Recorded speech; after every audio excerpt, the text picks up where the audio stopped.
All right, welcome back, everybody. Saturday stream, mythofempires. Skulldar here. Thanks for stopping by, everybody. Hope you guys are having a great day. I'm currently streaming on YouTube and Twitch. Check me out on both channels. Twitch is actually enabled drops, so you can win free items for this game as you watch me play. Good luck with that. Win some cool stuff. I hit level 46 through the overnight, just barely. We're into it a little bit. Just got done crafting me some iron tools. Bam, bam, bam. So now we have some iron tools to play with. I'm gonna definitely go out and have to go get some whole stone. I need some whole stone to make some of these fort wall maceries. Oh, we gotta go out and get some whole stone today. Go out and kill some of the yellow sun guys as well. Let us get started. I know I was out over there checking for some whole stone, but I think I'm gonna have to go up north.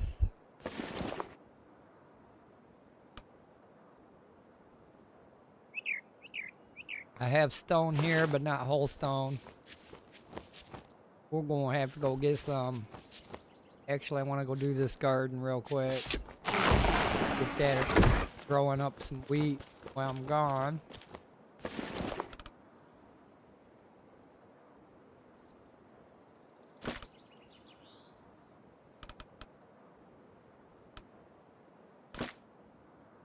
Don't they stack more than 50?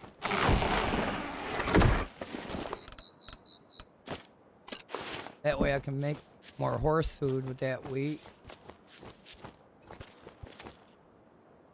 We're out of food, aren't we, buddy? I got you. I already got food ready.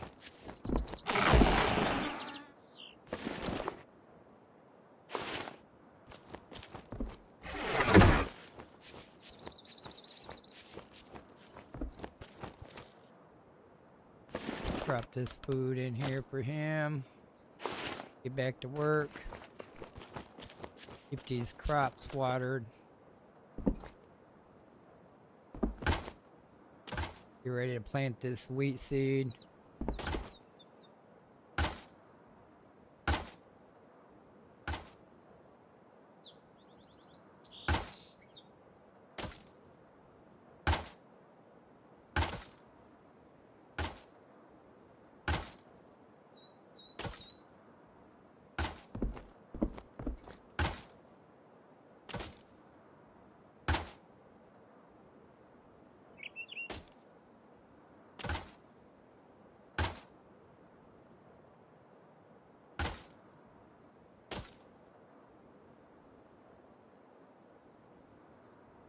If I can get a hit on these crops. Like, no hit, no hit, no hit, hit.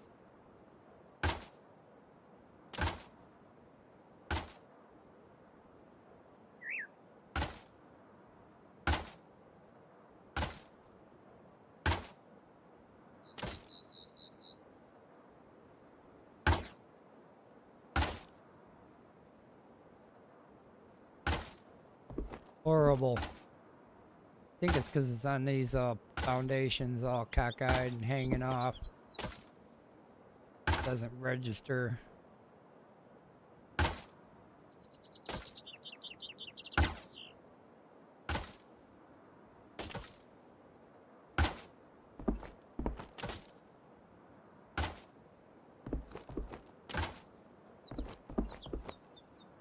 Alright, let's plant.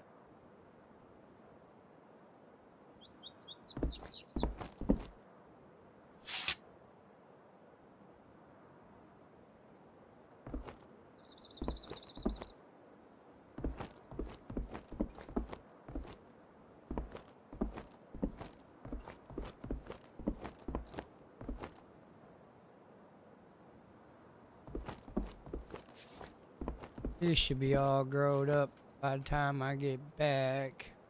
Low quality wheat won't take that long. I think I'm going up north to get the whole stone. Yep.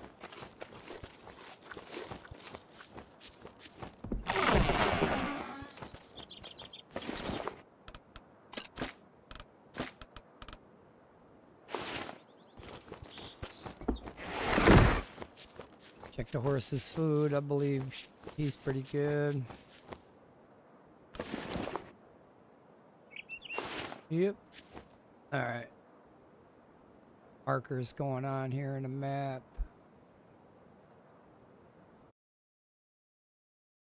Wrong button there. Head up here to this bridge.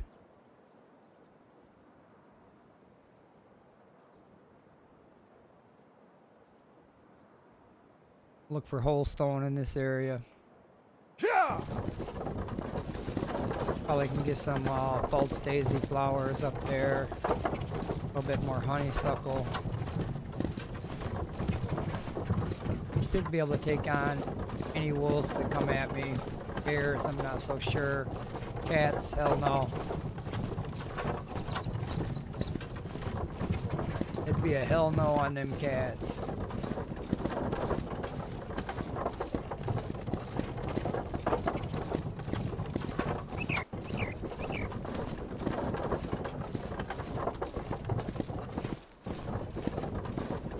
I'll be streaming a little extra tonight, going for 6 or 7 hours tonight, so hopefully we have a good run.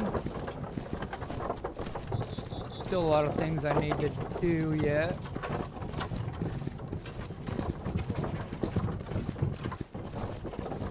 Need some of this whole stone for the next tier items.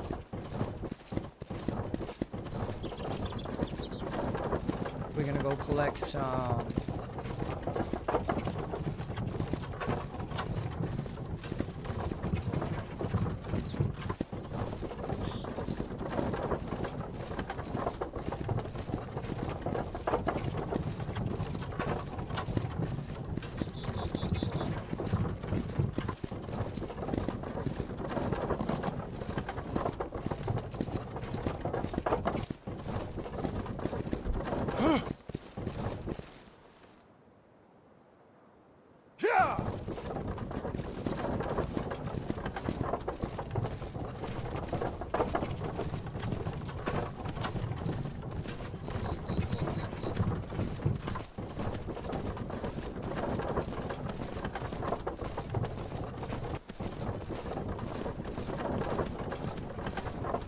Alright, yep.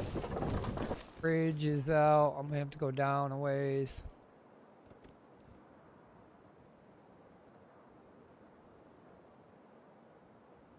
Down here.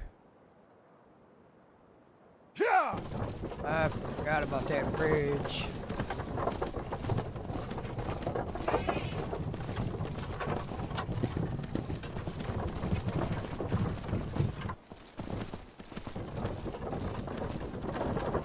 Hopefully we can cross at the next one. Puts us in the next biome, but I don't think I can cross there with the wagon.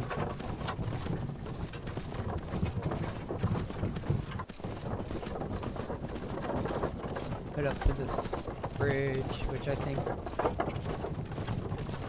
is all together. Guess I gotta worry about that camp. I think there's one that spreads over as well.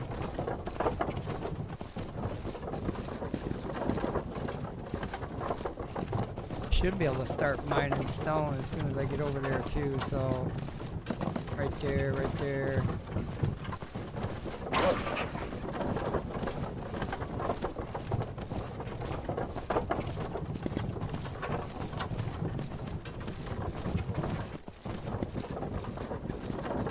Come up and around this.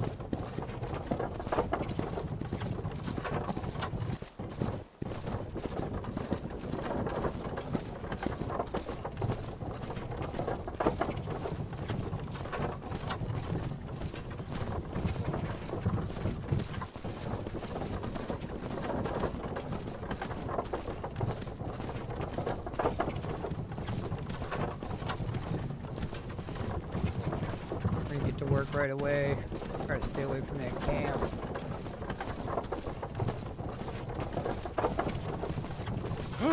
Anything else that's gonna fuck me. Yeah.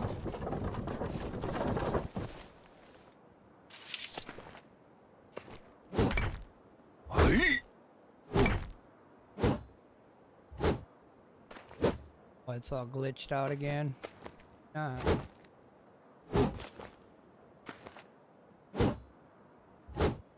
Oh, I don't want to log off right here. Backpack. Or a bedroll. No, we're hitting it. Glitch with the resources. I really don't like it. I was getting regular stone anyway. I gotta go find whole stone. Hopefully my whole ass don't die now.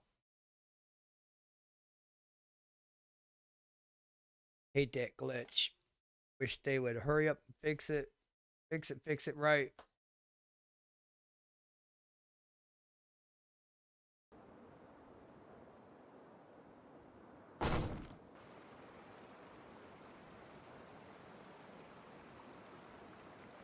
Bye-bye, rock. These are just regular stone. I need whole stone.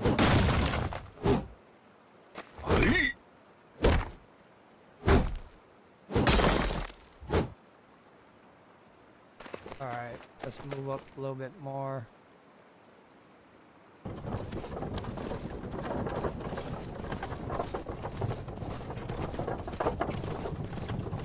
Hey, bear. Alright, we got a big base here. I don't want to actually go close to that. I won't be able to go that way. I have to try to go this way. Yeah.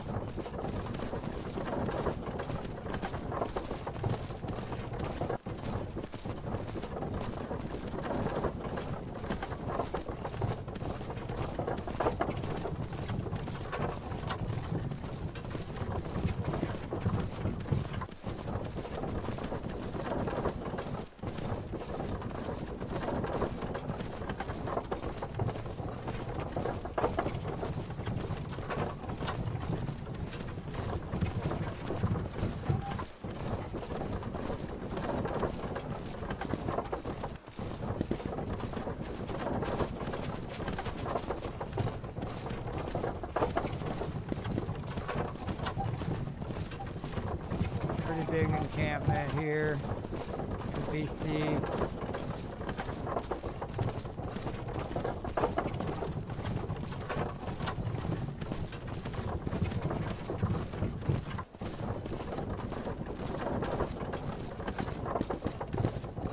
Try to go around them.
everywhere is gonna kill me. Especially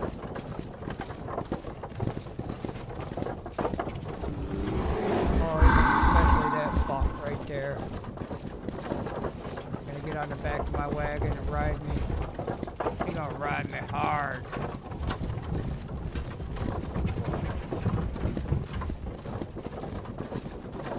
We're not gonna be able to lose this.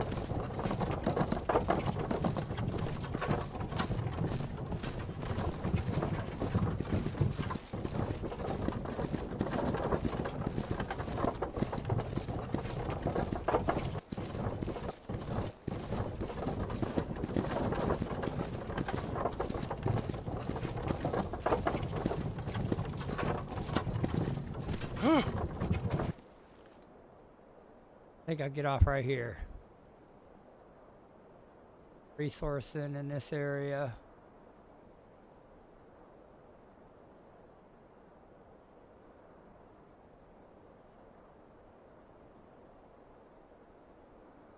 I think I'm gonna get whole stone. I should be getting some.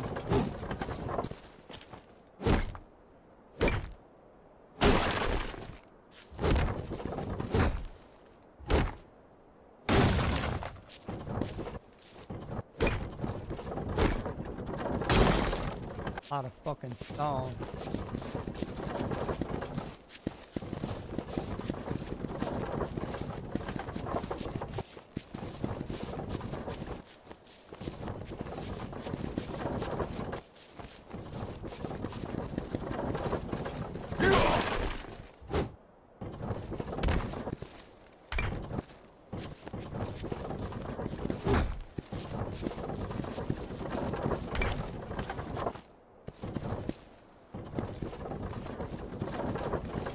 Just all stone. Gotta have whole stone. Figured to be a bunch of whole stone up here. What the hell?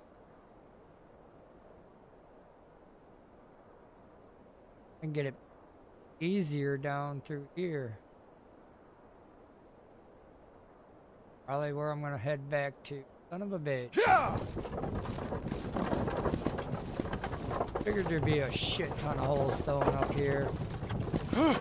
It's just all stone. Bears.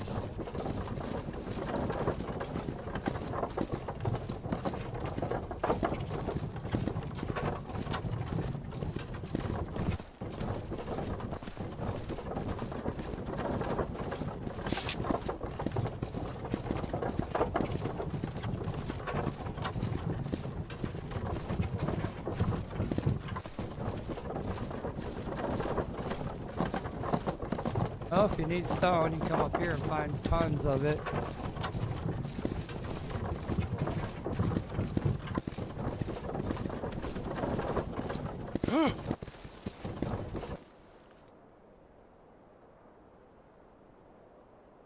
Yeah! I'm not gonna stick around. I'm gonna go where I know where it's at.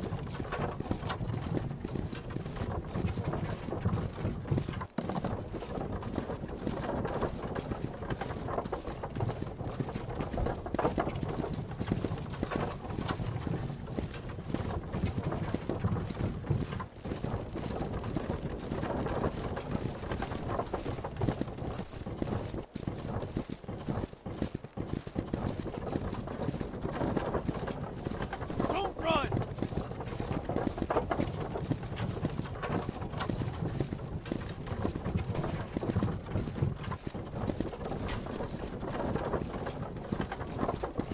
Trying to uncover that location as I drive by. Don't know if I got it or not.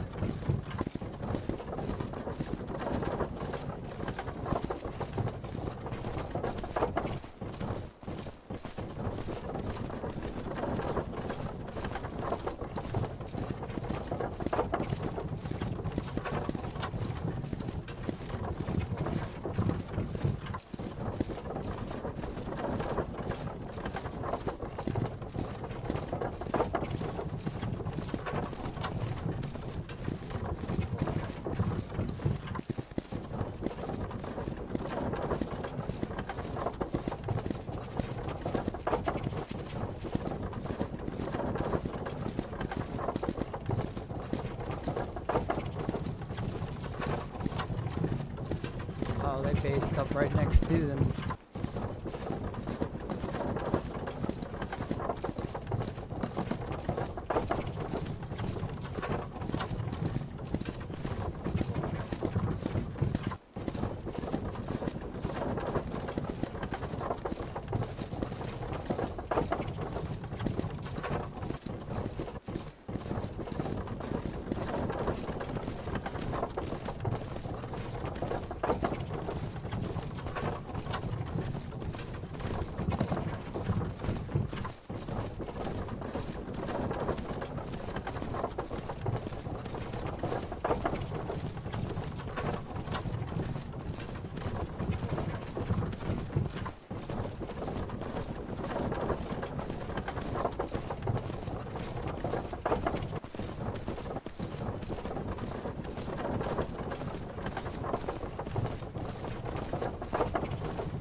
Yeah, there's a lot of stone up here.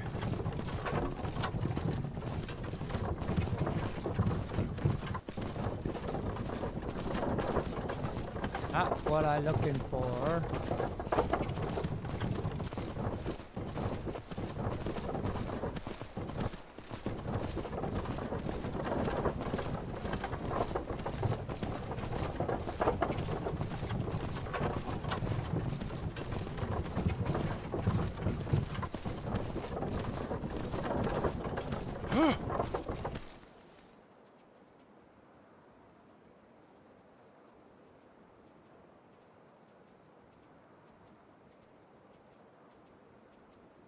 Trying to think of which way I want to go.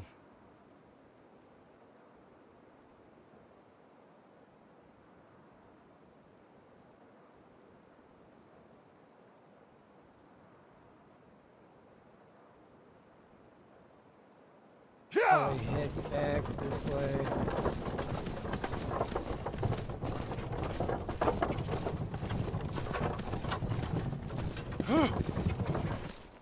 Check some of these rocks.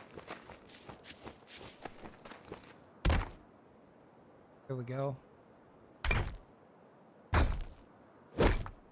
I still don't understand why there's no whole stone over there. Yeah. That is a higher tier area. Damn glitch game.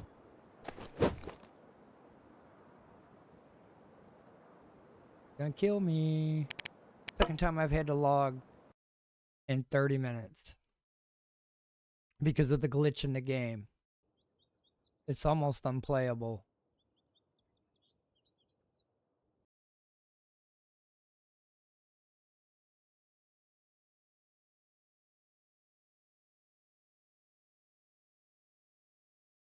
So irritating.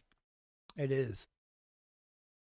Especially when you're a grinder like myself and you want to grind all the rock, but there's still rock showing.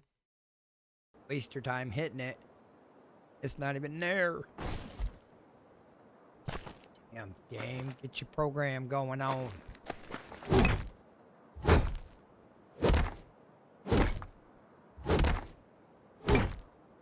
Rare stone too while I'm here. I think these little ones are rubble. Oh, not necessarily.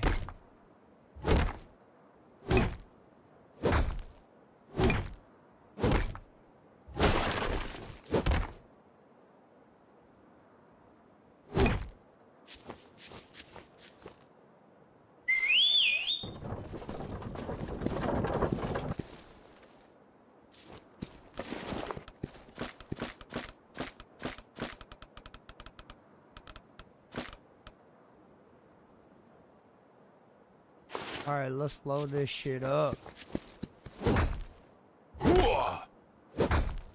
Finally this. What I don't need, I can turn into stone. Those little guys are trouble, I'm sure of it. Yeah.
hope I don't find a cat looking for these stones. Or a bear.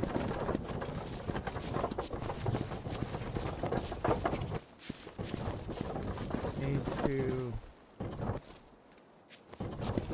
craft a bedroll.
I don't trust the nighttime.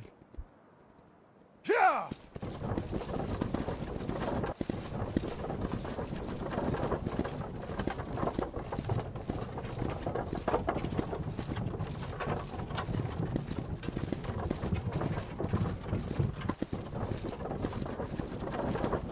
Whoa! The robbers holding on to over here. Like iron.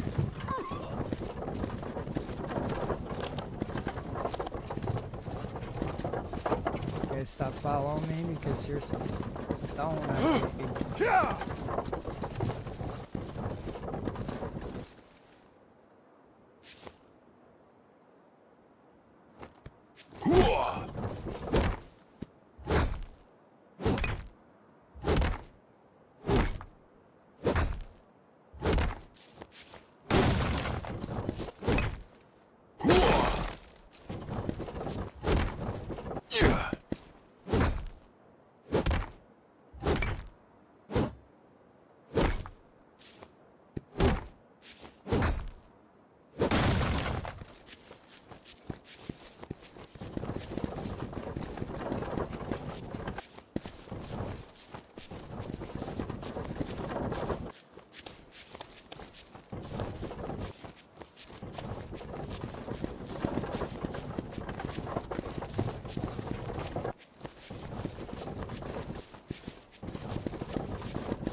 more stones crafted up. Utilize them for my throw. Boars. Just want this rock. Not really, I don't want rock.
Yeah!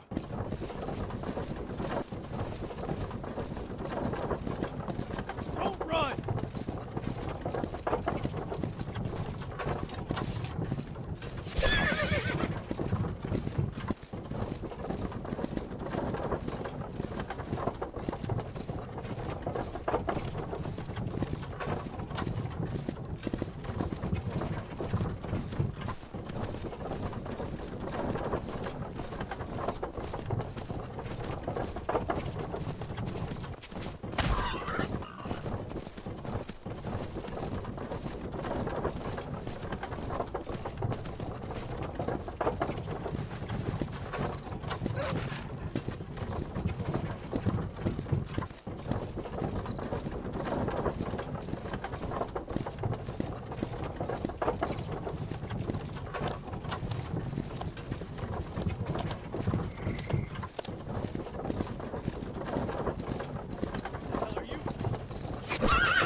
Melt these down, really. Need the EXP and the brick. I think I was working on metal foundation on the journal there. I also got craft iron tool.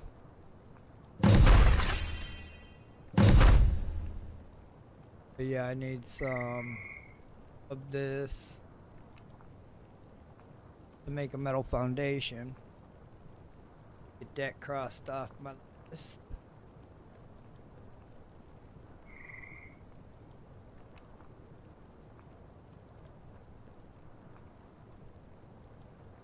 I thought I was getting more EXP than 40.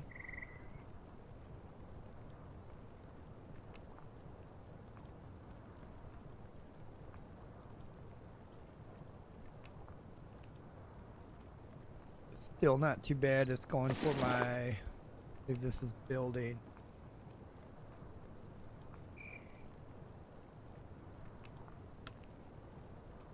Almost at the 300 mark.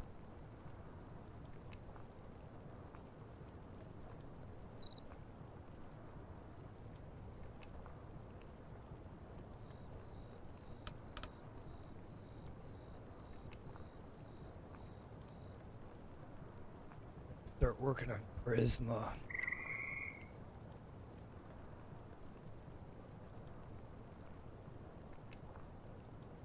Gotta get charisma opened up a little more there.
Did make a crossbow yesterday, and since my skill is up on crafting here, I got to make a level 10 quality crossbow. Had to go back to the main base to the guild shop, buy some quenching stones.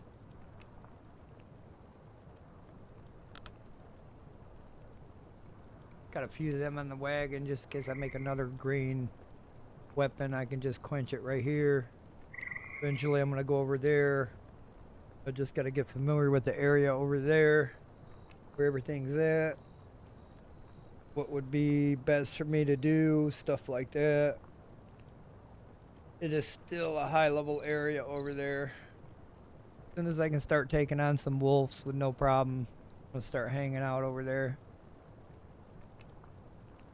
But if I start journeying around the area and start collecting stuff, I'm afraid the wildlife is gonna get me. So I want to build up my defenses a little bit more, my skills, my talents, so I'm strong enough to withstand an attack. If not, I'll just die, respawn, death run. I ain't too worried about that either.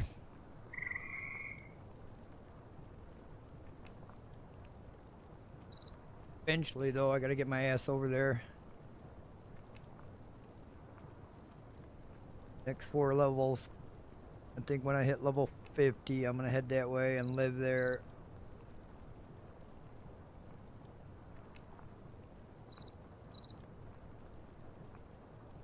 Few more things I need to do here, though. Pump up my level. work on some of my projectile talents today.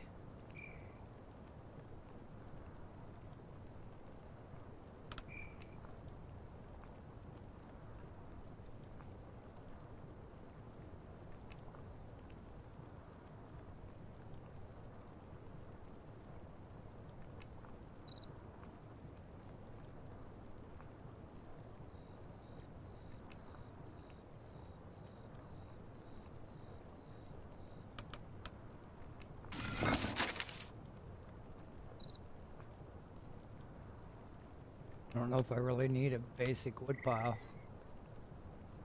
Not having anybody really collect on it. Be a waste of my coins right now.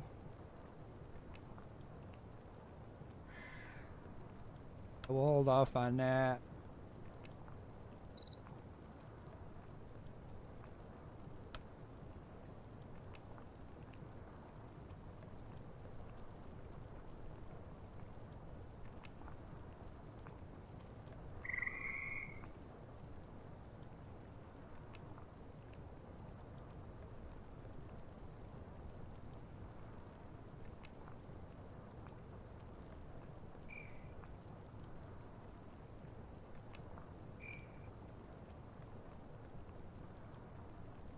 Gotta make a flower bed.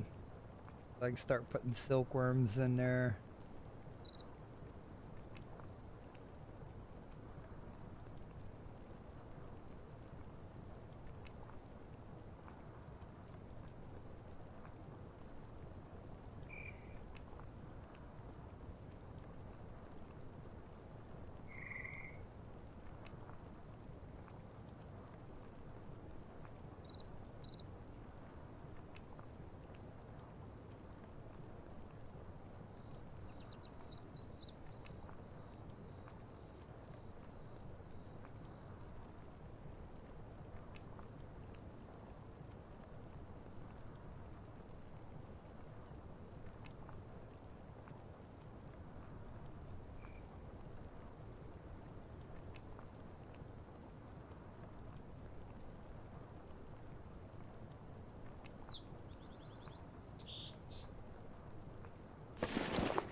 Actually got that off of little sun guy yesterday.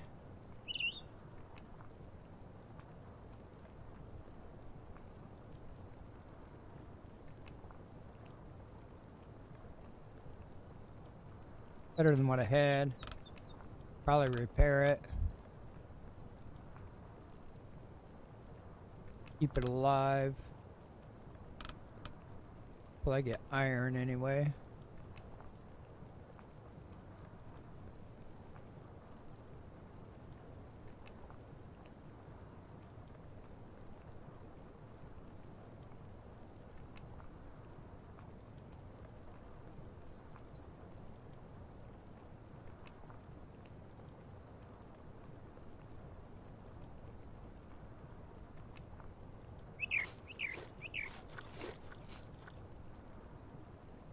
Got a few of them. That helps out a lot.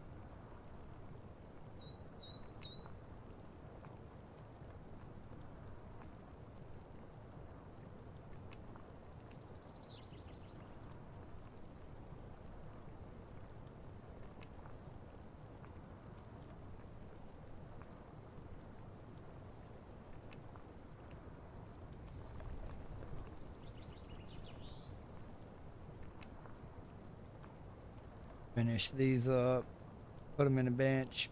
Hopefully that's what I need to make it. I'm only gonna make one. Don't need more than that to finish the quest.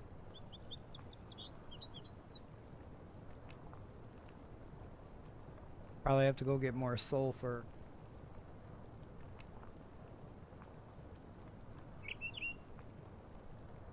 Probably should craft a bunch of weapons out of the steel that I've been collecting.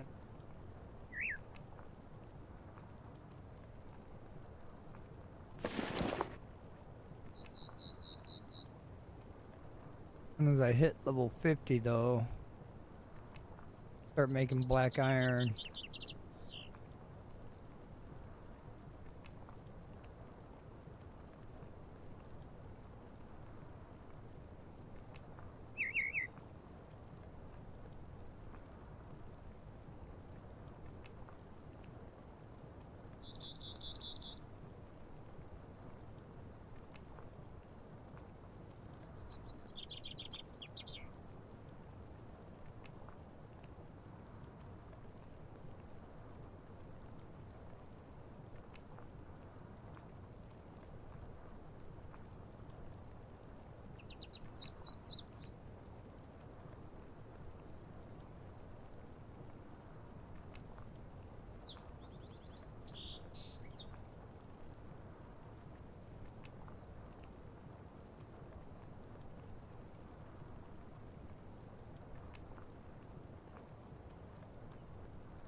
Did collect a lot of iron yesterday. I've got my guy on the mine collecting a bunch of it.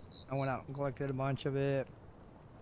I need, I think I got about 150 brimstone left. I think I'm gonna need more.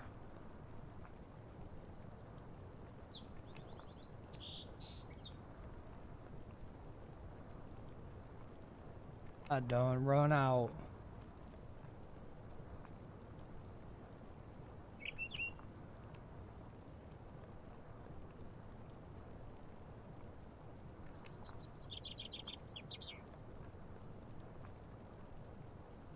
Should not take that long to get some though. Get over there and get back in about 20 minutes. Usually come back with about 400. That makes enough for at least 200 steel bars.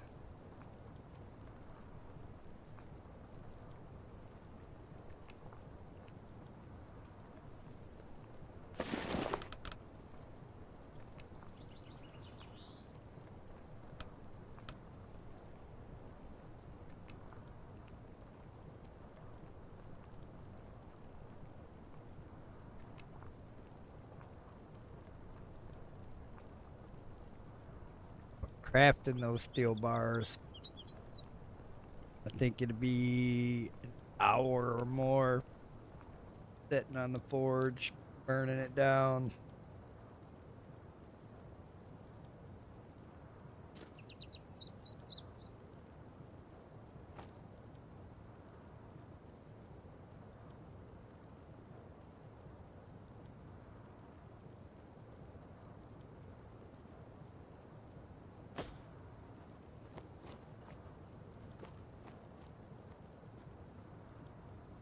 What I should be having my warrior do is follow me around.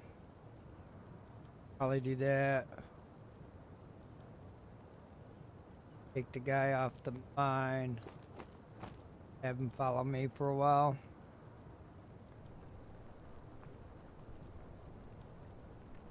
Probably not up to the brimstone, but around here, I don't think he's ready to take on the Yellow Sun guys with me. Don't think he's ready for that. He hasn't been through no training. I'm still gotta figure out if he's gonna obey my commands. Trying to give him commands the other day and he was just not accepting them.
Yep, barely moving on the building part. I'll have to craft something offline for something like that. Move. Do a bunch of building crafting. Not that I'm gonna place it all, I just build it all. Place it, destroy it.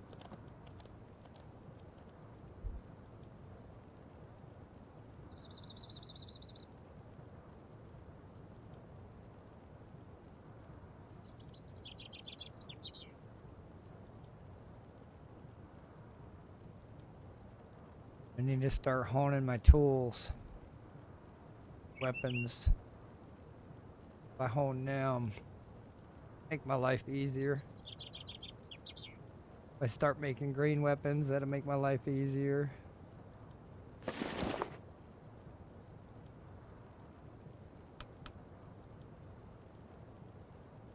I probably should try to make another sword. Try to get it to be a weapon level 10.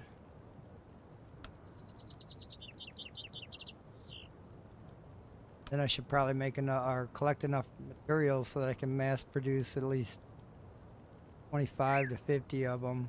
That will help push this tier. Definitely would like the next tier.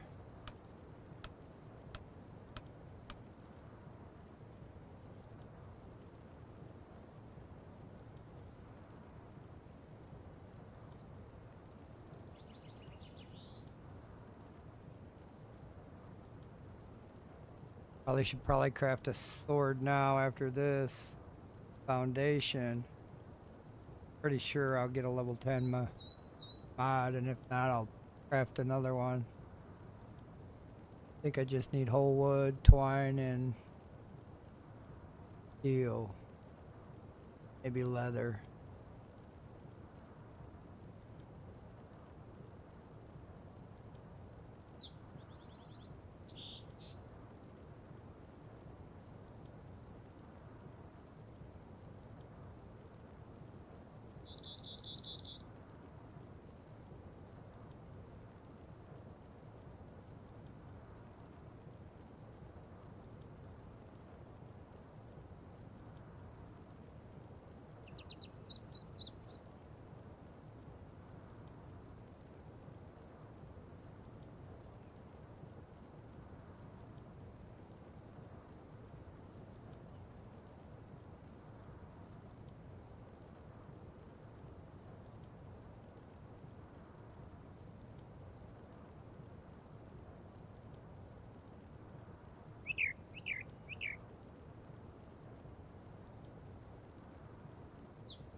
Gotta go to the boundary marker and cash in for the day before it resets. Probably gotta work on my projectile, so...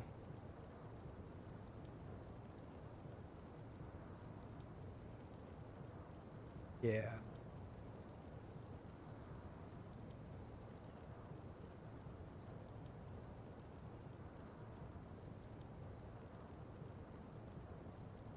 Probably work on that for 30 minutes.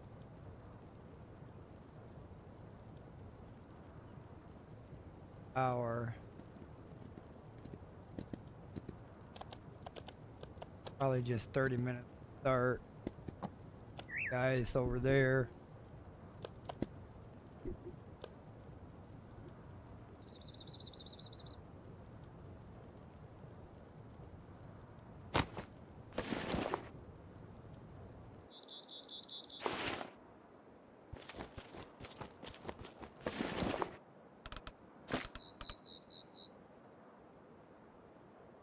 One steel, one rubble.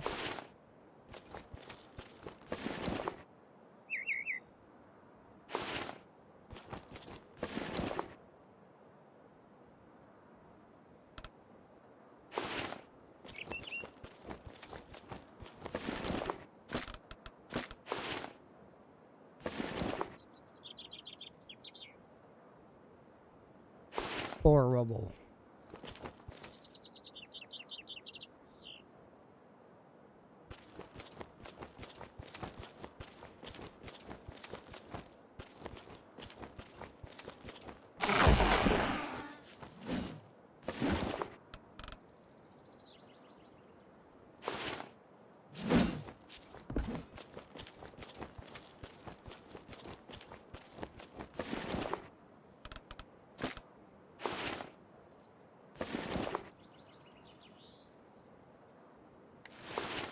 All I need to craft. Just one. For now.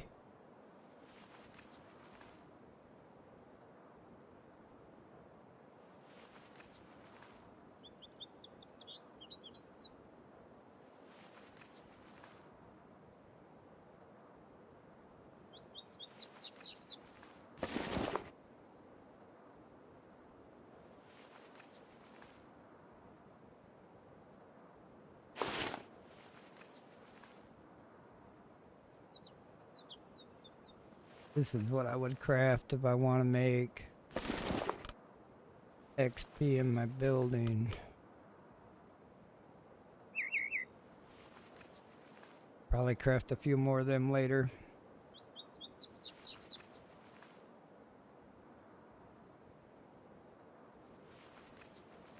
For now, just the one.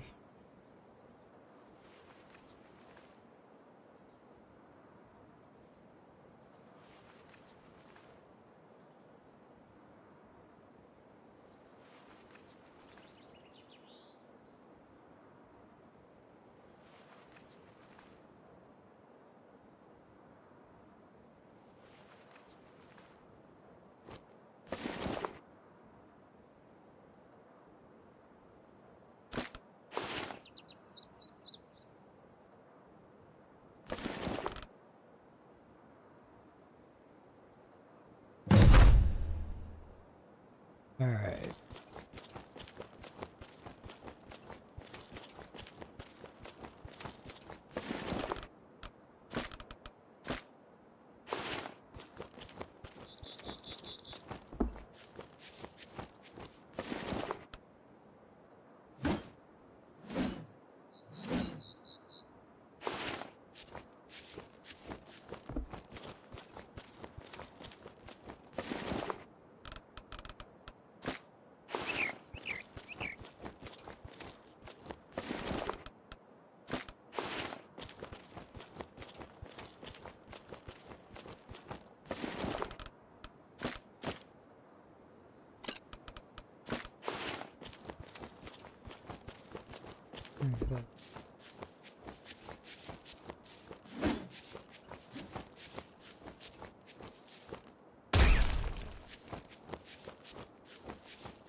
Probably just gonna sell this clay.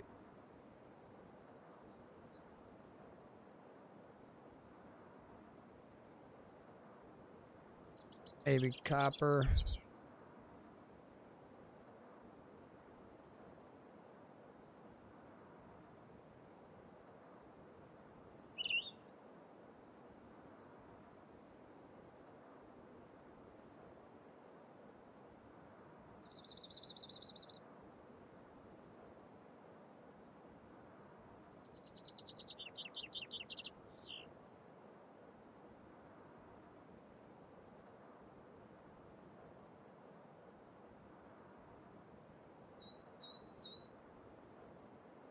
Alright, I could have got more money out of it, but not too worried about it. I'll fill it up with copper or iron. Sell that next time.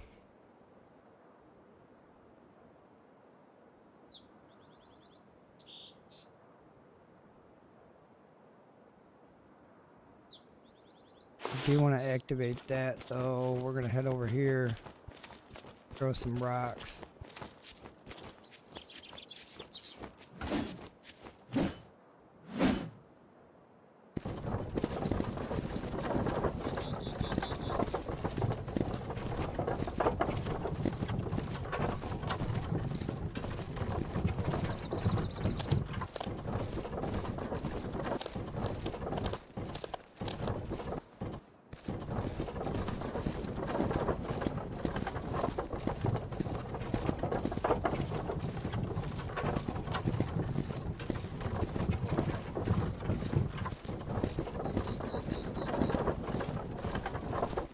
Hope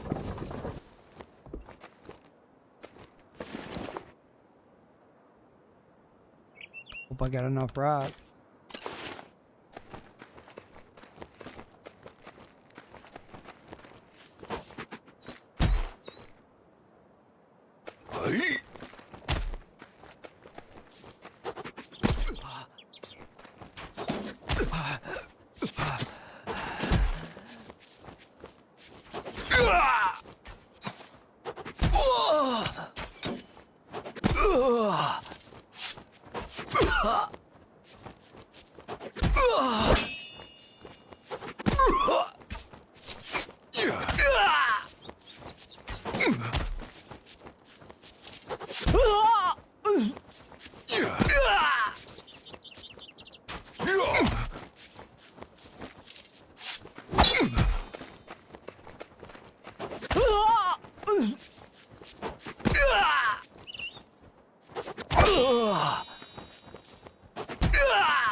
If only I could have had I one don't think more. you're going anywhere, buddy.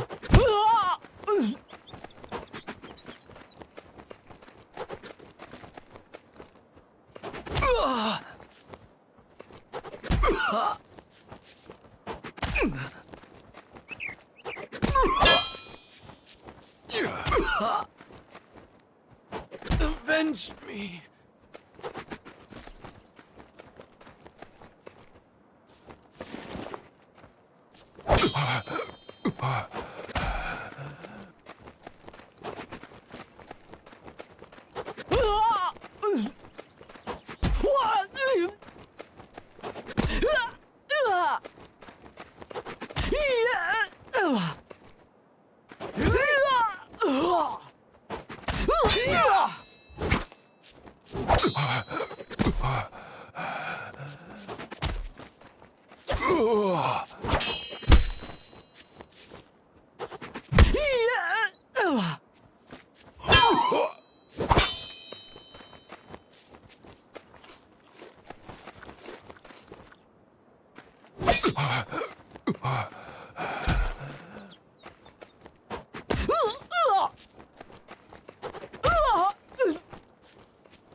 Only I could have had one more meal.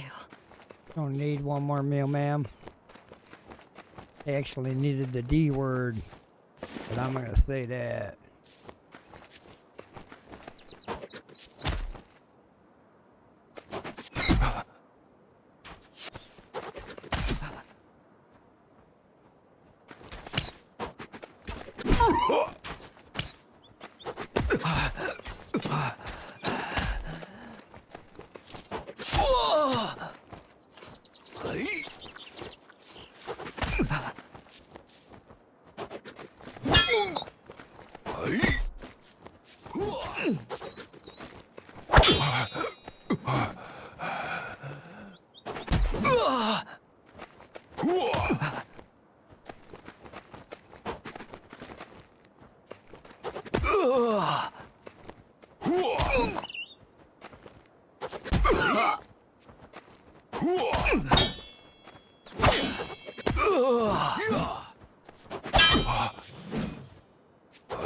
Avenge me.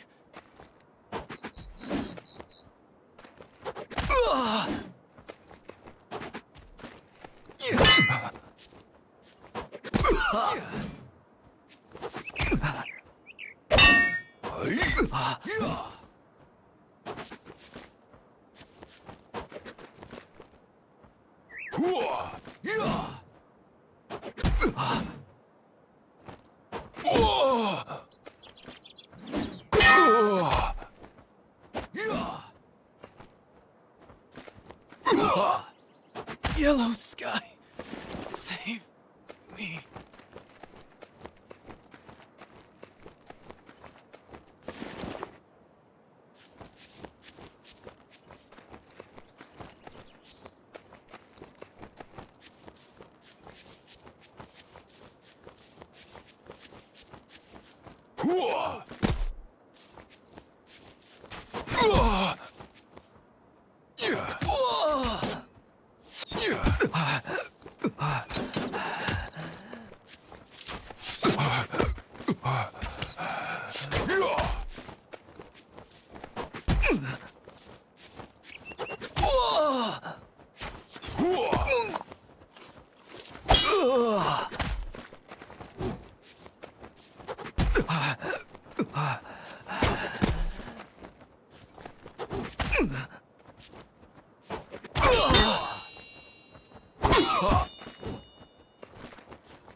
Yes.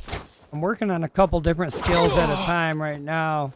So I'm working on projectile and heavy armor. So when they hit me, it's working heavy armor.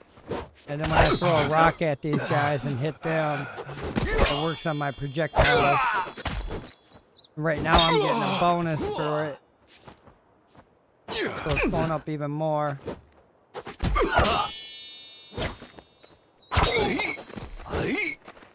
I just hope I brought enough rocks.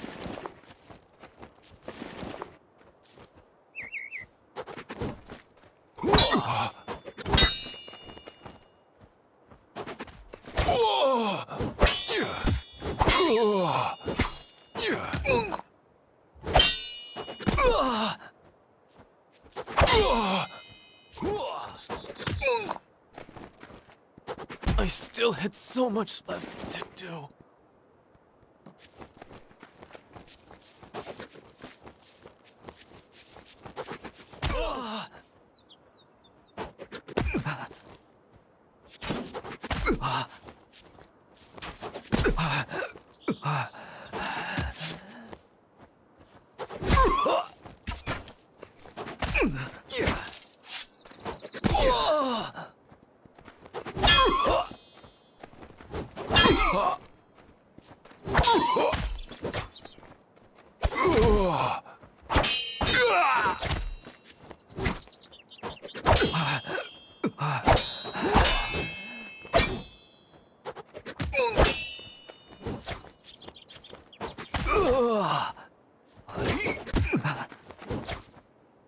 Avenge me.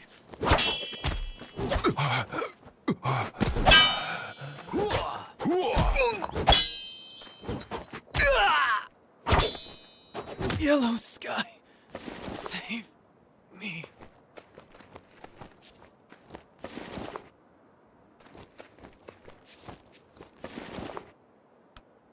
Check this projectile real quick. Definitely. Check heavy armor. Getting there.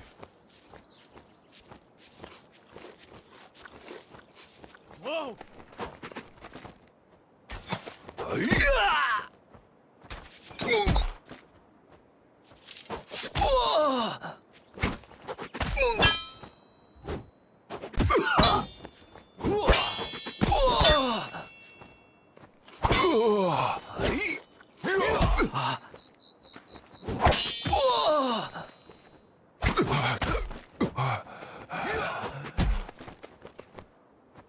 I don't want to die.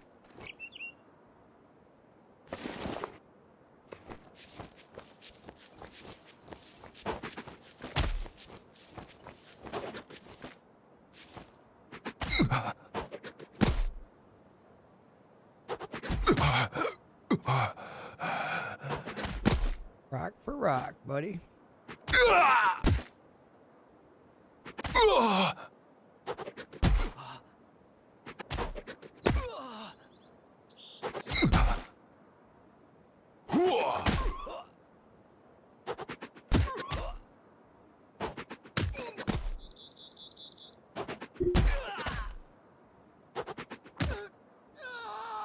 Oh, okay.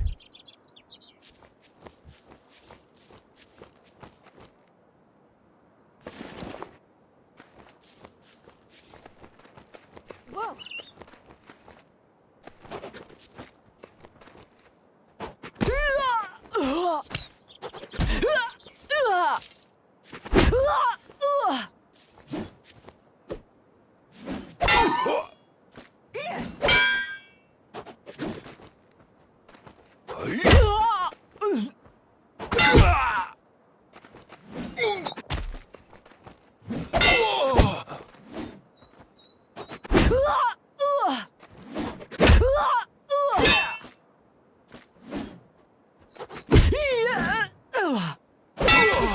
I save me.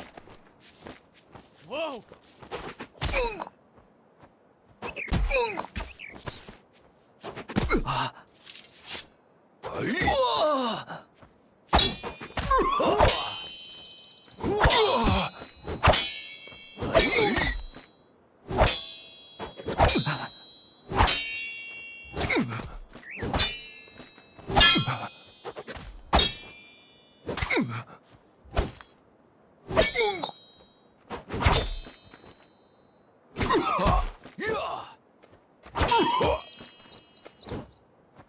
Avenge me.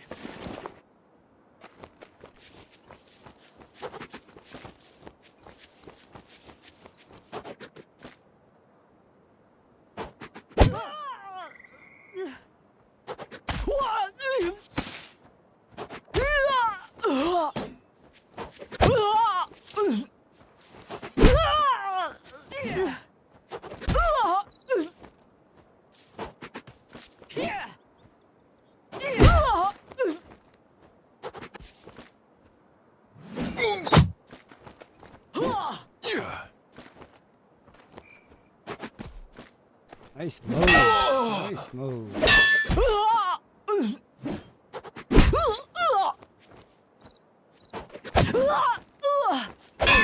I still have.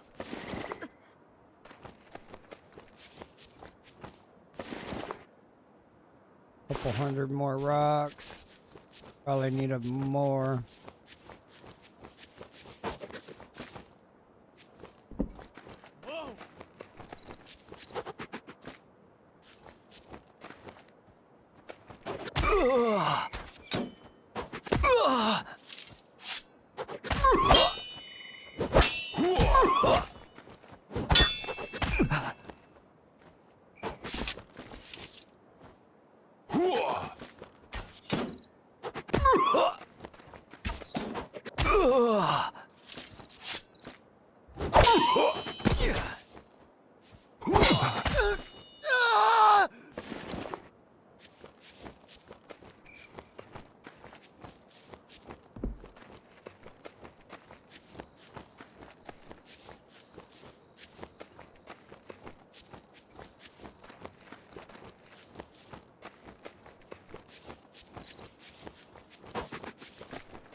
Whoa!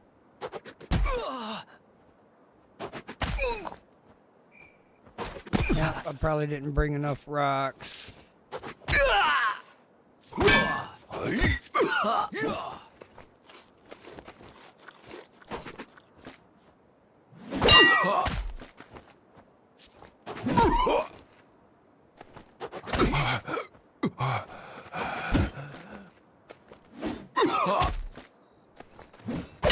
I still...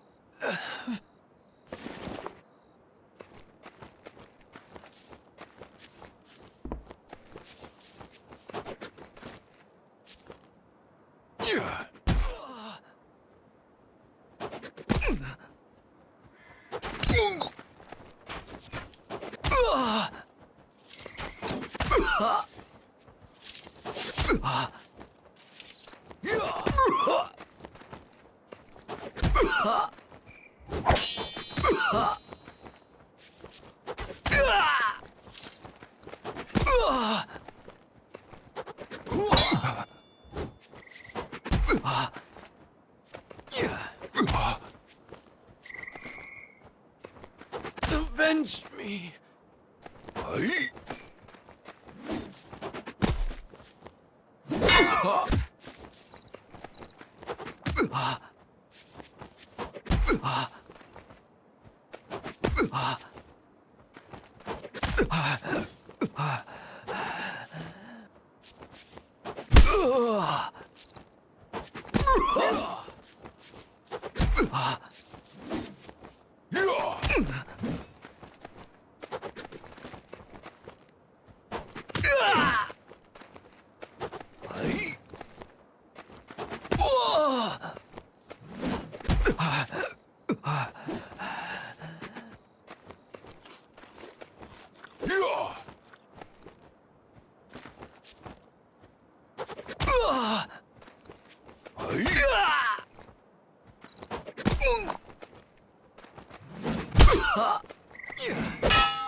I still...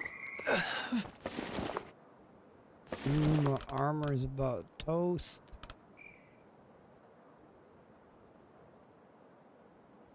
About 160 rocks.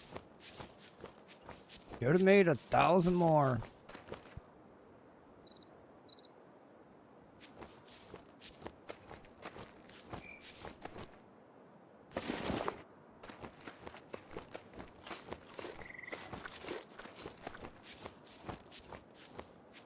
Whoa!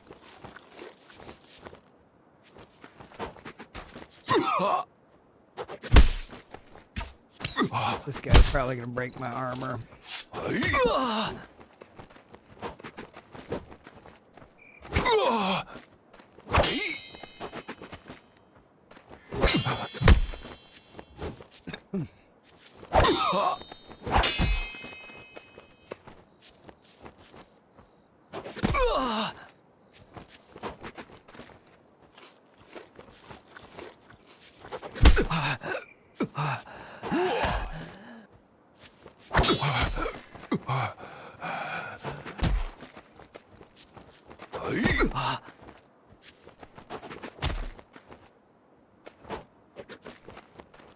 Oh, where'd that rock go?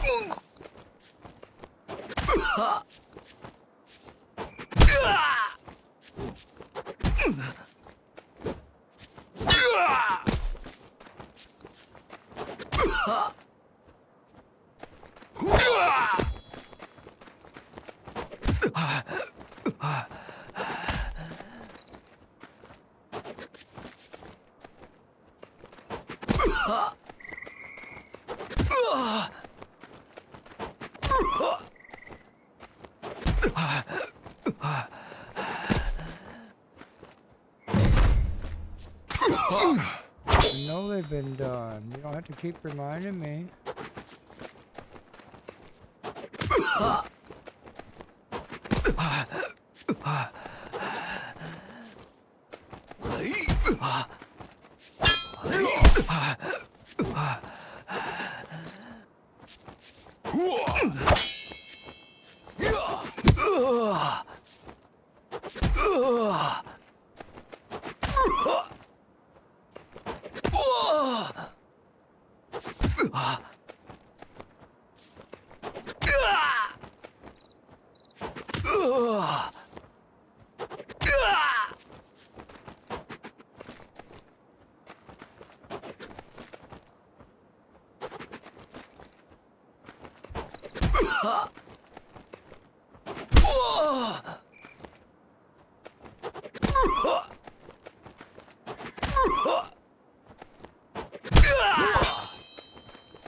I still...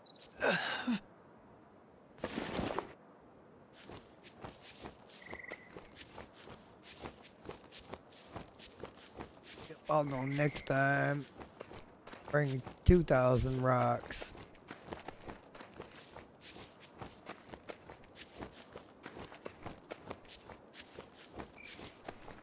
And maybe more armor.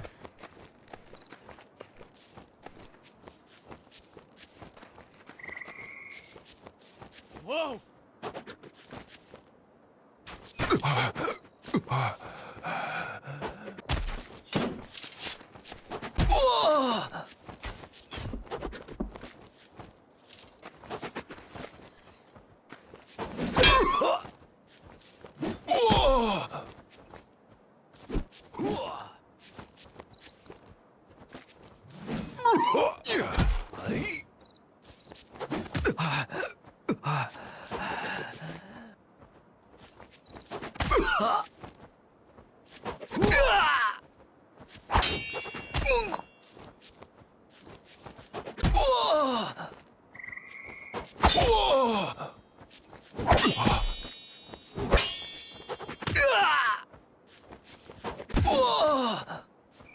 If only I could have had one more meal.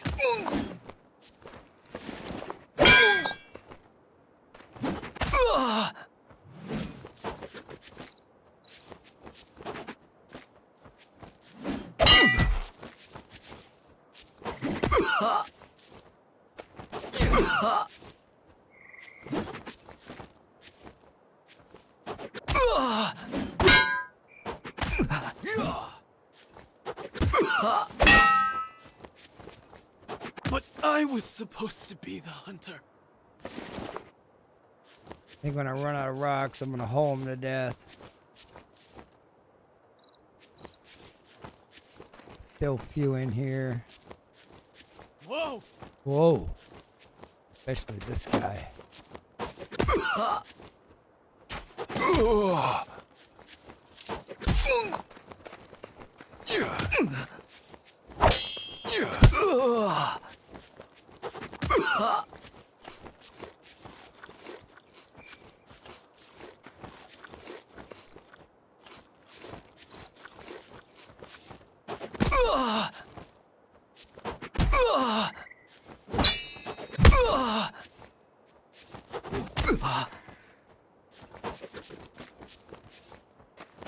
What can I be missing? That big target.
If I can hit him with it.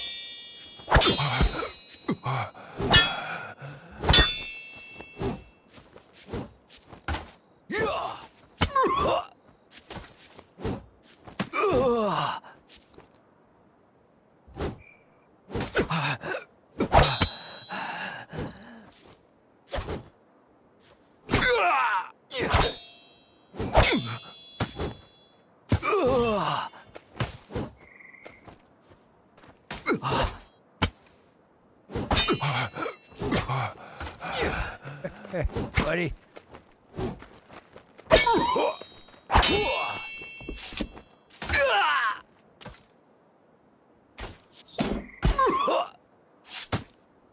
I still had so much left to do.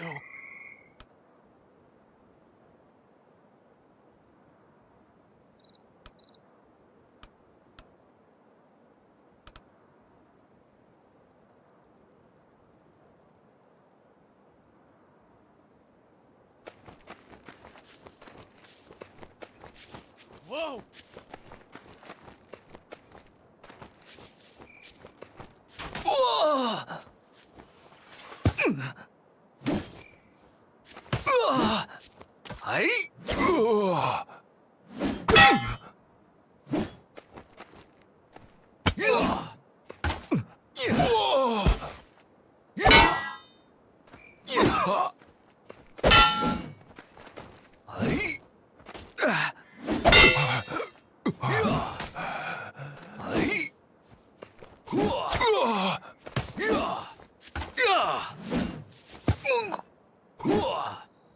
So this is where I die.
Probably go back and craft that armor.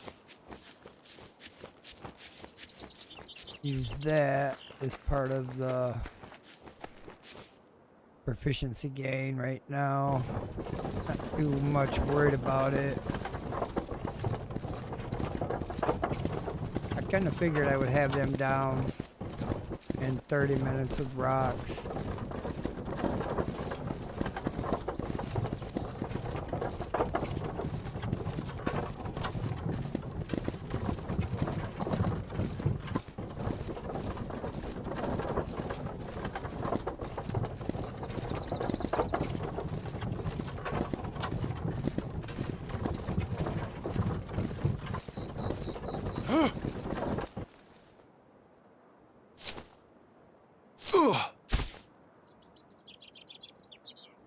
Stuck.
Probably should work on bow.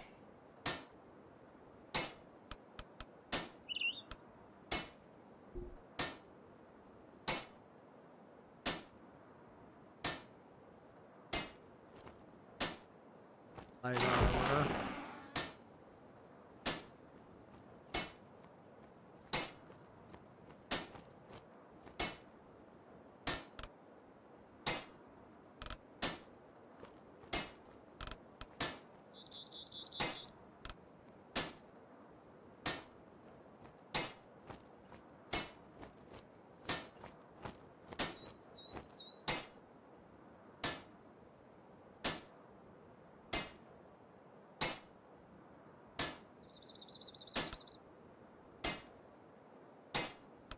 What are we working on right now? I probably should craft.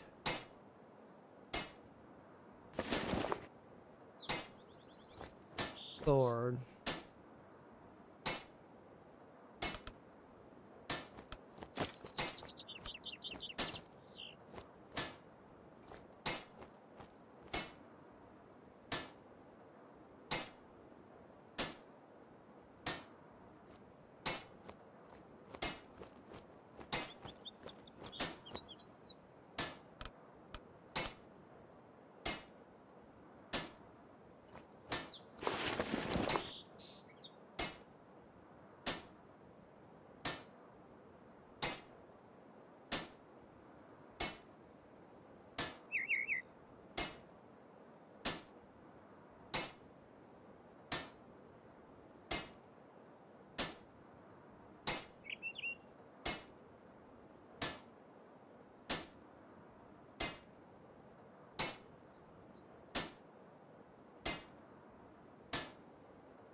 Probably craft a full set.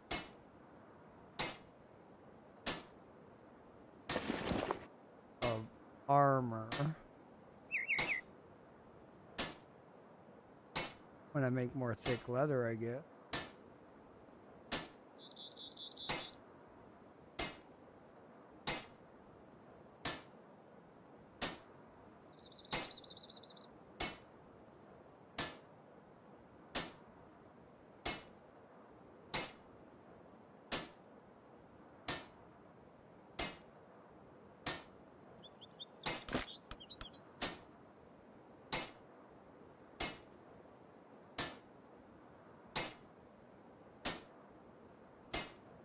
Probably don't need all this unnecessary stuff in here, really. Think anybody's gonna use a light bolt.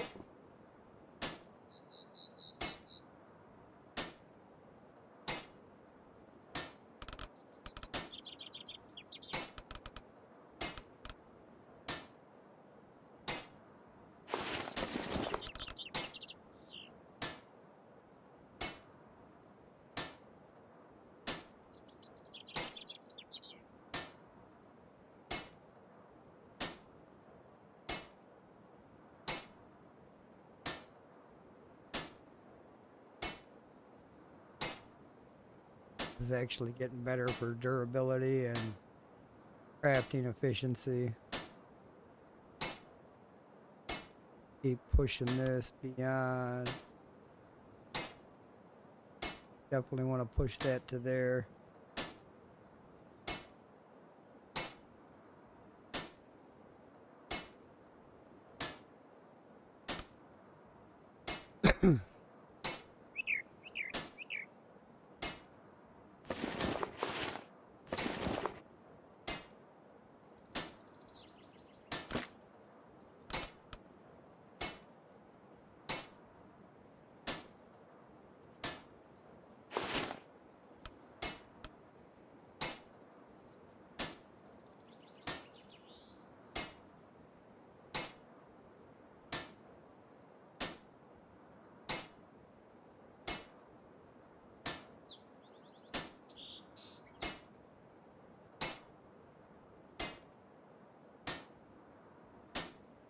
thick leather up here.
Gonna have to make some more rice.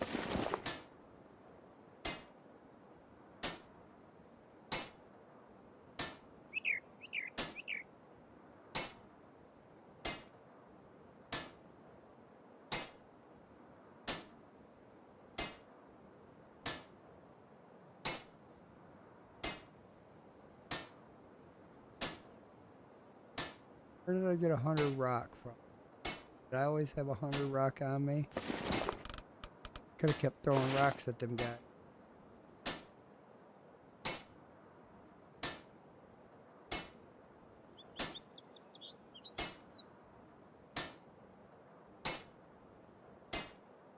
Could have.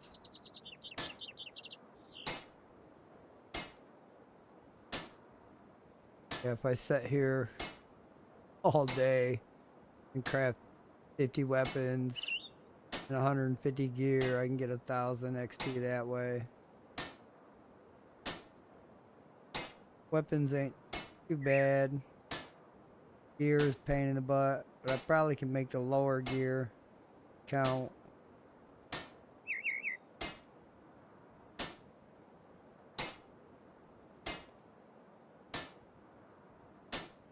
Start making better weapons. More lethal.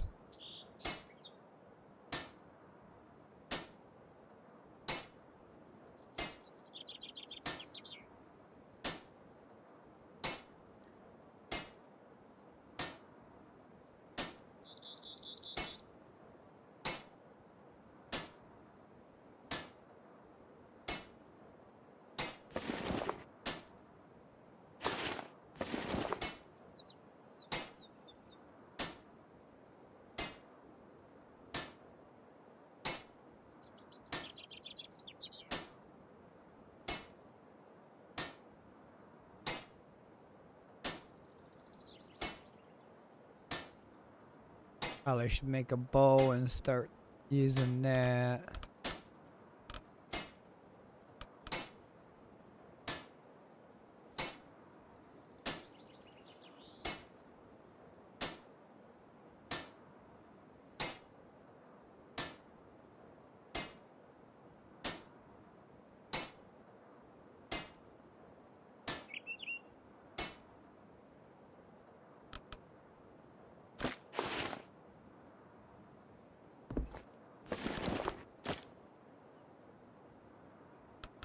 Oh, that didn't turn no special color.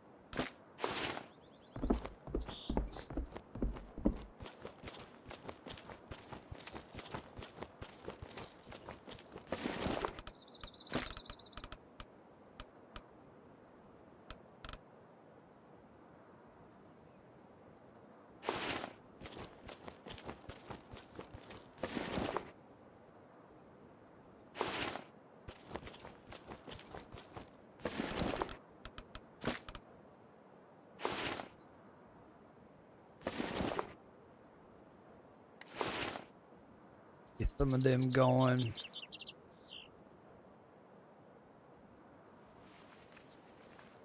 Turn that into thick leather.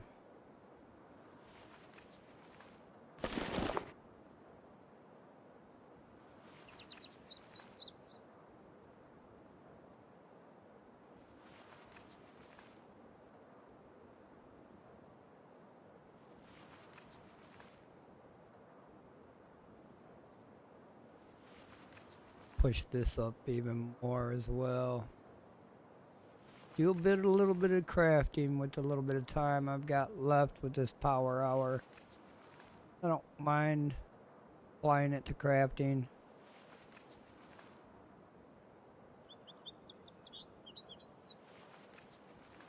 Eventually I will have to focus on just one thing to power on.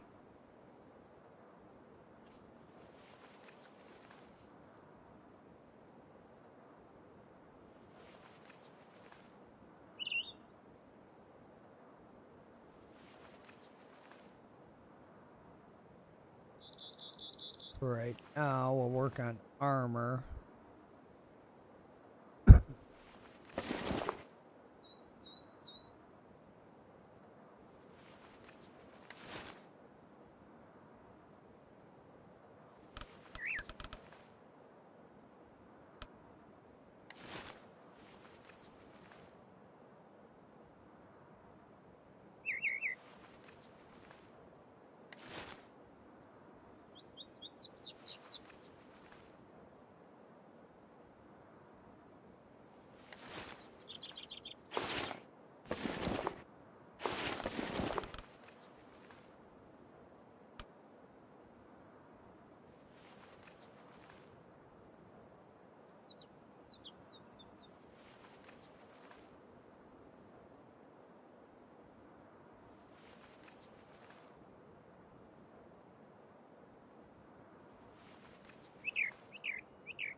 Gonna have to find some more fine hide out there.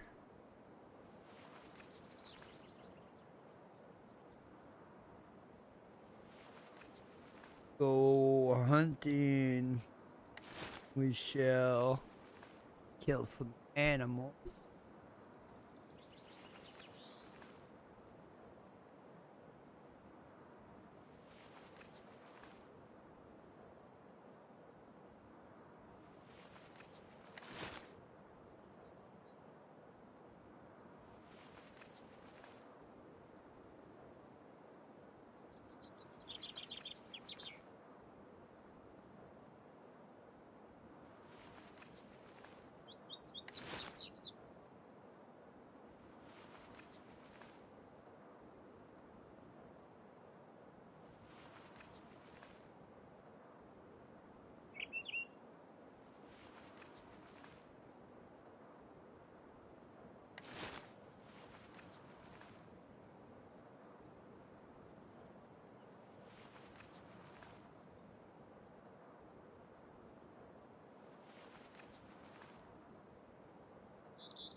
You definitely work on armor. That way I can get a chance to craft a level 10 armor like I do when I did crafting here. Probably should try craft another sword.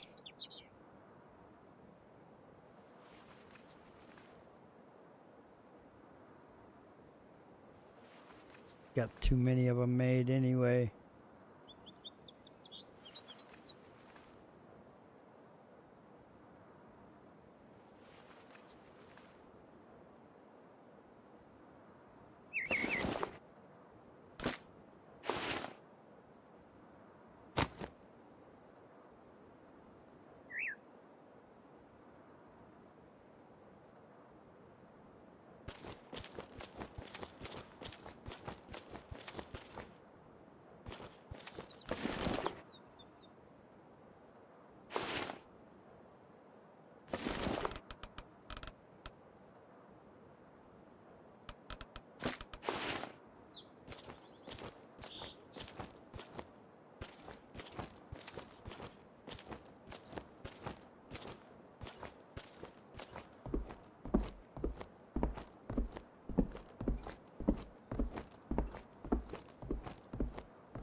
Weapon mod.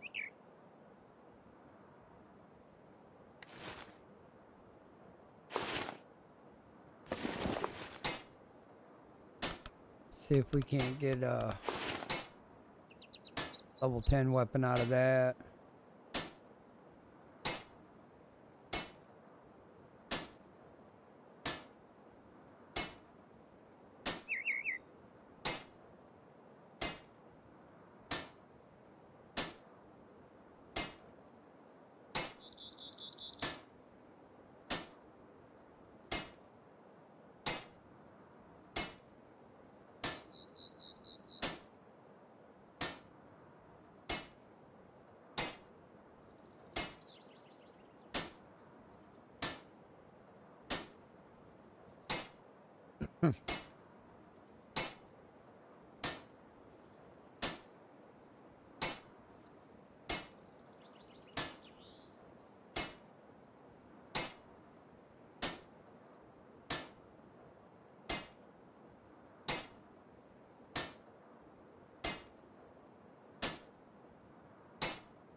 Think anybody's gonna use this bow and hammer either.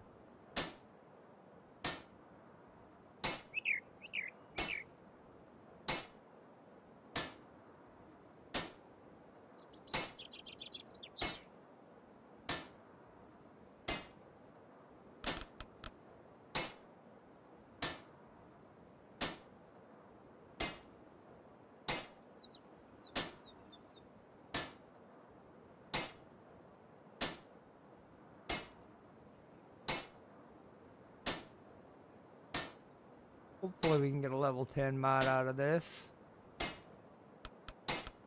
If not, I'm gonna start dropping swords.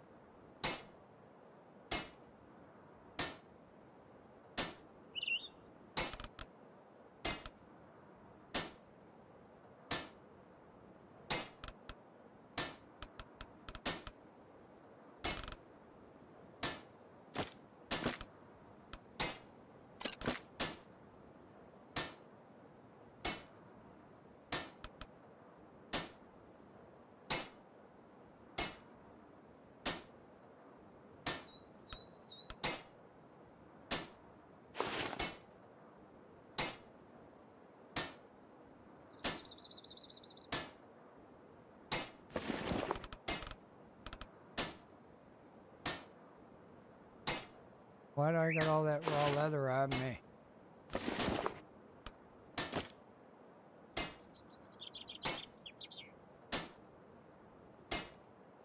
Supposed to put it back downstairs. But I made some anyway.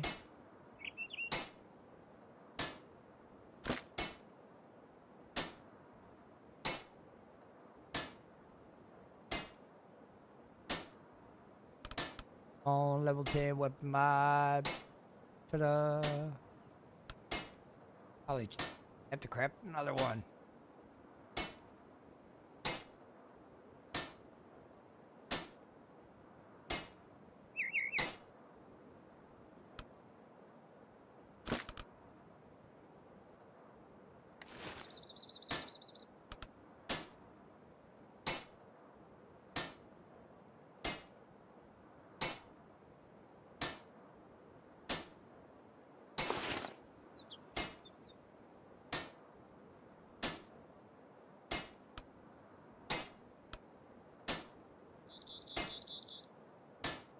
Have a chance. What's the chance?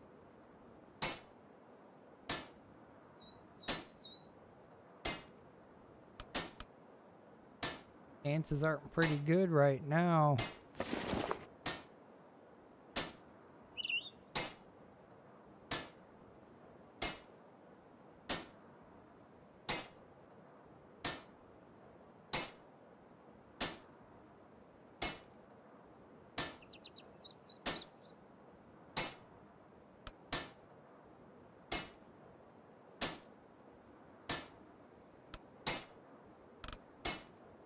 Don't necessarily need them.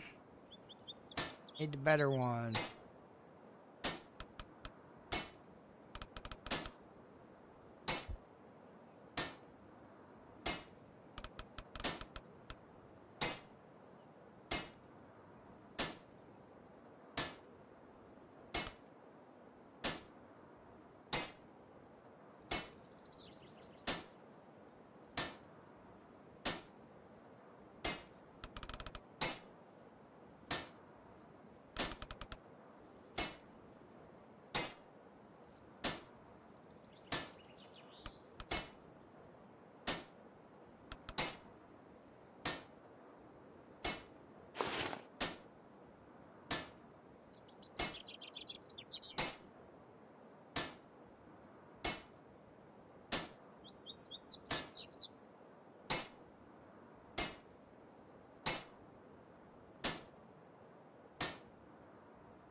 Trying to craft a level 10 weapon.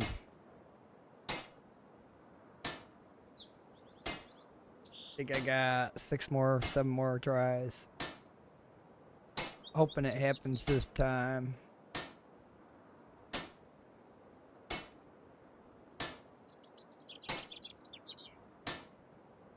Open.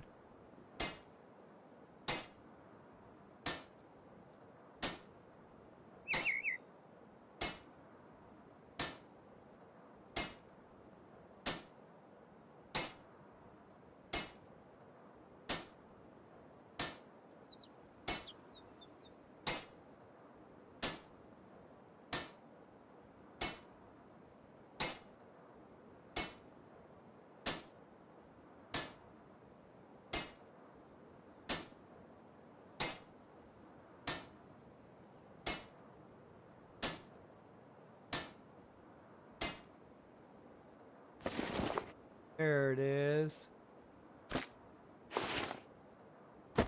I gotta go to the horse and get the quenching elements. Either there or there or there. Where'd I put them? I think I need 2.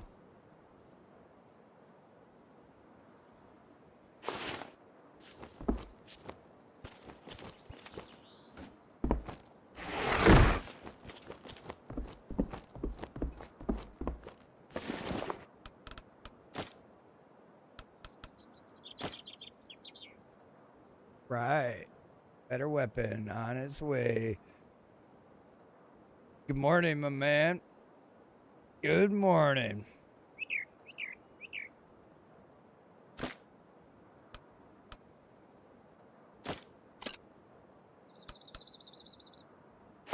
Wonder if I can hone that.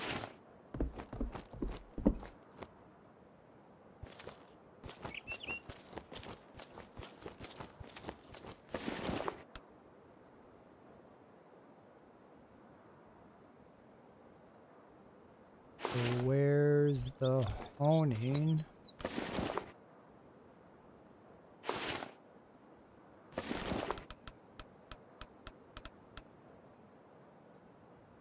It's for tools.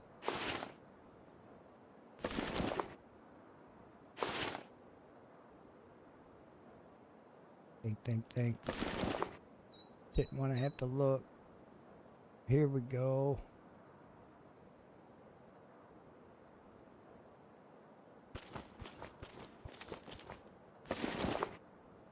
Marl and pestle.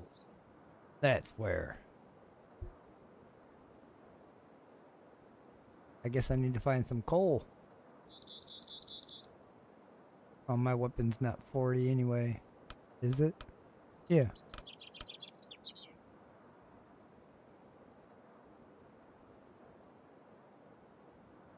Nowhere there's coal.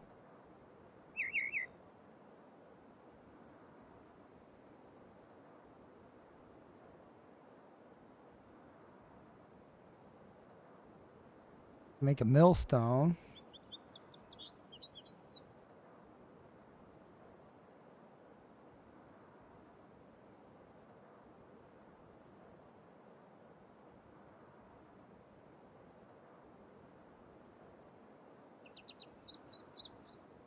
Some horn and stone.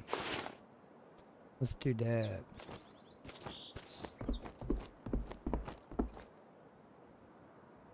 No problem. It only took me a minute to look it up online. My phone wasn't giving me many options there.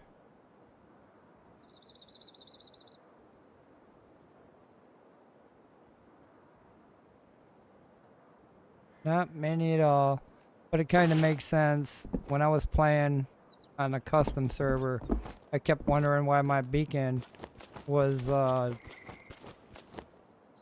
taking damage, not staying the same health, so I kept repairing it manually, never knowing that's what that did.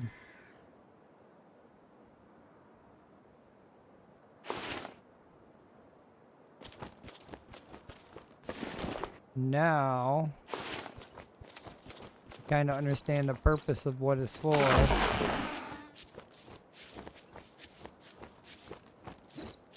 Because eventually that beacon does take damage over time, even though it's protecting all the buildings in its area. It itself, the beacon itself, will take periodic loss here.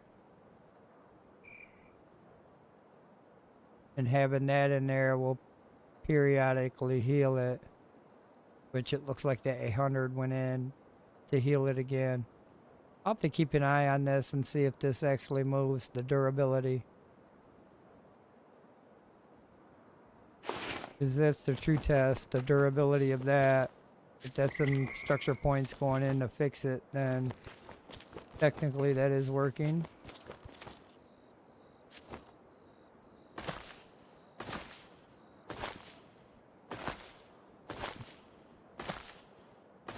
Horse food right here. Lots and lots of horse food.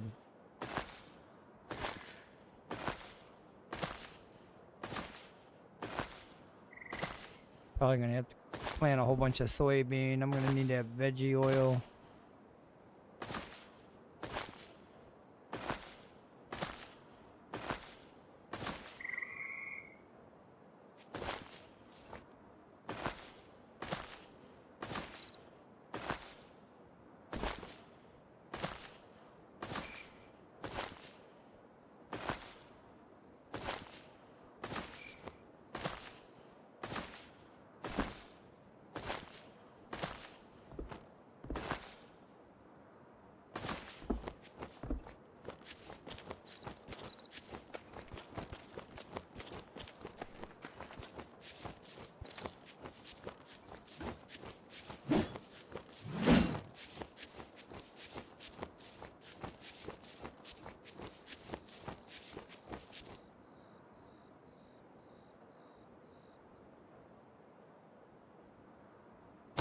Don't run!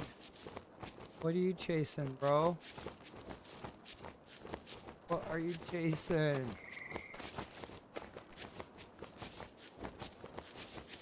Don't Where'd run! this invader come from? Alright. I don't want to die. You need a sword.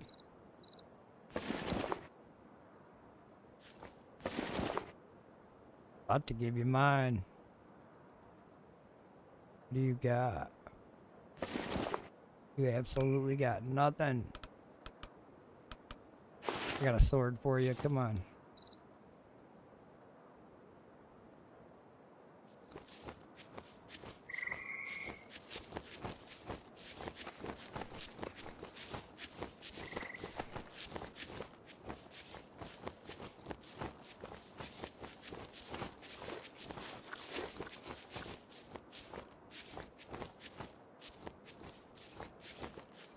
Can't go that way.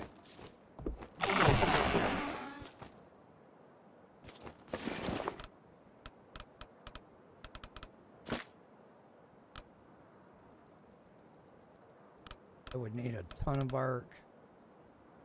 Got some.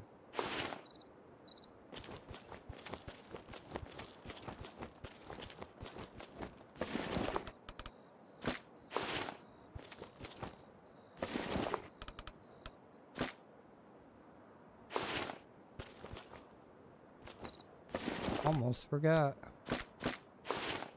Whoops, that's the wrong one.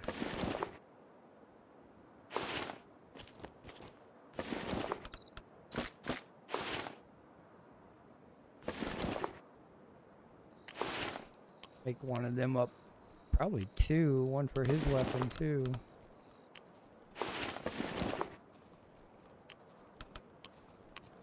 That'll work.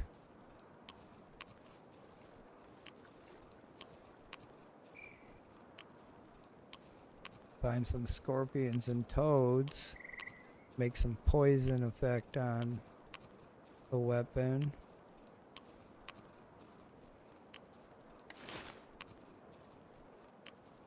A lot of different effects I can put on the weapon right now.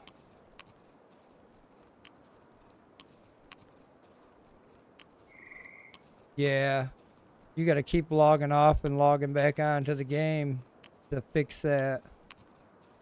I got on at 4:30 today, and I had to log off twice in 30 minutes to fix that glitch.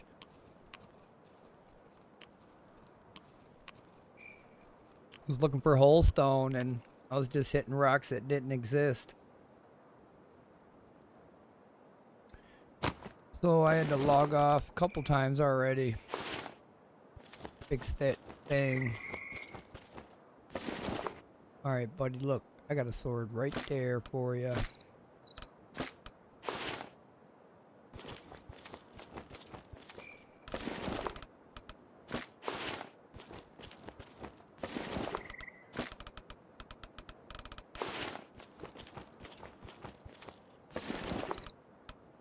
Yeah, it's been driving people crazy.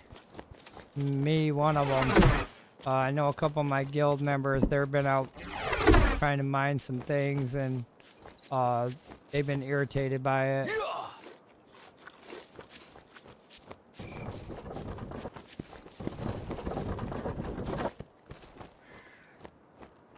What is this guy doing?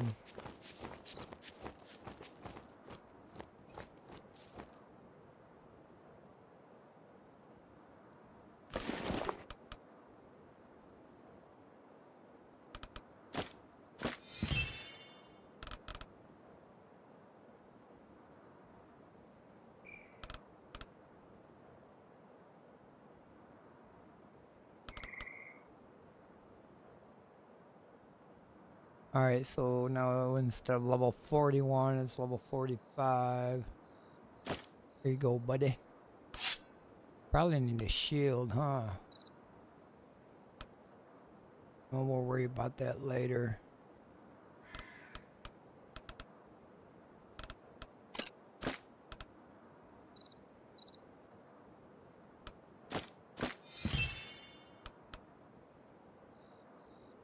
Only went up by 30 points of damage by going up 4 levels.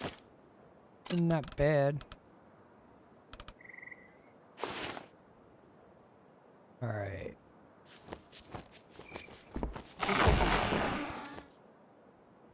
What did I want to plant in the field? Probably soybeans.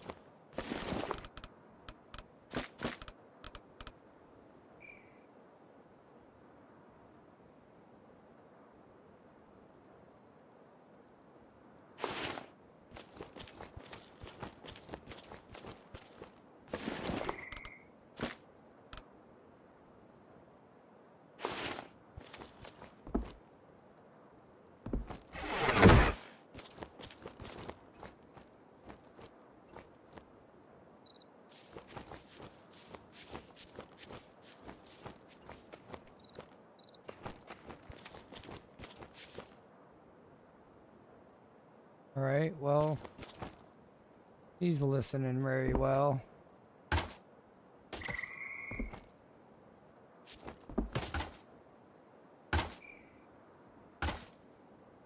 Gas farm.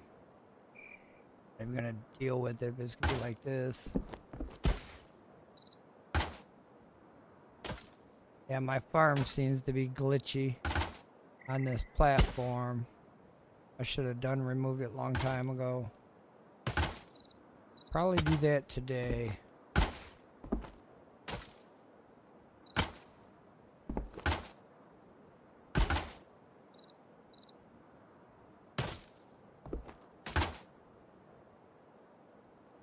I think it's because I'm on these foundations hanging off.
Come on, get all them weeds.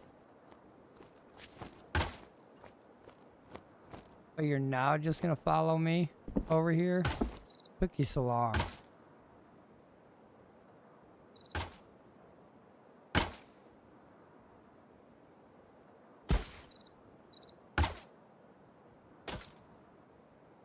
This is crazy. They should be ripped out already. All of them. I should be replanting already. All of them. Yeah, I'm probably going to make some new planters and force them on the ground. This is foundation I think they're on is killing me.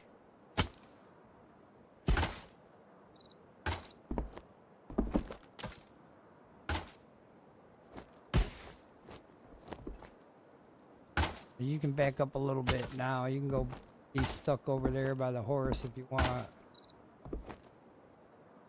Kind of busy right now. Well, if you did that, thank you. Don't think you did, though.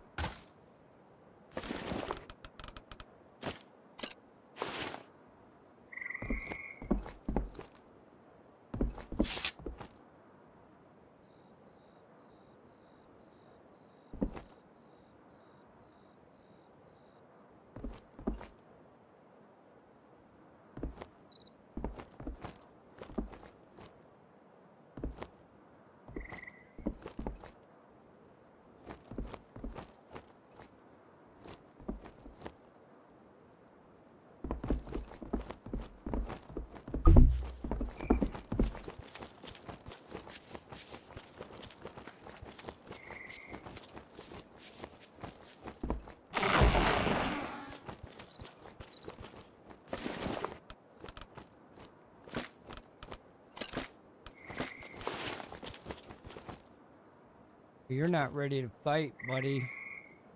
Need to get you some training.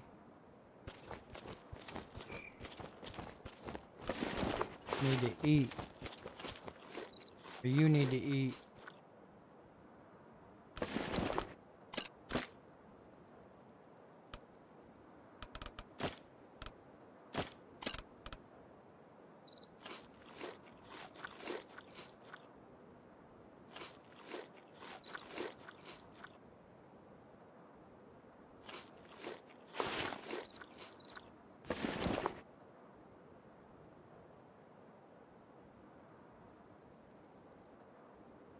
Yeah, I need a whole bunch of shit for that, buddy. We won't make that right away.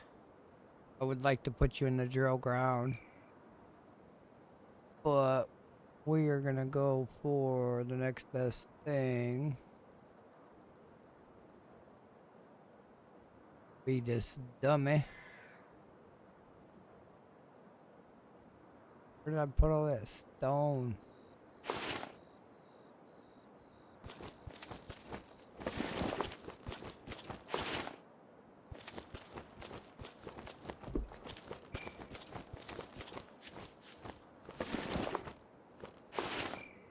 I have none, but I do have some over here.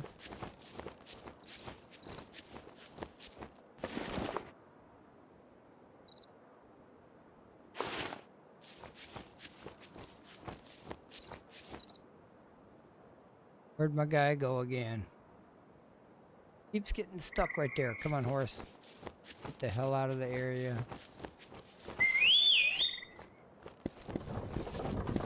I don't understand why he keeps trying to get stuck on that wagon.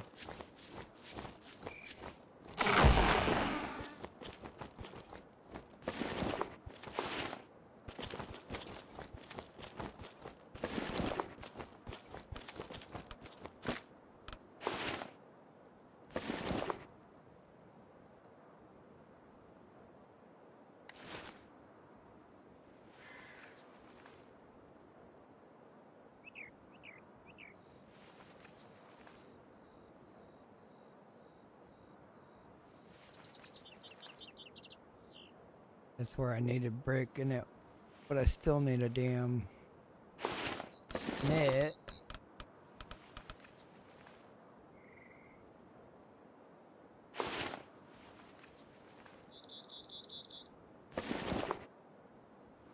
Copper. Only one piece of twine, that's not enough.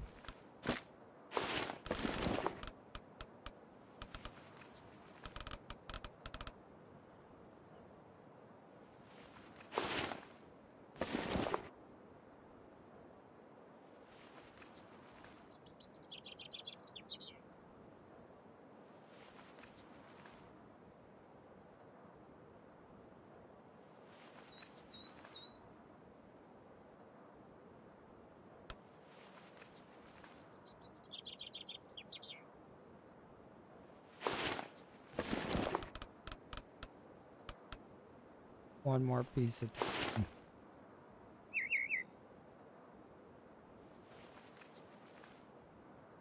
gotta put him on the training station. He go into battle right now, he die. His sword skill I don't think is anything. I think I found him with a spear.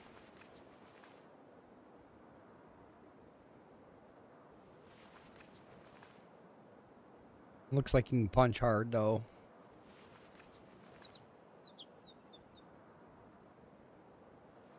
Definitely gonna have to go out and find another warrior. Preferably level 30. Usually there's a 30 guy that spawns at the mine over there.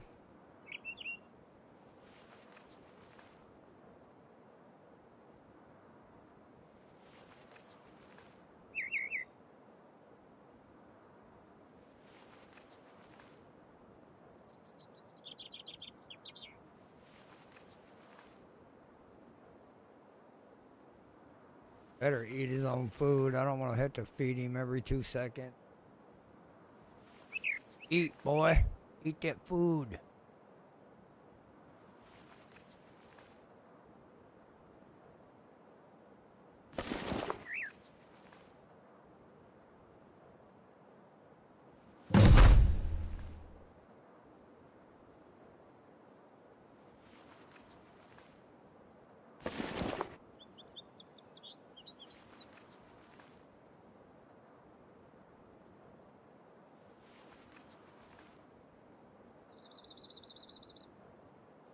Put him in the training drill anyway.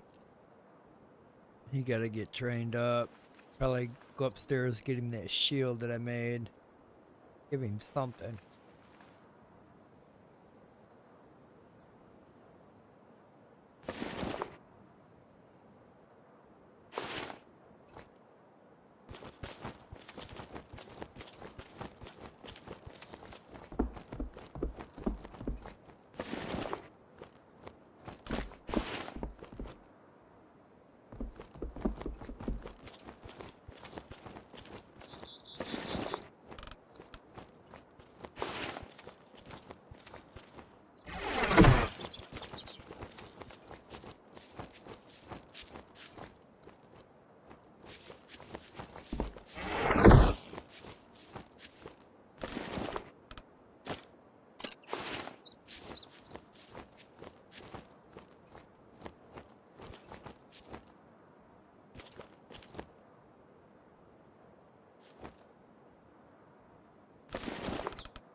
Need to make surprise.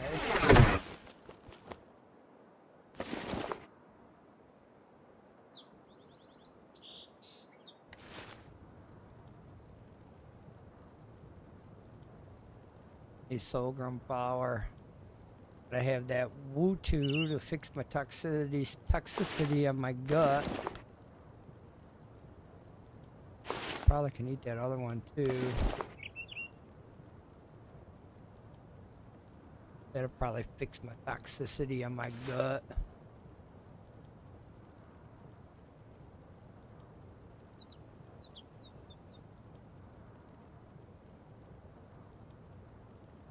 Probably better to eat than damn crude meat.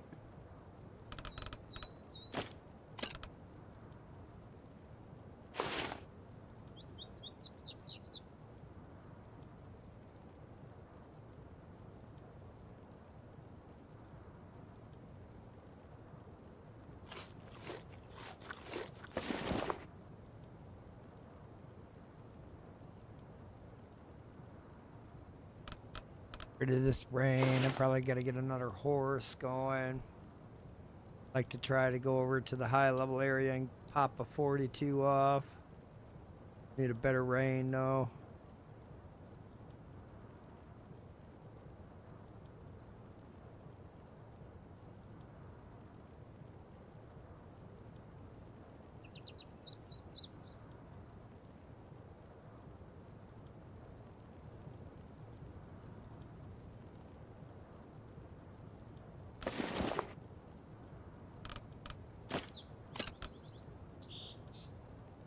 We're gonna need more flour in here and the salt.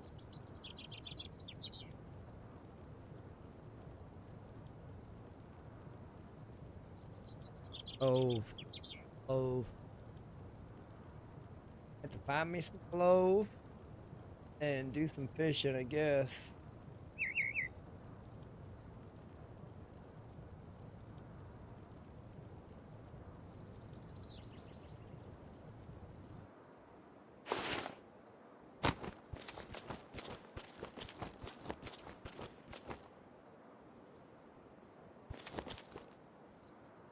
My battlefield? Say what?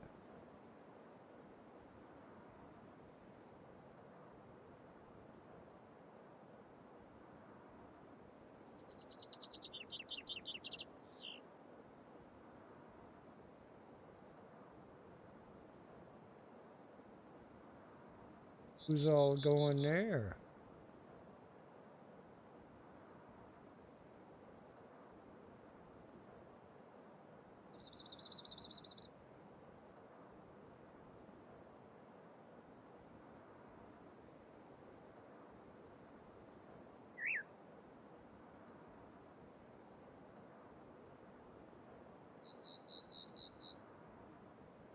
Alright, I wonder if I'm going.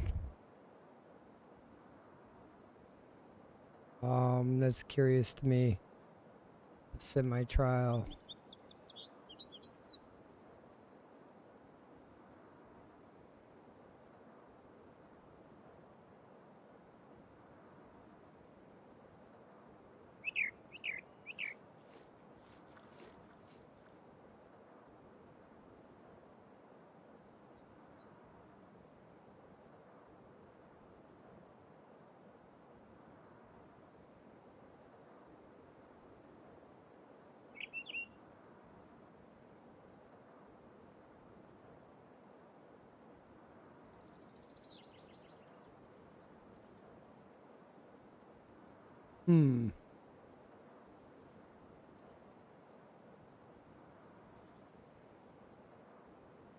Probably should go.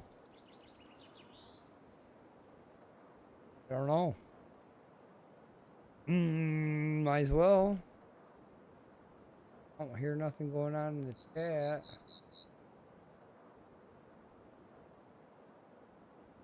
If we're going or not.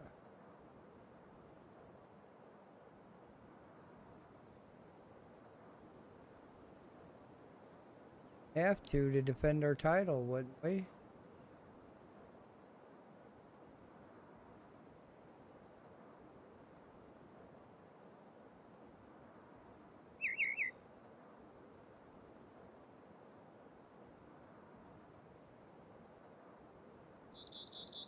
Ugh, I just don't know. Give it a minute here.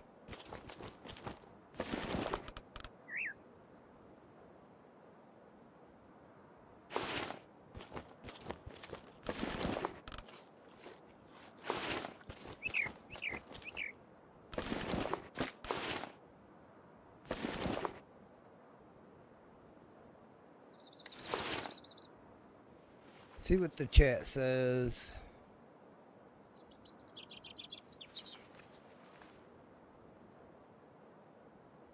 Go or not, I don't know.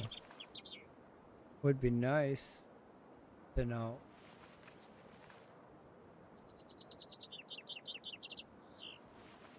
Sure.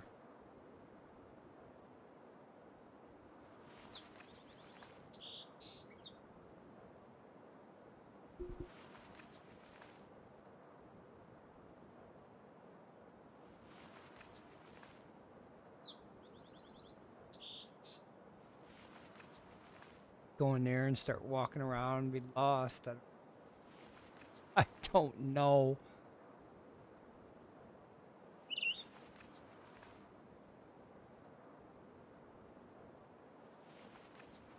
Let's be gone if whatever the hell's going on.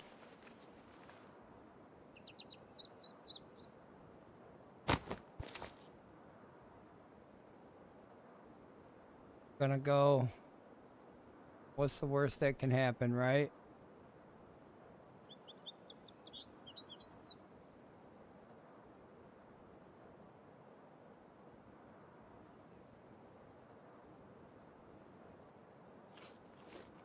So I gotta put all my items in storage.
This is kind of weird.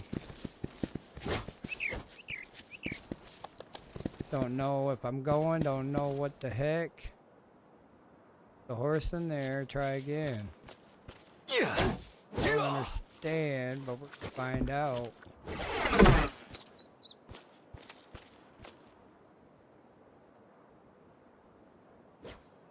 Oh, here we go.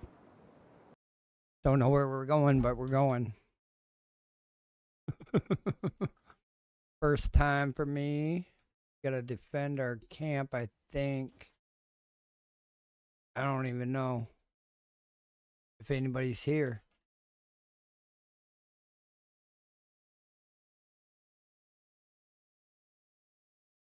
Spawn back here. Doubt anybody's here though.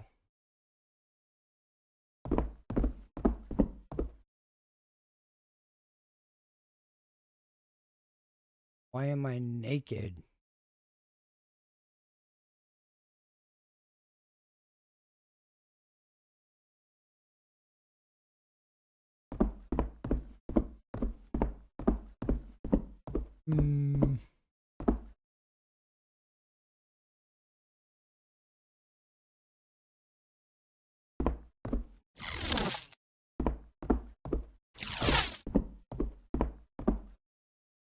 Am I the only one here?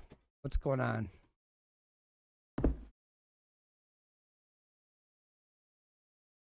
don't understand.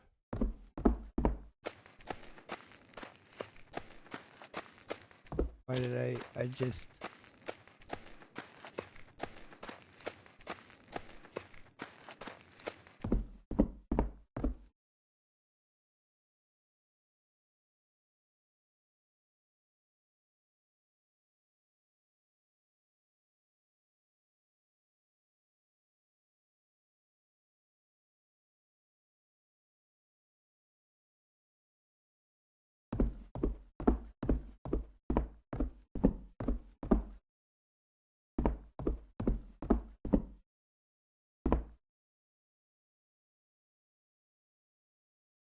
I don't see anybody.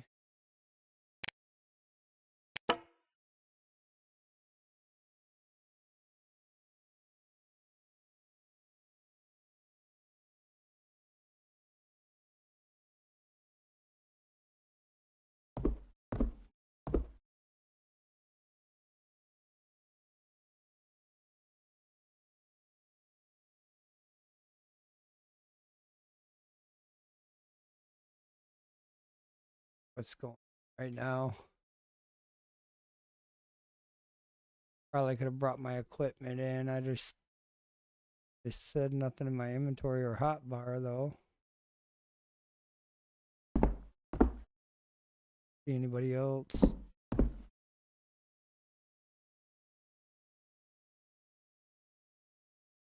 I'm not sure. Let's see what happens when the timer counts down.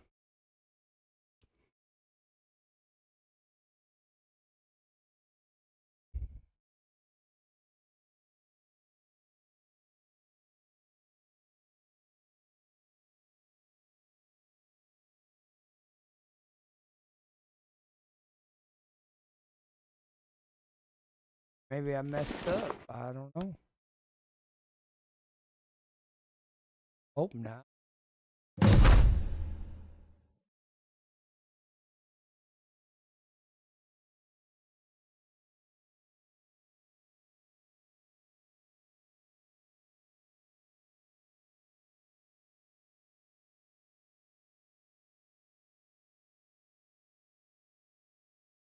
I don't want to wait 30 minutes for the battlefield. Or is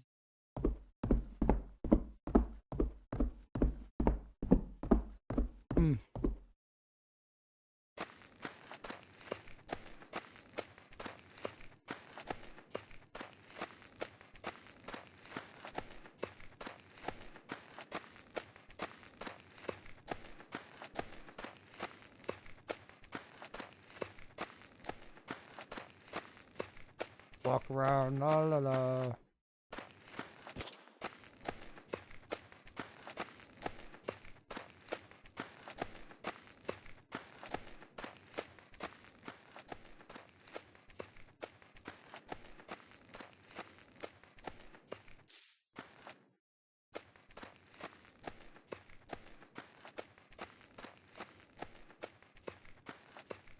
Probably die of starvation. Why not? The hell's going on?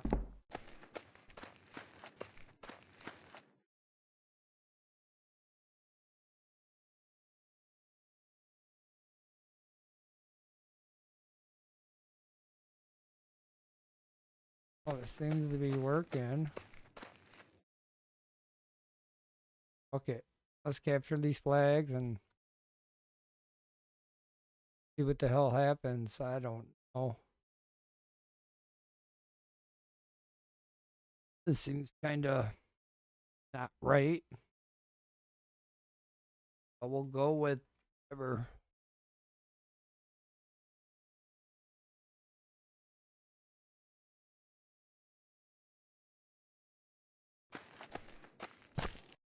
Set up there. I bet you take over them points. And flag.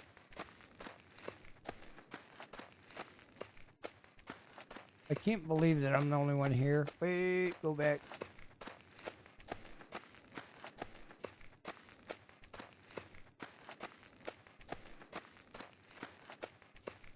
I don't get it.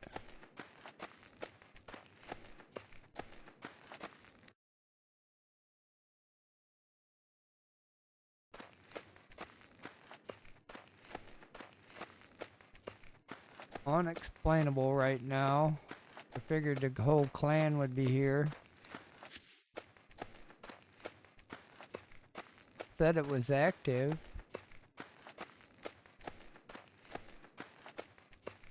Nobody else has joined. Probably gonna die for no food.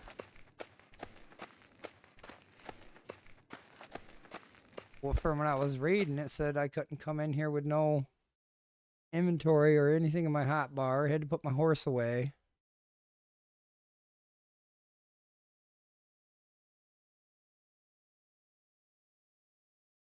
Just not understanding this one.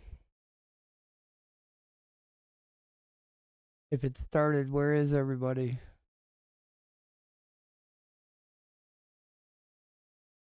Where's the other team?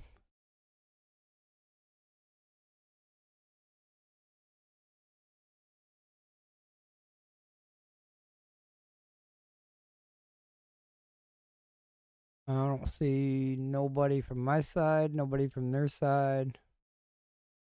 The flag taken is actually active. The game is actually active. Like, a war should be happening.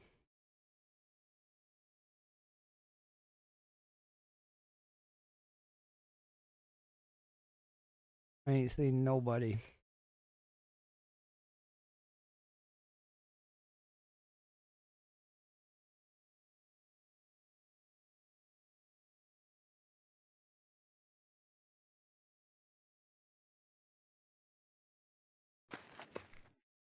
I didn't know equal sign was auto move. Huh. Learn something new every day.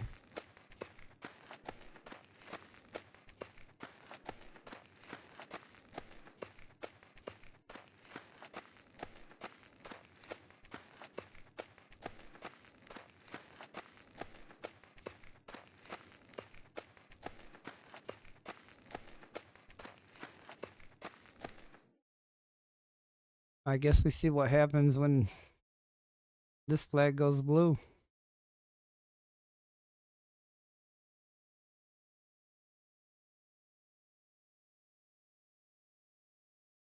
If there's anybody from the other side here, they'd be coming out that gate. And or my left or right.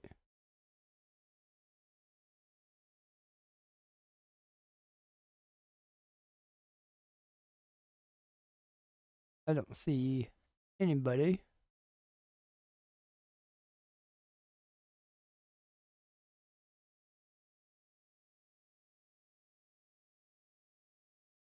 I don't know. Got the I got the mission complete for doing it. I mean, there's that.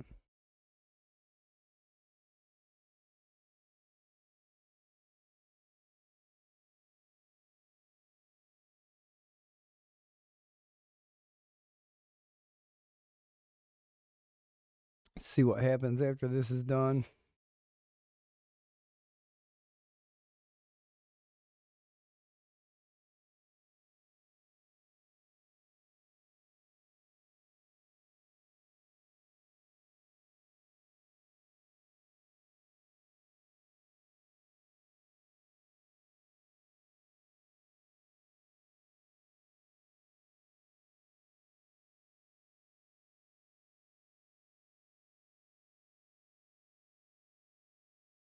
I fucking just don't understand. I just got 500 honor points for doing this battle by myself. And I thought it was a mass guild thing. I'm very confused. No questions asked, I guess.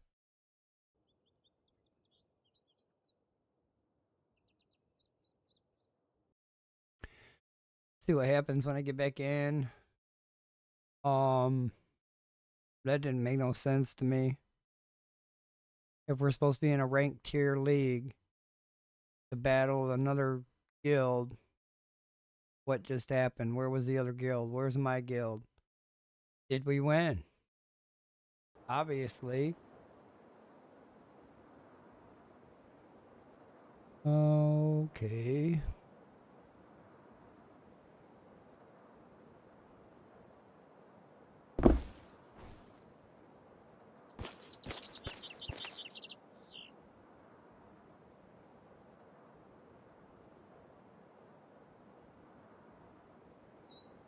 I just don't fucking get it.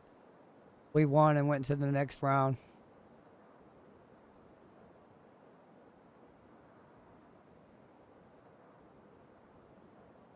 Was that because of me? I'm fucking blew away by just what just happened. I don't know.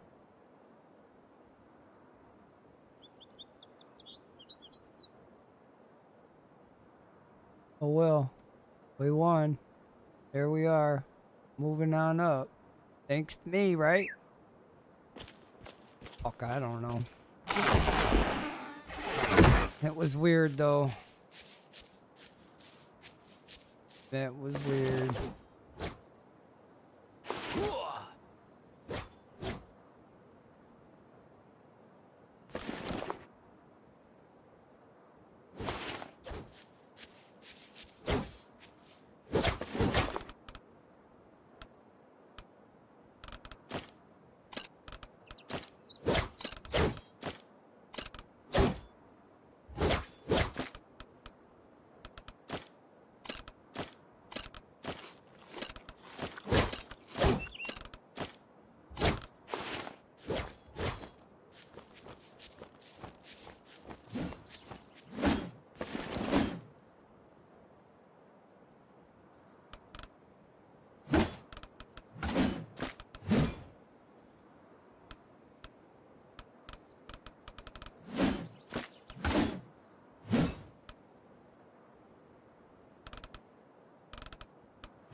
Oh well. Probably good enough to not rank up. Nope.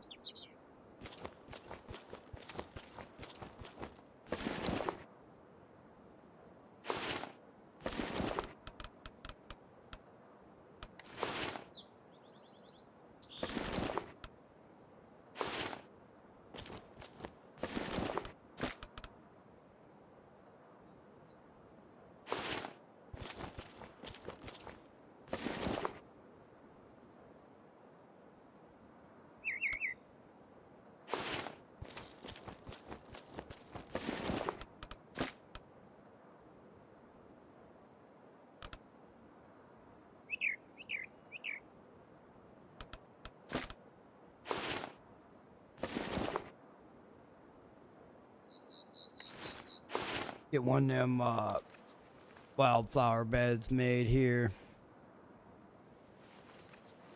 I didn't even see nothing going on in the chat. I know there's people online. Quite a bit of people online. So with that battle, I'm not sure what just hell happened. But we just hell moved into the front.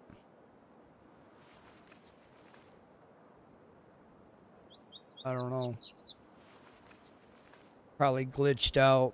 I'll probably get yelled at. I don't know. Something weird is going on.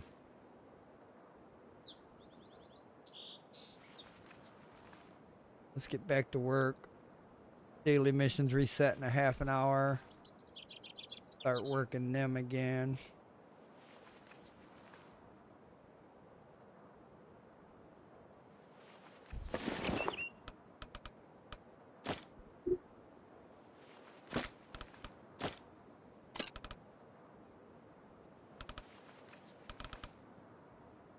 Way too much on me.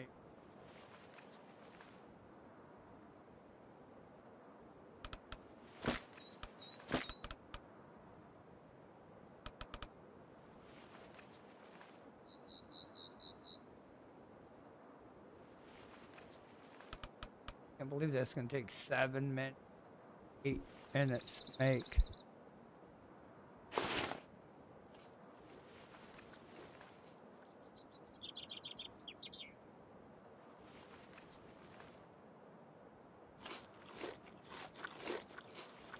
We'll have to go out hunting again. We're running out of meat. And warriors eat a lot.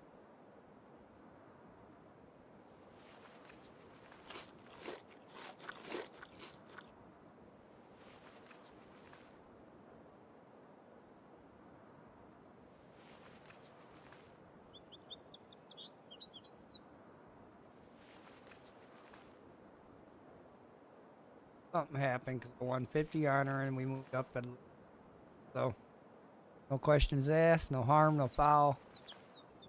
Right?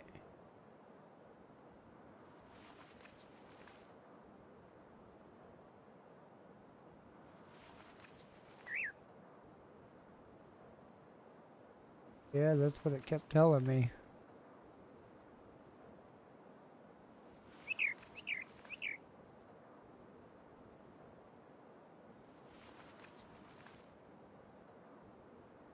They had 42 members in their league. I don't... What the hell?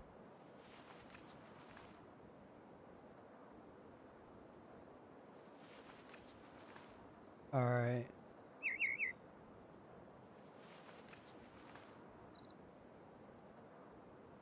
Still don't understand.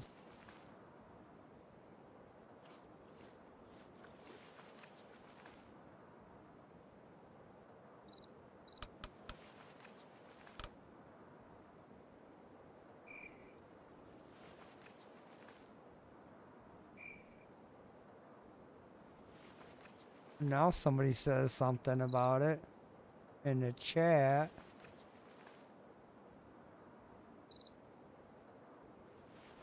I've already been, won't let me go. I've already moved up a league.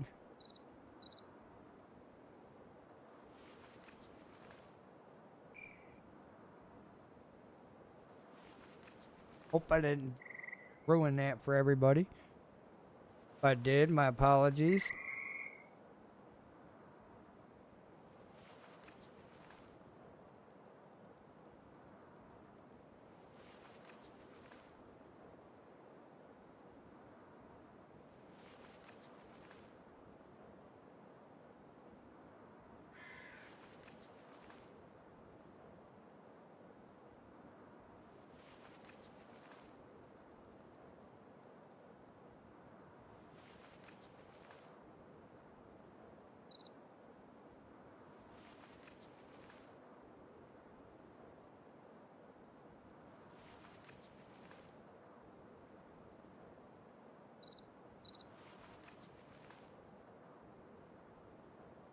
They won't let me join now.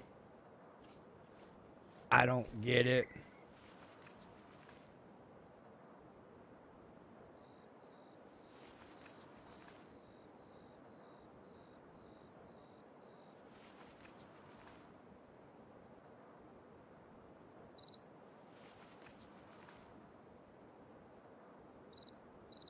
Maybe they were not. I just don't know.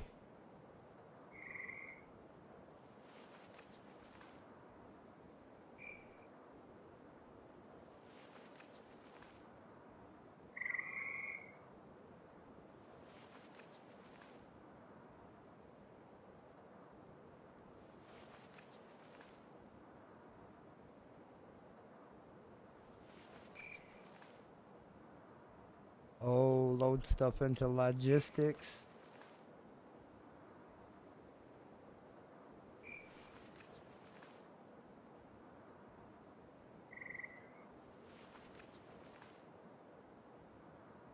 Practice round.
Alright, what are we going for?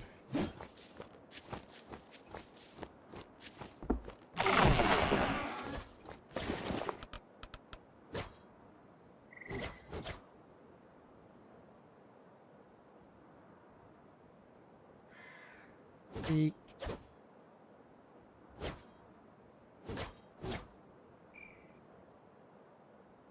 Like we're going for iron again. The heck happened to all the iron?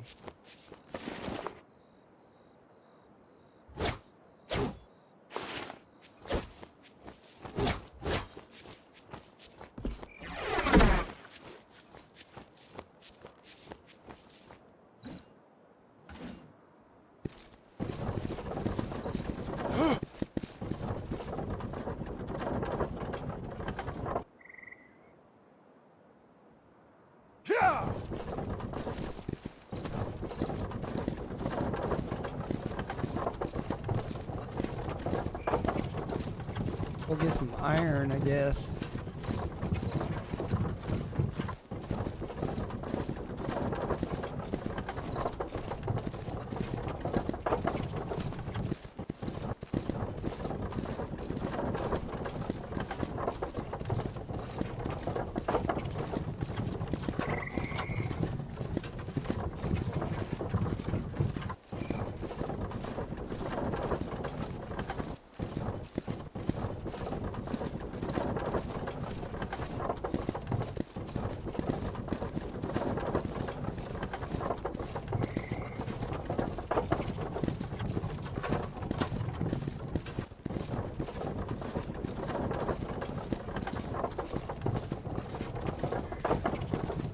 Maybe it's an all-at-once thing. Maybe I need to be at the logistics station to go. Maybe I did a practice round or some shit. I don't know.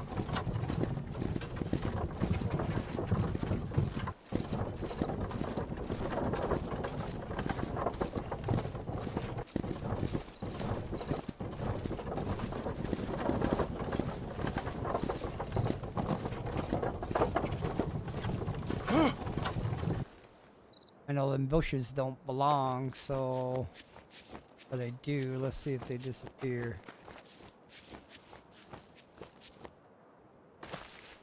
Alright. Be good for now.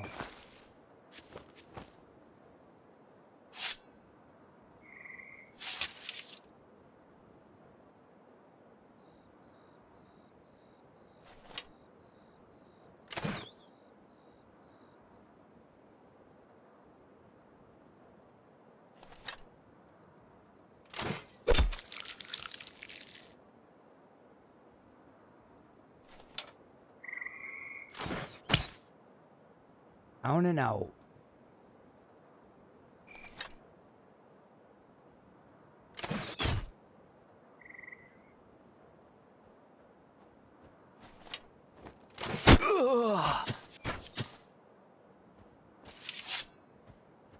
I still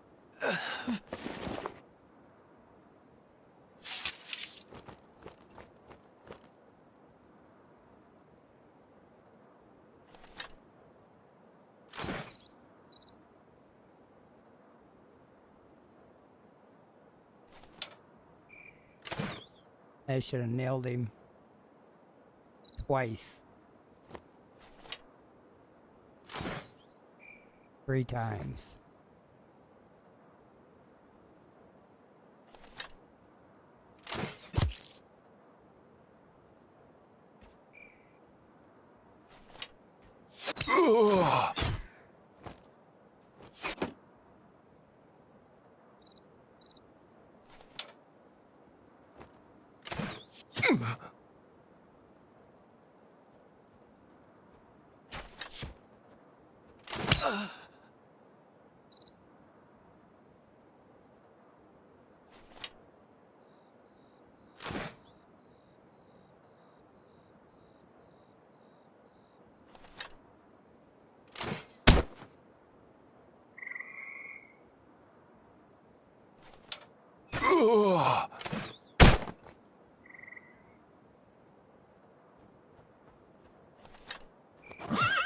What are you doing to my horse, bitch?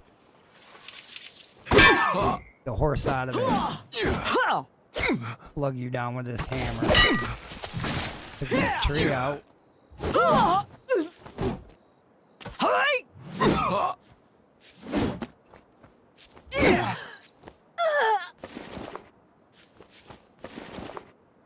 don't have no more tree to protect me, so let's go.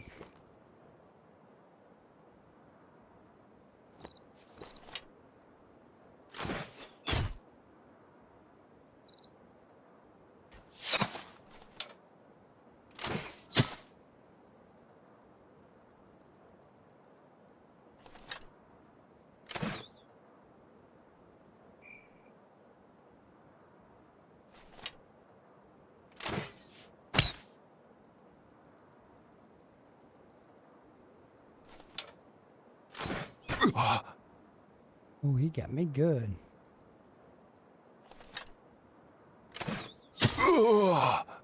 Might be a colonel. Yep, he is.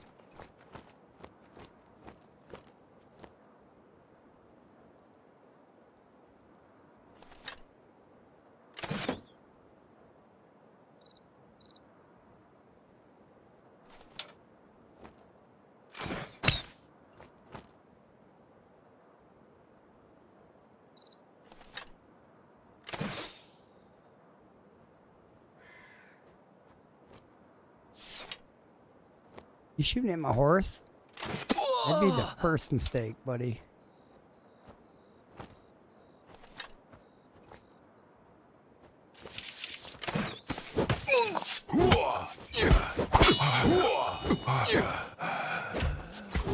Why am I hitting with hammer?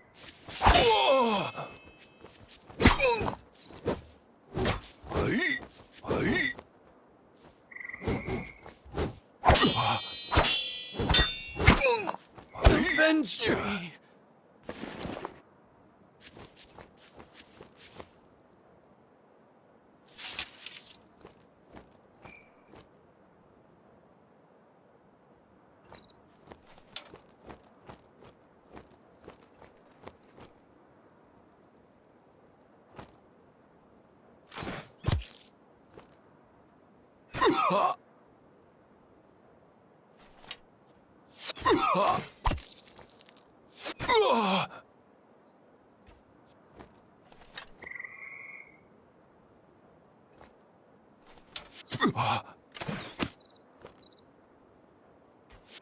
Why didn't she go down?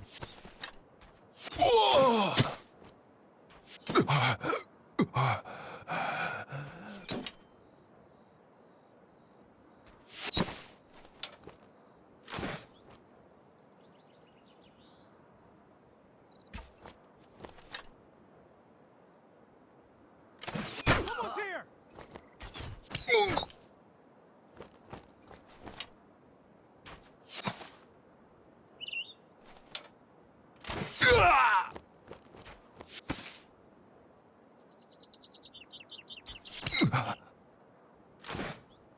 Oh, come on. Get in there.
Where the hell are you from?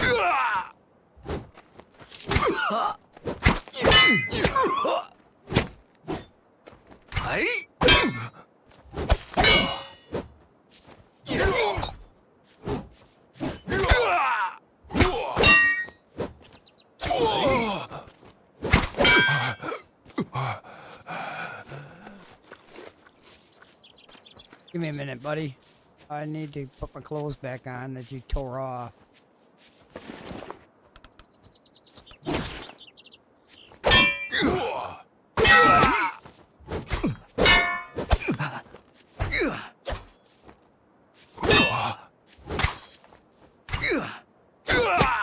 Where the hell are you from?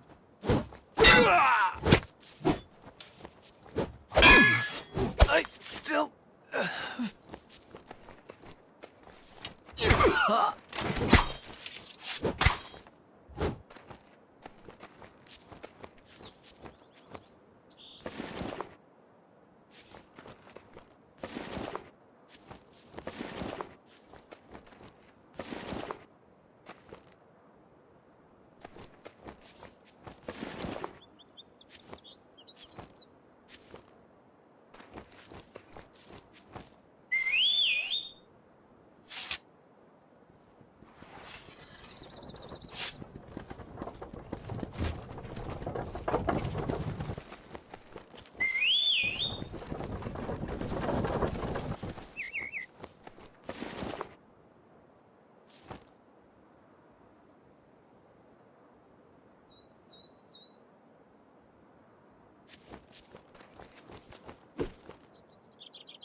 Should be able to mine through this a lot faster with my new iron hammer.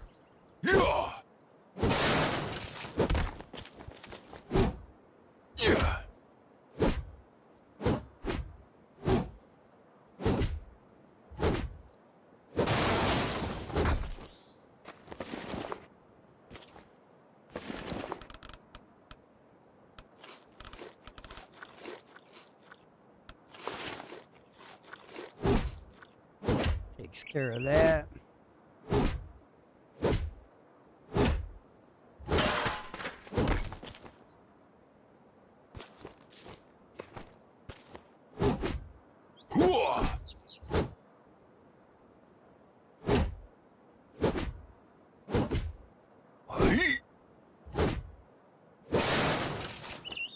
At least the rock is busting up.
Get all this before it respawn. Yesterday I was in here and it seemed like they respawned on me. Hopefully with this new hammer I can get through this shit a lot faster. They won't be respawning on me. Come on. Maybe it's a glitch. I thought they had a longer timer. Or maybe I was just wasting time. I'm pretty sure I was mining. Crazy.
Should be gaining more iron per hit too.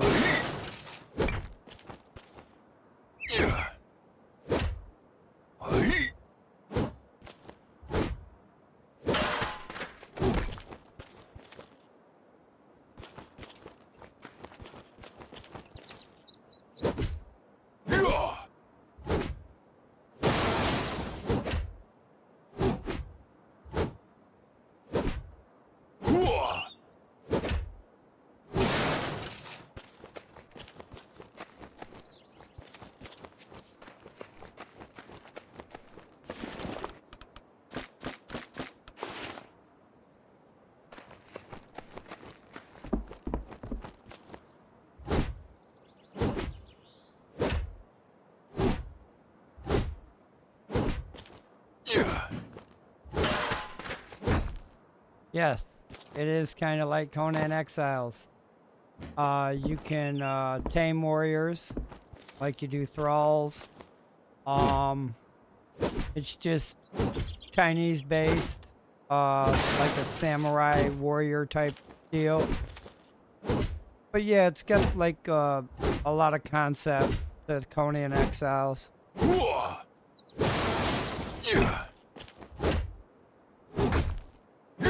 Especially when you tame NPCs. Kind of reminds me of thrall taming. You actually hang these guys in a torture rack, and till their obedience is 100, and then they're yours.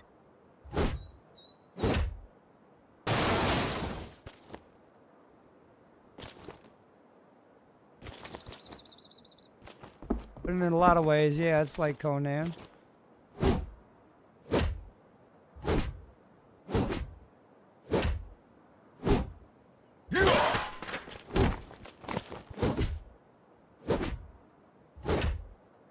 Being in early access, there's still a lot gonna happen to the game. They're coming out with skins for the Greece civilization and the Persian civilization, just like Conan did with theirs. Pretty sure they're gonna have world events that will happen. Other little events that happen currently. These are the events that happen every day, daily, weekly missions. There's a prefecture battle going on right now with our guild and all the other guilds on the multiple servers to try to be number one. Can participate in that. There's country battles, fortress battles, fair battle jousting.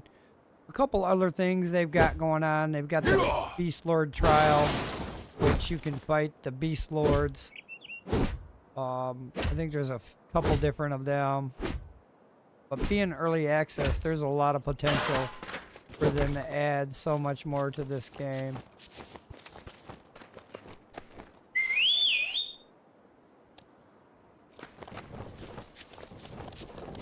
The depth of earning your levels and earning your skills. This is your level tree right here. This is what level I am right now, 46. But these are your talents and skill tree right here. This affects everything that you currently do. So if you wanted to work on one-handed sword, you'd have to be fighting a bunch of people with one-handed sword.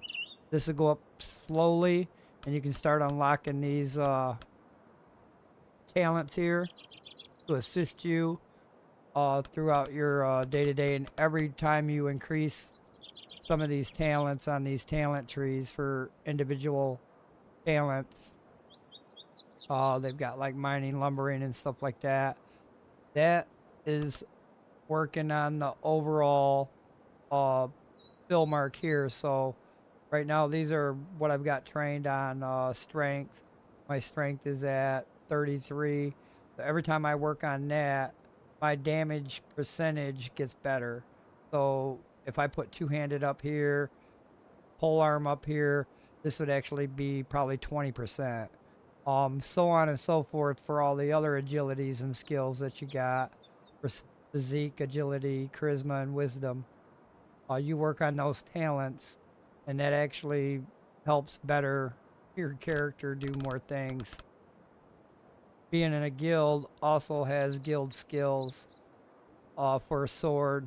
This gives us plus damage, 37.08 one-handed damage, so that's very handy to have. It affects all the skills and talents that we currently have on our tree: projectile, archery, crossbow, and then we come over here to production, which relates to mining, harvesting wood, other little things that go with that. And then we got the manage of the base as far as how many people we can have tamed, how many horses we can have tamed, internal affairs with how many beacons we can have in the area of the map. Currently I'm on the new map is what they call it, and the new map is pretty big. I'm currently this little speck right here on the map. I'm like right down at this iron mine, which I should be mining it. They're gonna respawn. But I'm currently here on the map at this iron mine, but the map is massive, very massive. It's got multiple different biomes, Each biome is level specific. So this is like a starting area. Down on this coast here is another starting area. And then as you move over, the levels get higher. This is like 12 to 20 slash over here. Same here, 12 to 20. And then you go immediately in this area, it's like 50, level 50 to 60. Over here, it's definitely 60. This is like a hot zone. You got to have some cooling agent to keep you cool when you're over here at the volcano area. You got the Iceland area, which I haven't actually been down there, but you can take a boat over there. The map is pretty big. There's a lot of different areas on the map that you can build camps and beautiful spots. Like this area right here is a beautiful spot to build in. You have main camps on the base right here, or on the map. This is an NPC camp filled with a ton of NPCs. You can take your guild or you can try by yourself and attack those for maps and other sweet items. There's actually another camp here. I believe there's another one. I can't remember where it's at. I think it's down over here somewhere. Big camps. And then, but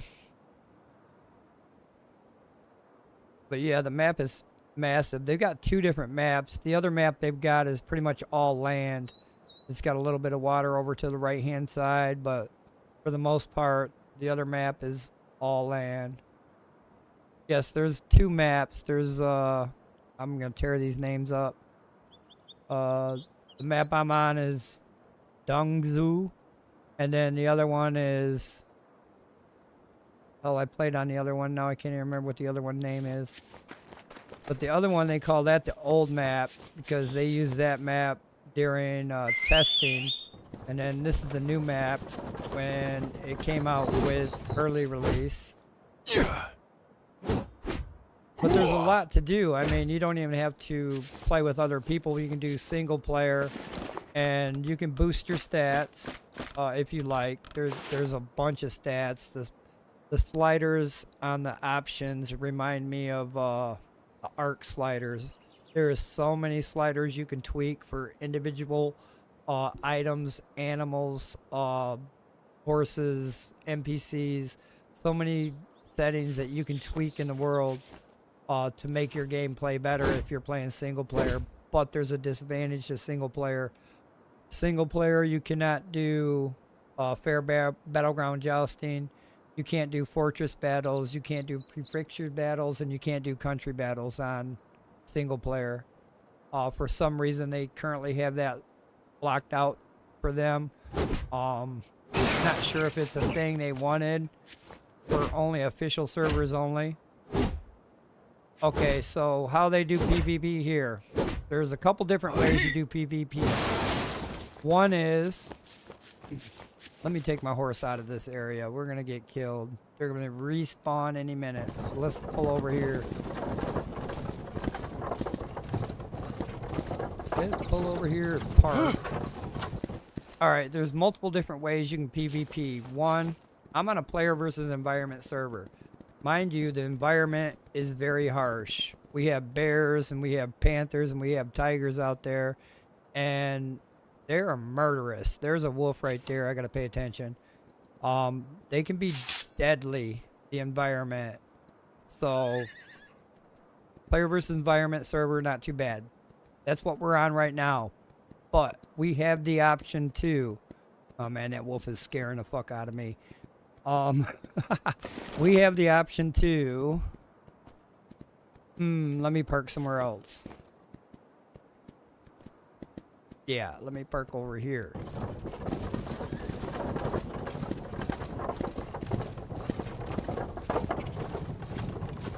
I may have to log off real quick. And I don't want to die. Alright, so one way to do PvP is on a player versus environment server. I would switch this right here to peace and competitive mode. And if the next player did that, then we can fight each other right now. I couldn't take his resources off his horse or his wagon or from his base because it's a player versus environment server, and that's all protected. So that would be a no-go. That's one way to do player versus player. Another way to do player versus players on this map is around the map they have these collection points. At a certain time they become active. Certain people go there. You can go there, kill the guys there, and then boxes of loot spawn. But within this area, you can fight other players because it becomes a PvP area. So within this area here, it becomes player versus player, all man for himself. So if you ever decide to go get one of those online, be wary. Somebody could be stalking you, and as soon as you kill all them guys, they're going to come in and kill you and take your crates. That's another way to do player versus player on this server. Fair battleground jousting is another way to do player versus player. What that does is currently my level is 47 or 46, and I've only got these talents unlocked.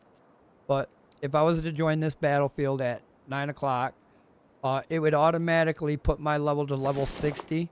It would automatically tier these all up to the max level on all trees. And then that's why it's called Fair Battleground. They take you from your server, put you on a different server, and you fight against either the red or the blue team, and you earn silver coins.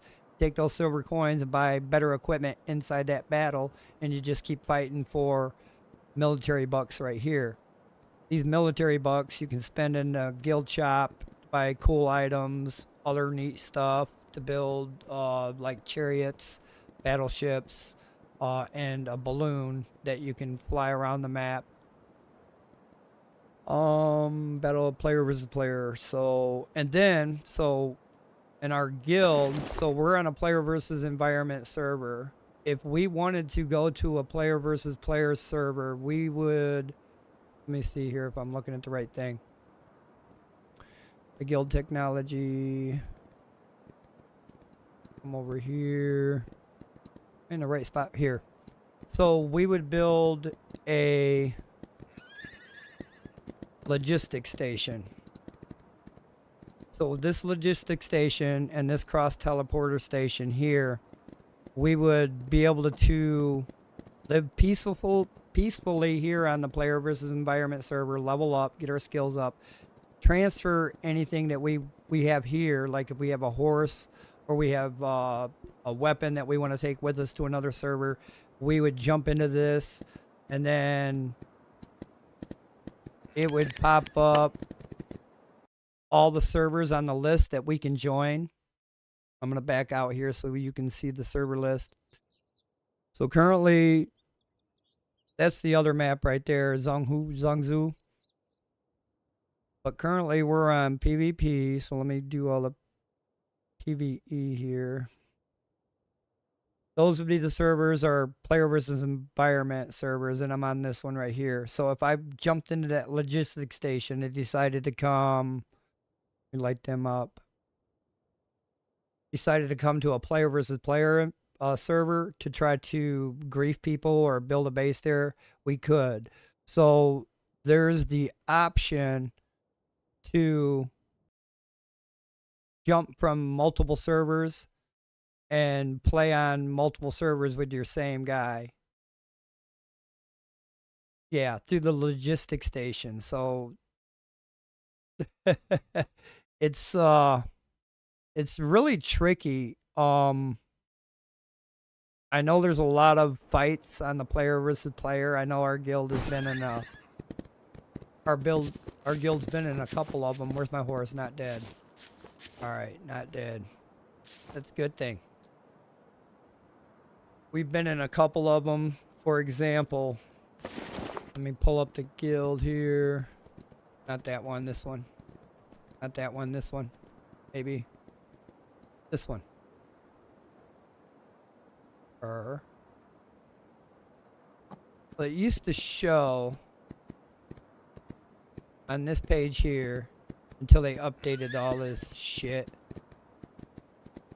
But I'm trying to find this spot where I can show you. Okay, currently, this is our guild. And our guild is currently, or the guild leader is currently the magistrate of this country.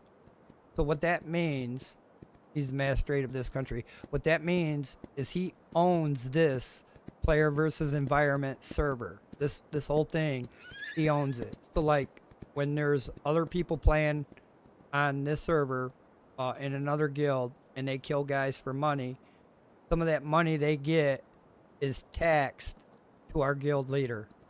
So their monies that they earn from killing NPCs will be taxed a little bit, and it'll go to our guild leader because he's the magistrate of this current country. And I think that's the overall goal, is to be magistrate of multiple countries, because with this prefecture battle here, right now there's a tier system. There's a bunch of guilds fighting for number one. All those guilds right here are on other servers. This guild right here is not on our server. This is actually a guild that's on a player versus player server. I was when I was looking at the servers earlier, I seen their symbol, and they own a country. So each one of these guilds currently own either one or two countries. This guy right here, he owns one country, occupies 3 fortresses, and occupies a capital. This is our guild right here. We currently occupy one country. So you can occupy multiple countries if you can hold them. And you have to, I mean, that's a lot of work going from one server to another, especially a player versus environment server where you're fighting to stay alive. You're fighting to keep your base from being griefed all the time. You're building arrows like mad, whatever it is to protect your base. Yep, that was I actually pay taxes too. So when I kill one of the NPCs and I collect their money, I'm actually paying taxes on that as well. And at the end of the tax run, because there's a certain time that I think the magistrate can activate the tax. I think it lasts for 1 week. Everybody has to pay a tax. And then after that, I think the tax paid to our guild gets distributed to all the guild members in the guild. So when I first joined the guild, I got 10,000 copper coin because our guild had minted money. And I think that's what it means when we're minting money right now, is we're collecting taxes. But there's a lot of depth to the game. I mean, there's so much depth, even with what I've talked about. It's just a scratch of the surface of the depth of this game. You've got workbenches that you can put your workers on, your NPC workers. There is multiple different tiers of workbenches. There is multiple different tiers of crafting items, crafting different things. I mean, this is just for workbenches and tools. These are the recipes for them. And then you come over to building and furniture, which advances all the way up to, I'm currently at metal foundation, and that looks like the top tier on that. The weaponry, as far as one-handed, crude pole arm, crossbow, shield, throwing arm. Then you get your armors. Eventually, I'm trying to work down to here, to the top tier armor, which is meteoritic. And I kind of laugh at this too, because Conan has the same thing, to where you got to find meteor ore for the top tier ores. So same thing here, but this meteor ore don't fall from the sky like on Conan. This meteor ore is actually is in a mining camp that you fight guys for. And then the jade is another mining camp. You have to fight NPCs to get. The glider armor fragment I would have to get from an NPC, probably a captain or a colonel, depending on the quality of that glider armor fragment. But that would be the highest tier armor that I would make. And then you got taming and recruit. This deals with a lot of the horse's armor, horse's food, training centers for your NPCs to make them better at combat. And then you have food and medicines, a lot of different foods and medicines you can craft and create. Vehicles and siege weapons.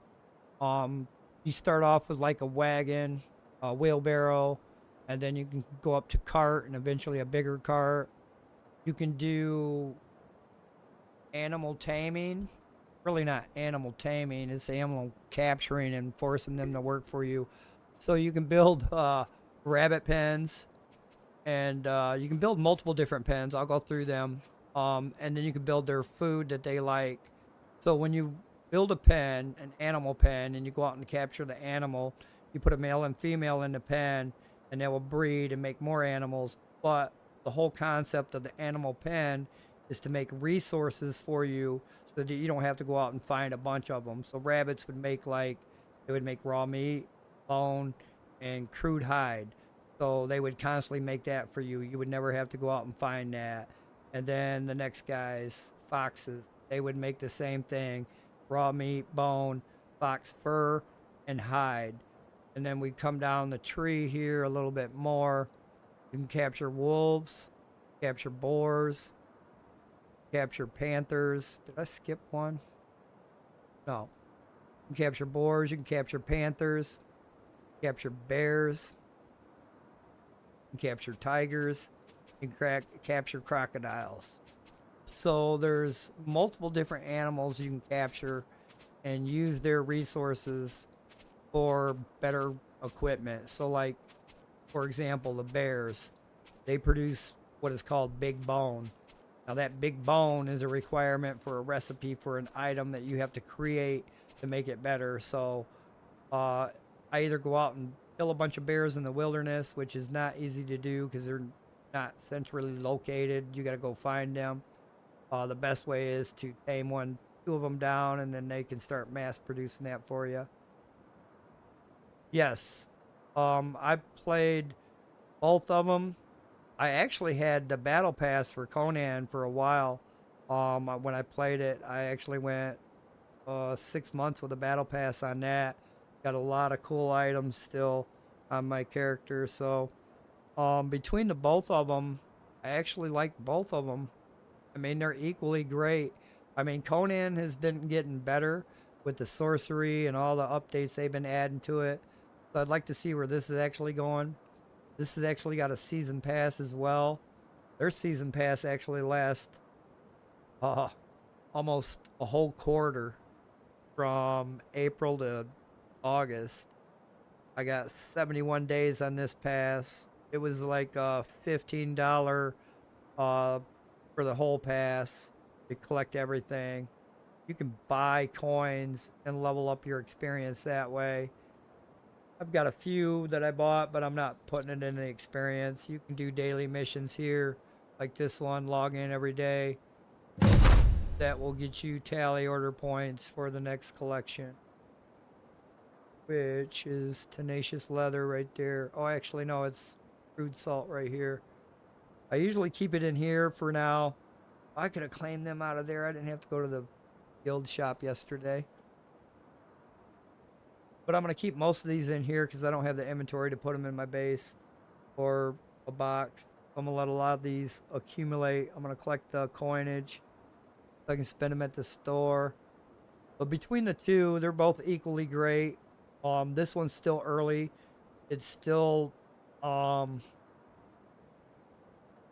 don't know. I want to lean towards, I hope it gets a lot better like Conan did. But for the most part, it's going to be like opposite effect.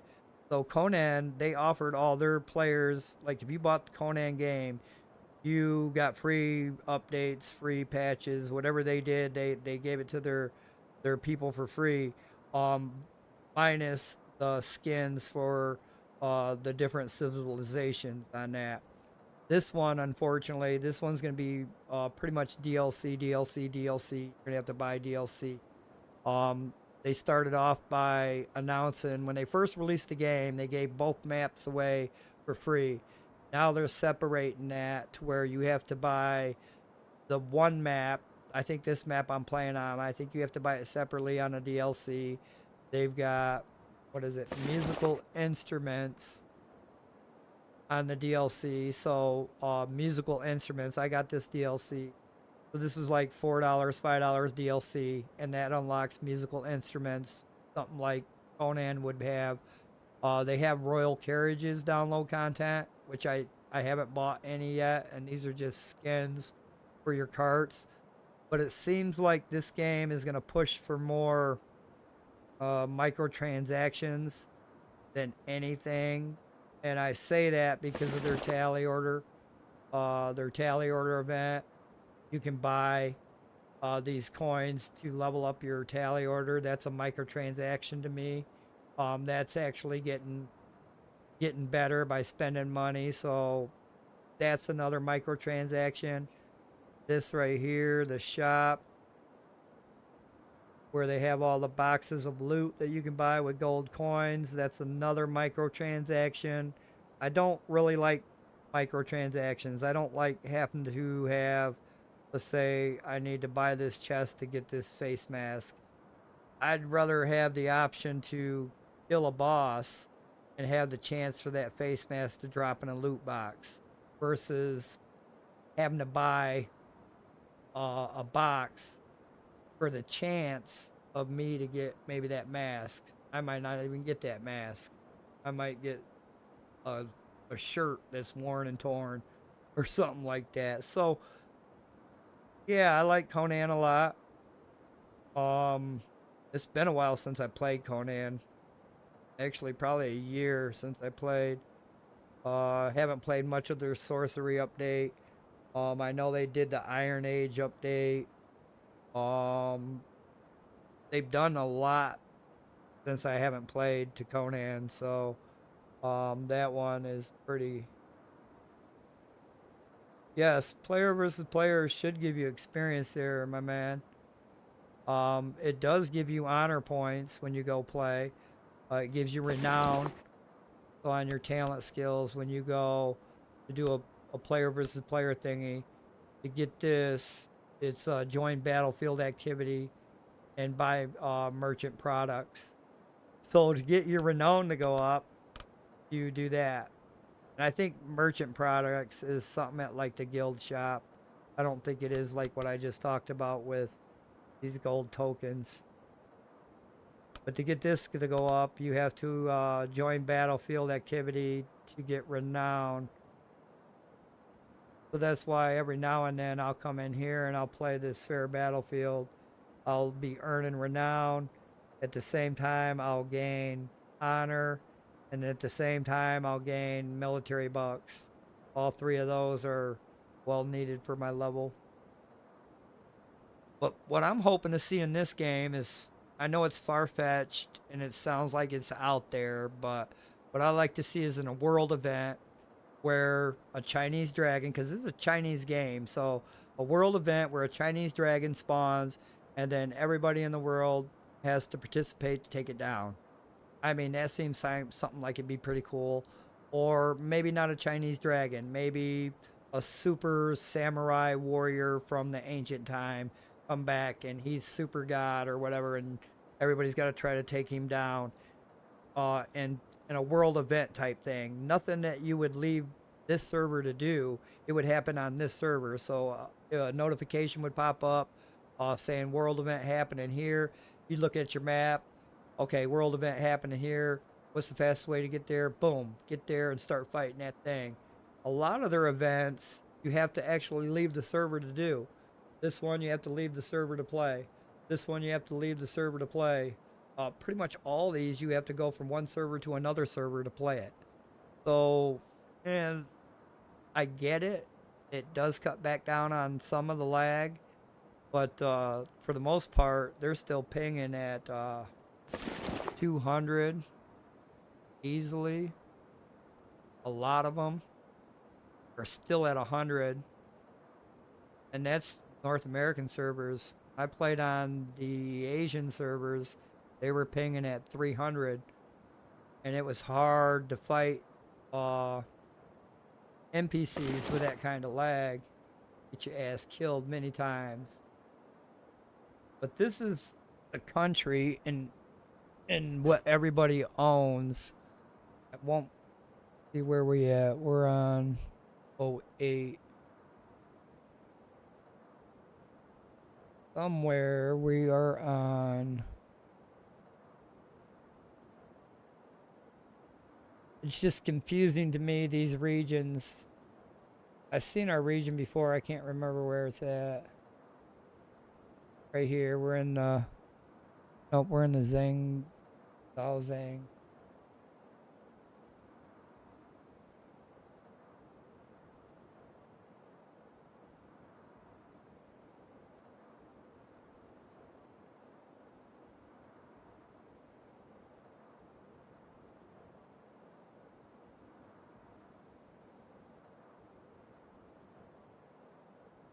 But these regions show who owns pretty much that general country. Not loading up for me, but it would show the guild, give some information about it, how many members are in their guild, how many countries they own. This guy actually owns 2. Or this guild actually owns 2 countries. So I think the goal is to own these countries. Go from country to country and own it. Take it over and be the master of that country. Which kind of gives it a different surreal as far as playing the game. It gives a player the reward of actually owning multiple countries. So say like a player owns this country, so he owns this map. Not owns it, but he's like the president of this country, and then taking over multiple countries and holding those multiple countries, that would be a right, a given passage. And I mean, that makes the player feel, hell, I achieved something there. So a lot of them play it like that.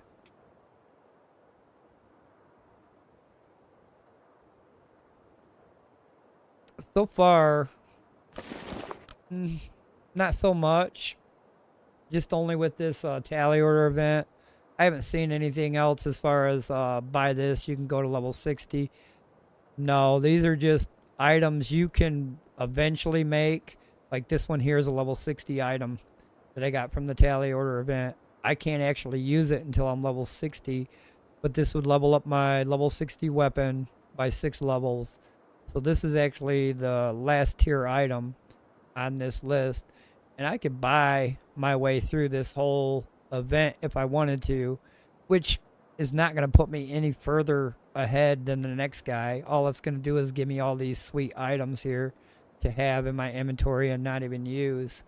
Yeah, I'm going to have a skin. They may not have a skin, so to speak.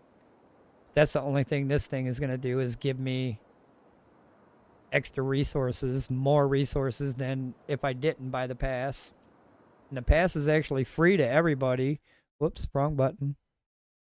It's actually free to everybody, but you only get every other one. So you would only get every white one shaded in white here, and then when you buy the tally order, you get every gold one too. So for free, they do every other one going down the line with the same missions going every day. Log in, then complete 5 daily missions, and you get extra EXP point. But I went the extra mile. I spent $15, and now I can collect everything as far as I'm going down the line. It goes all the way up to 130. But like I said, it was a 90-day event. It started on 4/1, and it's been almost 20 days now. And we still got 70 days to go before this event is over. So a lot of time to actually make my way down this tree.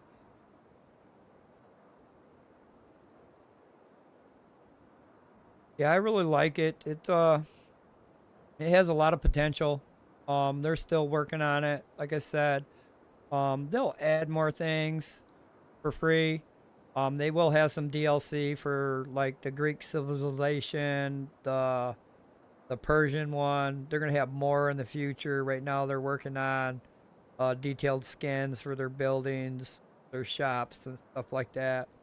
That seems pretty cool. I might actually get some of their DLC from that, especially the Greeks, the Greece, yeah, Greece. They seem some of their building types and some of their the look of their buildings look pretty cool. The developers were sharing some of the information of what they're working on, and some of their building concepts are pretty freaking neat. So I'm looking forward to that. And like I said, I hope they add some different things.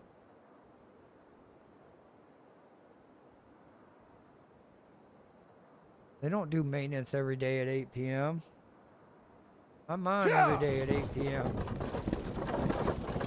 But yeah, this game is really, really deep. The other day I was talking to a guy, a viewer that watches, and we were talking about the boundary marker and the structural points in relation to the boundary marker, because you have a boundary marker that you can place near your base, and what that boundary marker does is it keeps the buildings and the workshops and everything in your base area from decaying. But the boundary marker has its own decay. It has its own auto decay is what you call it. So it has a scroll that you can put in there to earn structure points, and those structure points are applied to the auto decay that the boundary marker does naturally. It took me forever to figure out. There goes my cart.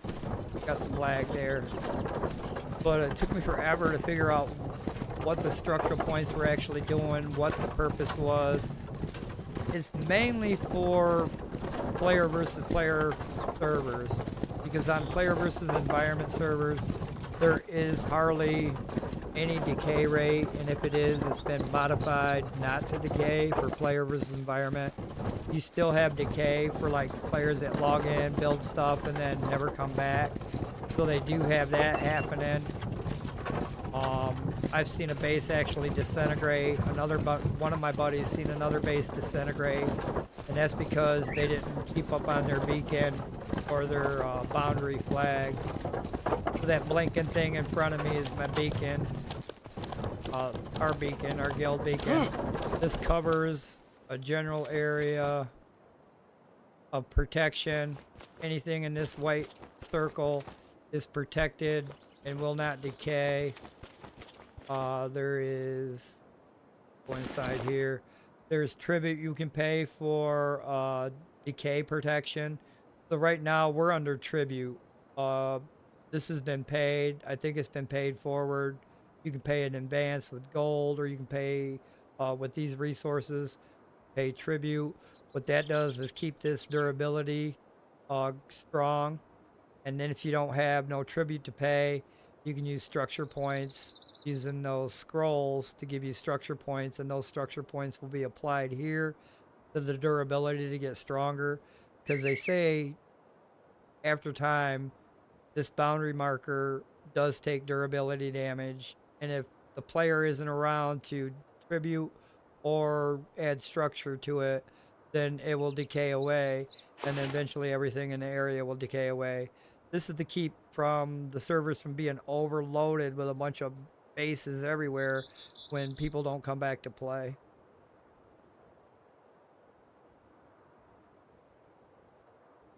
Yep, there will be building skins in the future.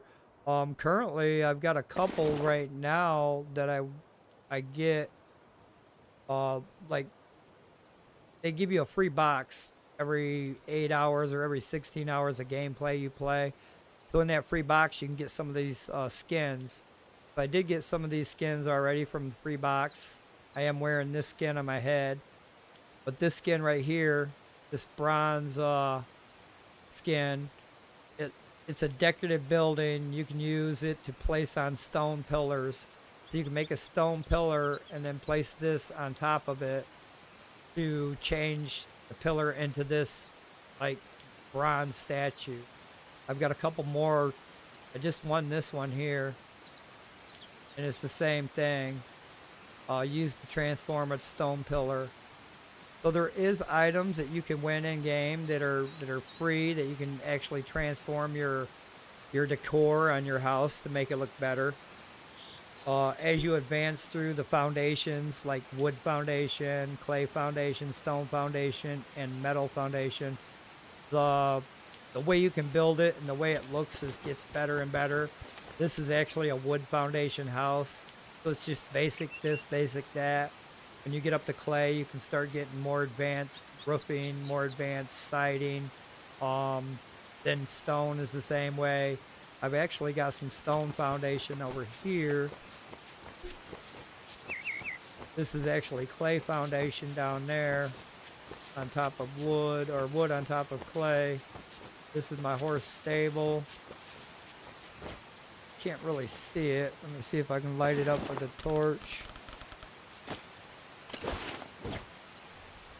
But the stone foundation is this foundation right here with that pattern print on it. And the metal foundation is the metal one right here with this pattern print on it. So the foundations get better as they go up. The clay foundation don't have no pattern print. It's just like rock-based pattern print, which looks still pretty cool. And then you come up to stone, which looks good too. And then you got your metal foundation, which is really good. What I got going on here is, this is my guy. I tamed him. I've got him training on a training dummy right now to increase his skill in sword. So when he comes out into battle with me, he will actually have his one-handed up a little bit, so he can actually help me fight. And then you can put armor on him, swords, whatever, foods. But I got him in training right now. He needs a lot of training. I actually need to go out and get another level guy. With my recruitment right there, this one unlocked, I can recruit warriors below level 35. I think he was a level 20. But I'd eventually want to get up here to where I can do 55 warriors, and then the main goal, level 60 warriors.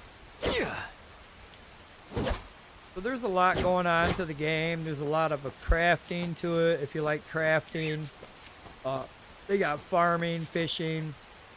I hope they improve the fishing. Fishing to me seems like it takes forever to do. It seems like it should be a better way. They do have fishing traps, and at the end of your tier on the recipes for, I think, tame, not tame, but you can get a fish pond eventually to help you with catching fish, and that's a level 60 item. Crazy amount of resources needed for that. They've got like different tiers of wood, they've got different tiers of stone, they've got different tiers of clay. So it starts off like with branches, bark, then you've got your hardwood, your whole wood, your rare wood, and it's same thing with stone. It starts you off with rubble, and then stone, whole stone, rare stone. I mean, the level of the items and the tiers of them is totally different than anything I've seen before. And then like on lumbering, the more you unlock these tiers here, so this will increase my branch and bark output on, and it'll get better as further down this tree I go. It only gets better. Same with mining. And then you got these soups that you can use. I've got this keen eye soup here, and then I've got this keen sight medicine. What that does is this is going to let me identify mines, trees, and animals. I think that's tier 1, and this is like tier 2 items. So what that will allow me to do is come in here and identify salt, identify clay. When I drink one of them, I'll drink one of them now. I'll drink the soup. So what that does is it shows on the map where items are. So over there, that would be copper. Those 3 pieces of items over there, that's copper. That's copper over there. That's a tier 2 tree right there. I can actually see animals too. There's an animal over there with the little paw print. I'm not sure what kind of animal it is, but there's a small animal over there. More copper there. And then when I get close to water, I should be able to see clay. Clay is another resource that you can see when you drink that soup. But for the most part, this helps you mine your ores, because the map is so big and they're spread out through the whole map. You can either mine them like this through the map, or you can actually go to a copper mine or an iron mine. There's a copper mine right here. There's an iron mine right here. And then when you get over here to this side of the map, you start looking at the tier 60 mines. We've got coal right here. We've got saltpeter over here. We've got meteoritic ore right here. And each one of these red beacons here are player bases. Another guild, another player guild right there. So there's multiple guilds currently on this server. Most of them come to a player versus environment server for refuge after they do a player versus player server. So what they'll do is they'll go to a player versus player server for the weekend. They'll set up shop one day. They'll take everything over, and then they'll start griefing the fuck out of people. They won't have a big base, and then they'll leave with their winnings. They'll load their winnings back up in the shop, and then bring them back here to this this base. Well, actually, this is the starter base. I'm not actually at the main base. This is the starting base for new level people. I've been over here for a while, because even at level 46, if I went over here to where the main base is at, right here is where our main base is at. If I went over here in this area, I would die from the environment daily.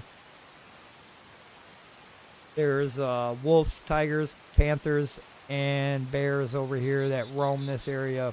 Like the deer and the foxes roam this area over here. So being my level right now, I'm still struggling to take on level 45 wolf. I'm still struggling to take on those. Bears, I cannot. Bears will knock me the hell out. 2 hits from a bear. Usually it's 1 hit from a cat. Even with the health points that I got right now, if I was to get hit by a cat, I'd go down 1 hit. It seems like they are too OP. I think the cats and the panthers are way OP on this game.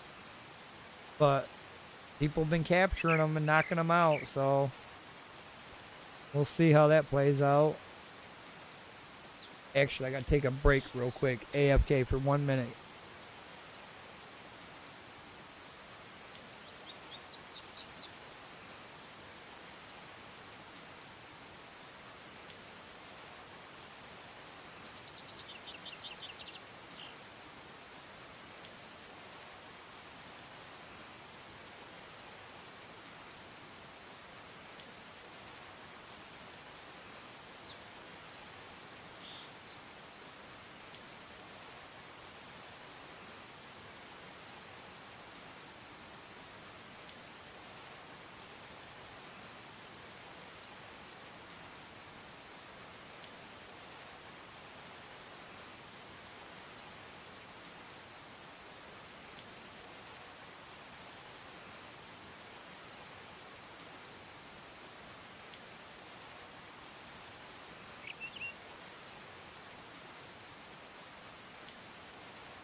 And anybody that's out there that has this game would like to join the server that I'm on and be in the guild that I'm in, you're more than welcome.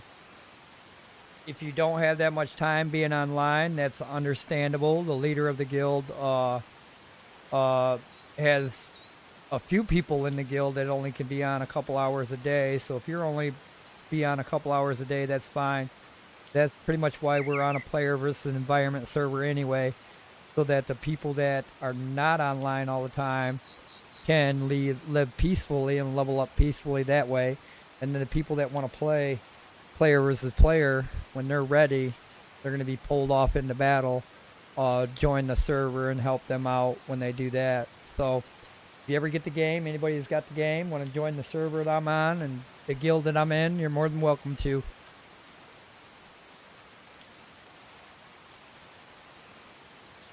Nice. Very nice.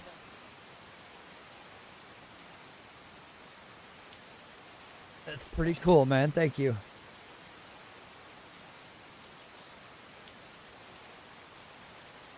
Get resituated here.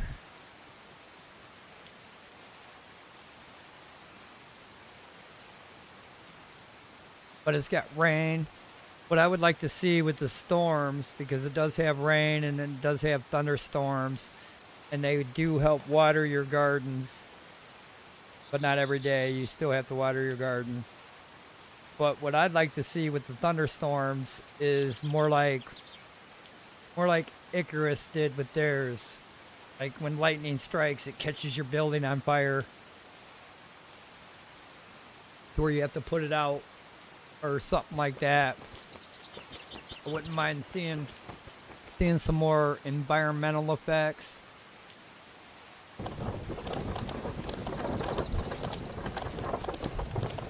But this guy, he's working the water well. Same concept as that beacon. It has a range and a zone and an area. So that white line right there is the area that he's watering. So those fields here and those crop fields over there are getting actually watered. These are actually almost ready to pick. You have multiple different plants that you can plant in the garden and pick in the world. Soybean, wheat, rice. I mean, there's a ton of them. Turn that off. And then this is a workstation for my warrior, and he needs food in this station to work. So I would put food in there and he'd collect water and keep those watered all the time. When he runs out of food, he stops working, they stop getting water.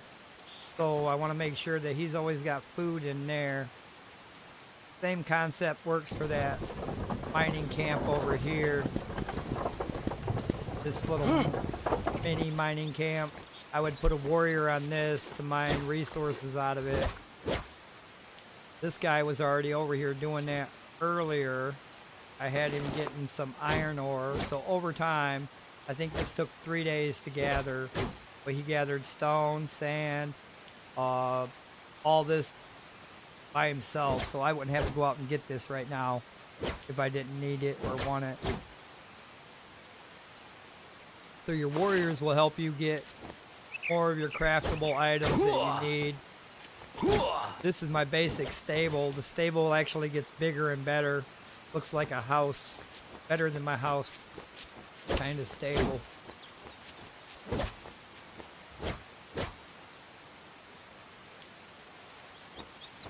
You can have multiple tames as far as warriors. You can have multiple tames as far as horses.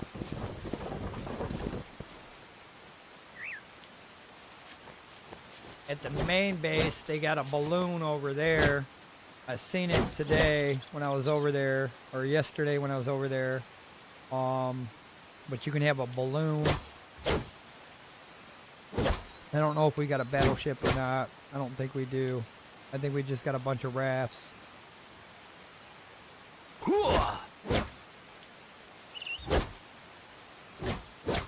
gonna put this iron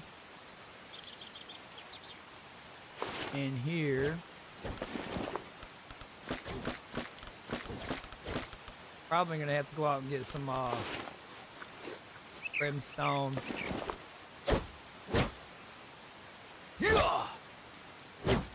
There's a lot of different crafting recipes for a lot of different things. So for me to craft like linen, this machine over here would craft me linen. I would need bark and flax to do that. That would make linen.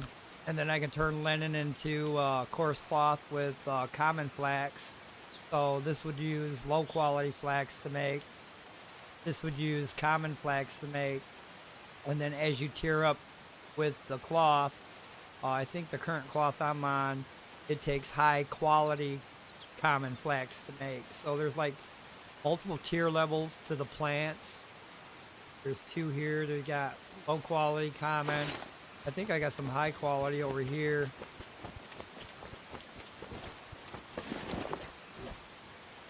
Goes high quality flax, and then it goes premium flax. So there's multiple different tiers to the plants that you can grow. Each one is required differently for like the medicines or other items to make and for whatever you need to make. But yeah, I'm really liking the game. There's so much depth to it. Every day I'm learning something new.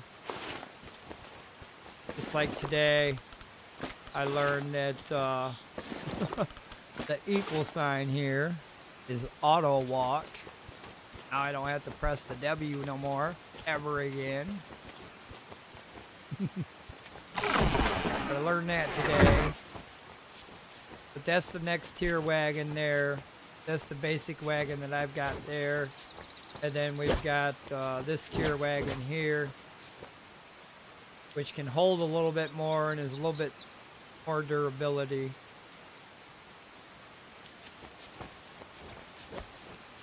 But I think I am gonna go get brimstone. Make sure I'm ready for it. I should be. Make sure the horse is ready for it.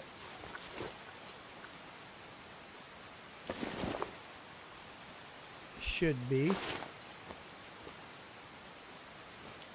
I'm gonna disconnect that.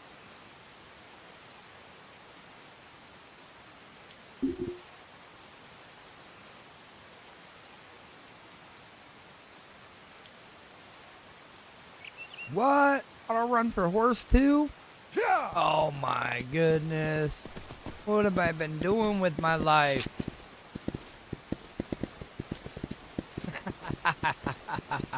Alright, well I learned another thing today. So with this building here being out of the range of, and I don't even think this is ours. Let me check. Nope, this is owned by a different player, Tiger Knight. So what he did here is this banner, this territory banner. It's got 1 day, 3 hours before it expires.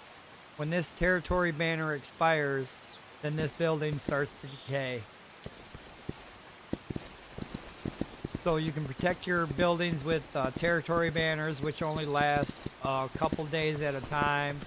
The beacon, which is more solid and will last a little bit longer. But you have to keep up on it. You have to keep donating to keep it from deteriorating.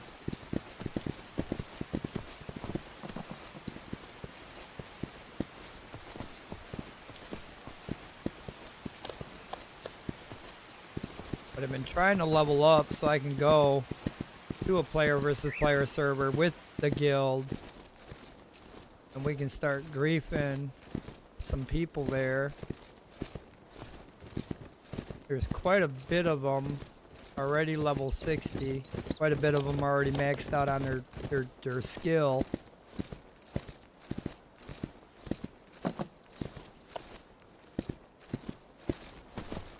And then you got encampments all over the world here.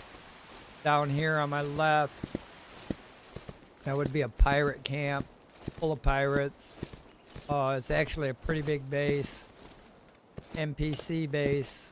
It runs from like over there all the way to the other side. Who's there? Oh, I just ran into a pirate.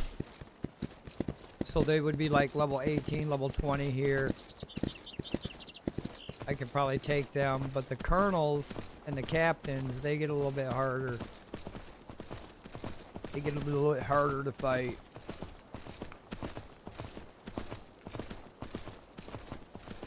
That's why I've been trying to work up my skills and talents on one-handed and the other two. So that will give me damage resistance, increased attack, damage. Every little bit helps. Where I'm at. Okay, there's a salt mine. Got a little ways to go to get there. Oh, I didn't even bring no soup. Yeah, it's gonna be bad. Maybe they got some soup at the main base. What I'll do is I'll go to the main base and see if we got any soup there. I'm definitely gonna need some soup to go over there to get brimstone.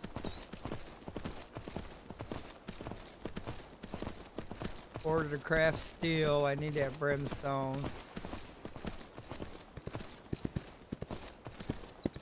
It's like it's raining over there, not over here.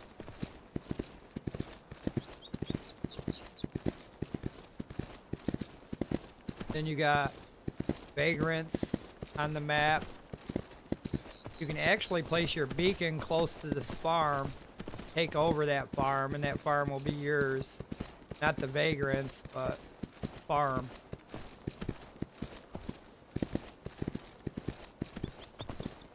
Tame another horse, I do. Currently got this horse from the guild leader. This horse is actually pretty fast.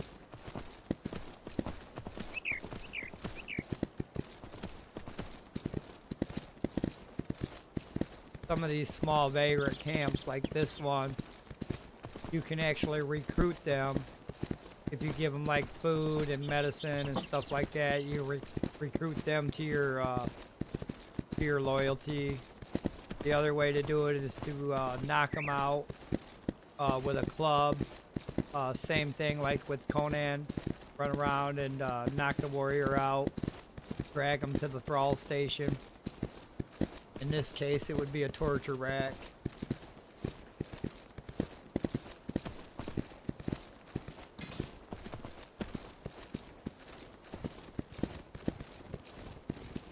I'll be going from one biome to the next. It will be watching out for bears and cats. I can outrun the bear. I can outrun the wolf. If I'm by the water, I can outrun the cat, but yesterday was lucky. I got lucky yesterday. There was a cat behind me, or was it the other day? There was a cat behind me the other day, and I jumped in the water. Cat didn't go in the water. So, there's that. You can escape a kitty attack if you jump in the water.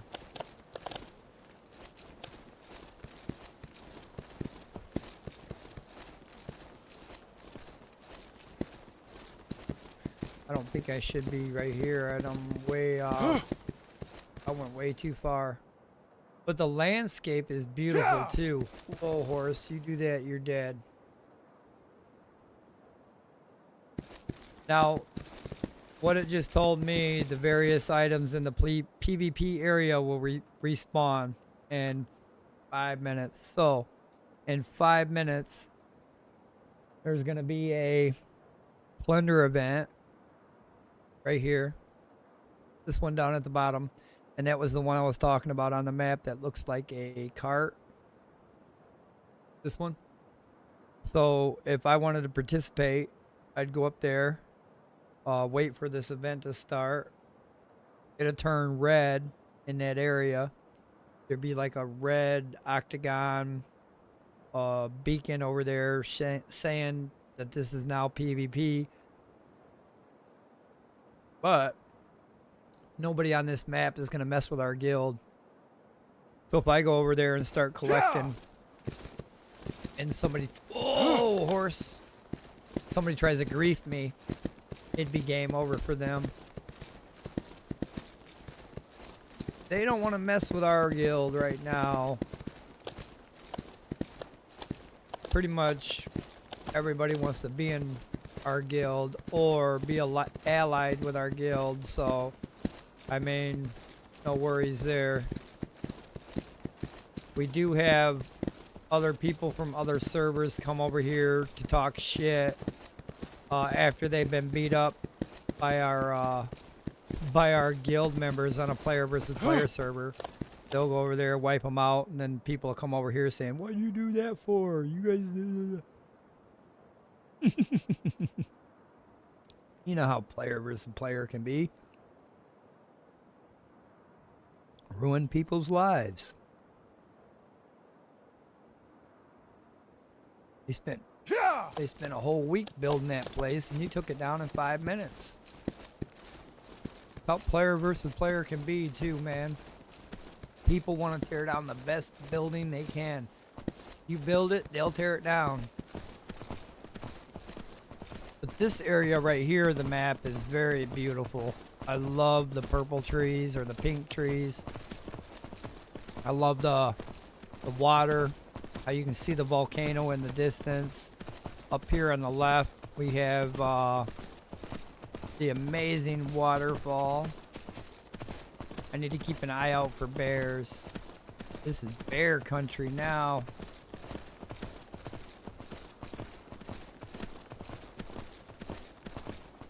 But on my single player and on a custom server, we actually built in this area. That is a beautiful waterfall. We actually built over there where them pine trees are on the top of that ledge. And then from there you can see the volcano, and then you can see a waterfall. That horn right there, that's the player versus player event right there, what I'm talking about. So let me sit back here for a minute. That's going to happen for the next 2 minutes. It lets everybody know that this is about to be a PvP area. Anybody within this area can and will be killed by another player. So this is another way to do player versus player on a player versus environment server. Now in 2 minutes, that blue will turn red, and then the boxes should spawn. And if you kill everybody there, you can come out of there with some loot boxes. I don't have a cart. I wouldn't be able to come out of there with nothing. Plus, I think they're level 50.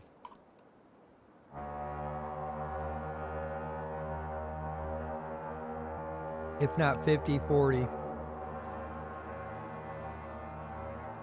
Still out of my league for fighting. My health point pool is totally needing work on. I was gonna kind of wait until it turned red. Nothing really happens.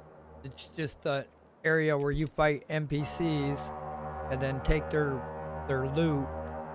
Most of the time, their boxes of loot contain resources like copper ore, iron ore, seeds for farming, crops for farming. But now it's in player versus player mode. Anybody in there right now can fight each other. Also the NPCs.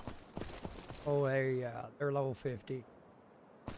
They got loot over there and boxes over there in the distance. Like there are about 6 or 7 of them. Maybe more. But they would have good loot in this area. But being in that zone, I would be, somebody else could attack me. So if I wanted to grief somebody, say for example, somebody's over there right now, killing everything, loading up their wagon. I could go over there and try to fight them for their wagon and take their stuff. If I was that way, but I'm not that way. I would let them actually get their stuff and leave. But there's some people that do that. They'll camp there. They'll wait for somebody to get done harvesting all them resources, and then bam, they'll murder them, take their goods.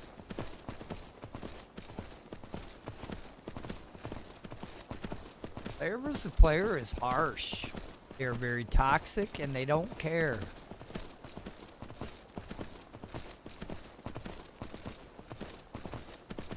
Don't do much PvP, and if I do, it's with a guild that's plus whatever level we are.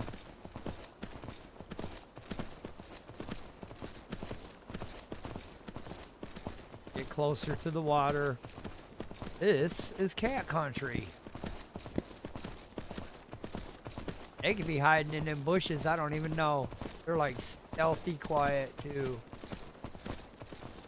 Fast as fuck. I still think they OP.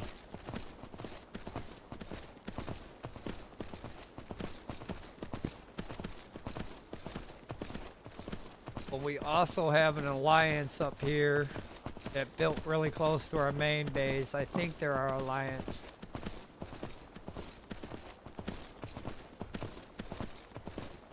Yeah. These guys here are part of our alliance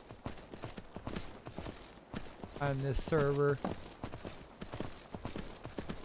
Can't remember their names. They've got a lot going on.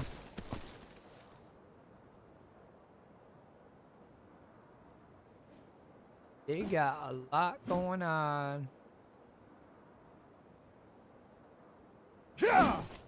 But these are the farms that you can actually make and plant through your guild tree. You can assign workers to work on them. They'll plant and harvest whatever you put in there for them. He's actually giving them water. Nothing growing, dude. Nothing there. Now we're at the main base down here on the beach to the left. I've only come here a few different times. Being in this area will kill me. Anything.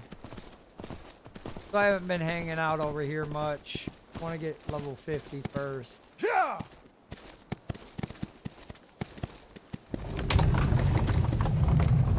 Seems like right now everything seems to be cluttered. The concept of the game wants you to build your personal own thing. So like for example, over here there's a bunch of stables crammed up next to each other, and that's personal stables. That's one guy's stable, that's another guy's stable, that's another guy's stable, that's another guy's. So each stable is personalized. My stable is inaccessible to the next guy. So stables, farms, like my farm plots back at my house, those are only accessible by me. Most of the stuff in this base is accessible by everybody, but for the most part. What's up, Ziggy Mod?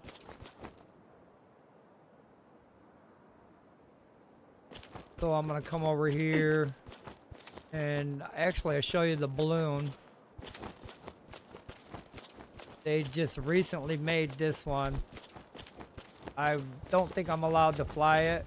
There's a guild permission levels in place so that new members can't just fuck shit up.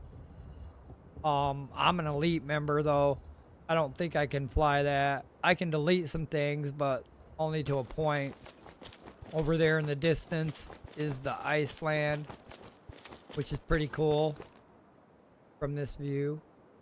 That's a raft, that's a raft, that's a raft. Battleship would be way bigger. We don't have a battleship, but we do have a balloon. That sucker is badass. I actually want to fly in it. But we're going to leave it alone. I mess with it, I'll probably get kicked out of the guild. I'm not even fuck with that. I come here for some soup. I gotta figure out where would they keep the soup at. I probably need some of this hide over here too. So over here are all the animals in the animal pens. We have crocodiles here, which they produce keratin, which I'm gonna need that freaking keratin soon.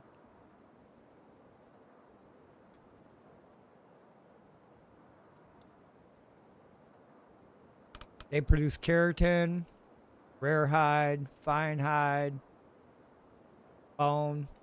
I do need some of this fine hide. They got a couple fish ponds here, looks like. They don't do bad, I guess. Couple fish in there.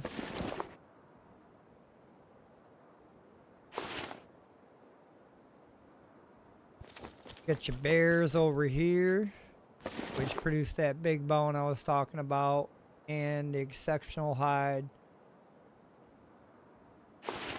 We got your tigers here. Shit. Ag kitties. They produce sharp claws, rare hide, tendons. You got your panthers here, which they produce catnip, hide, claws, tendon, bone. Your wolves, your deer, your boar, your fox, and your rabbits. But those are the multiple pens. They got over here more boar. Probably for the animal fat. These boars create animal fat like crazy.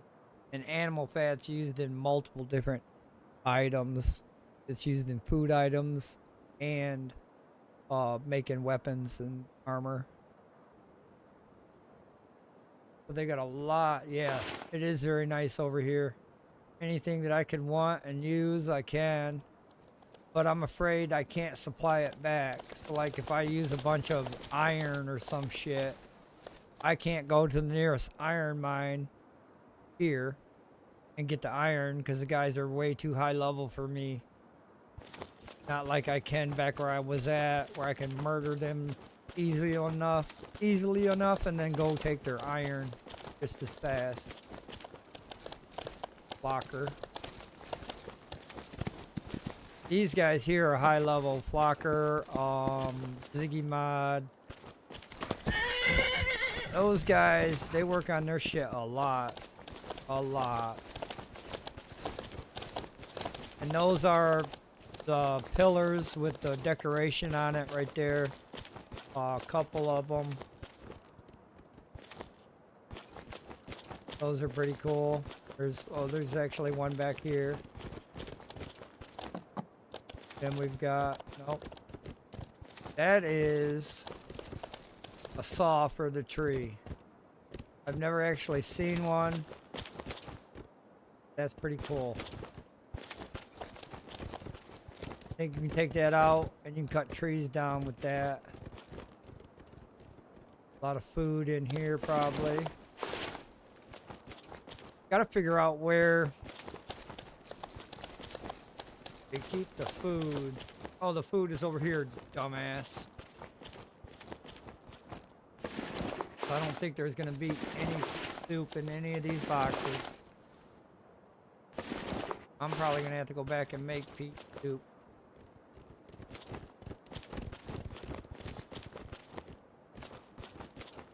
A lot of this stuff they've got made.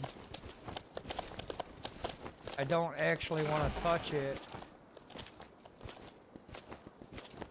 because I actually haven't put nothing in. As soon as I can start contributing. But I mean, damn, they got so many resources going on. I wouldn't have to leave this place at all.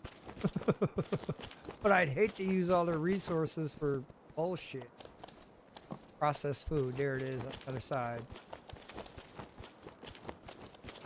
See what processed food you guys got.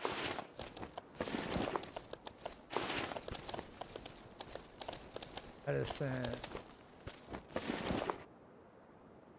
I don't see it there either. A lot of meds.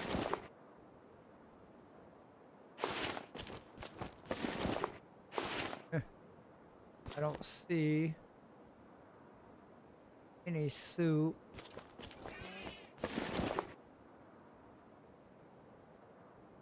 Probably can make a couple here. Probably will.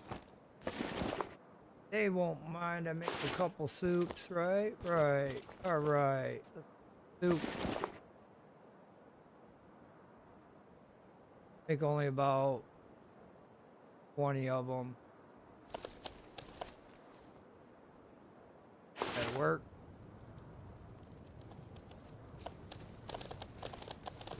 Now, when I do hit level 50, though, I am going to come over here and live. I am going to start contributing to this side of the guild. This is where I need to be anyway. But I can't get none of that armor or ores in the area due to the fact that the guys in the area will kick my ass. That's why I've been trying to work on these skills and talents. Get this opened up a little bit more. This will help me dramatically. Especially this one. Increase my melee damage, increase my range damage, give me more health points and damage resistance. That's a big one. So working on those skills and talents in that area, that's going to make me stronger to fight those guys, stand up to those guys. Making better weapons will too. I could probably use some of their weapons here, but for my tier of skill, that weapon would be useless. Useless to me. I wouldn't be able to get the full effect from it.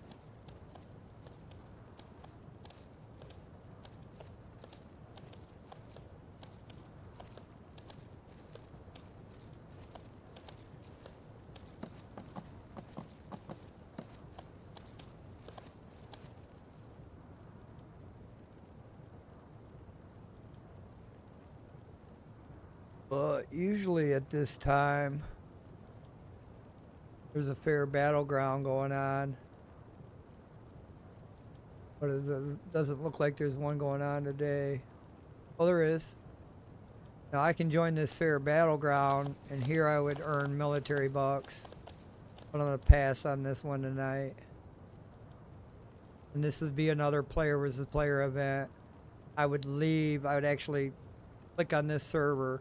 I would leave the server I'm on and go to that server. So I'm actually going to stay here. We're going to finish up what we're doing here.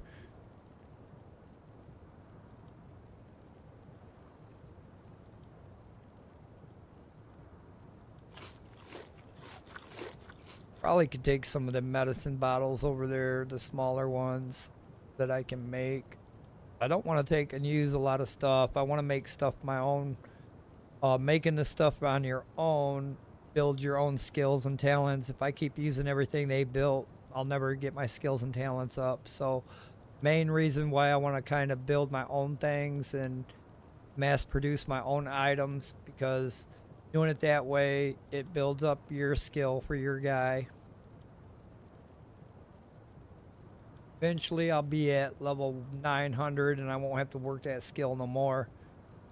But till then, I've got to get there, get those skills pumped up. That will help out dramatically.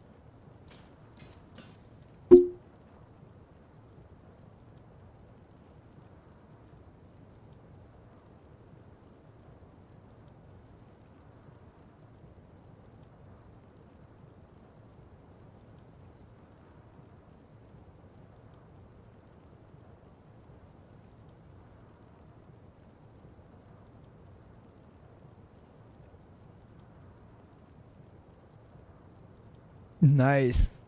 Heck yeah, man. Appreciate that. I thought I had my alerts set up. I guess they're not set up. Usually I have an alert saying that somebody followed, but I guess that's not working today. I'll have to double check on that later. Do some more research. I like research and science.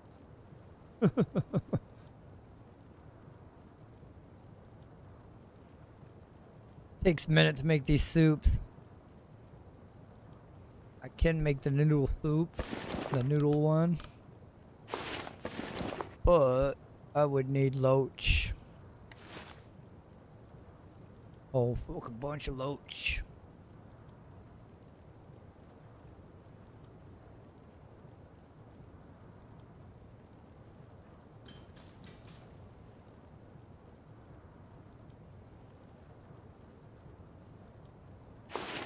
Nope. They got it going on over here. Oh, I didn't know you were over here. So this is where you've been hiding out. No, that's my buddy over there. Shōgun Cathrack.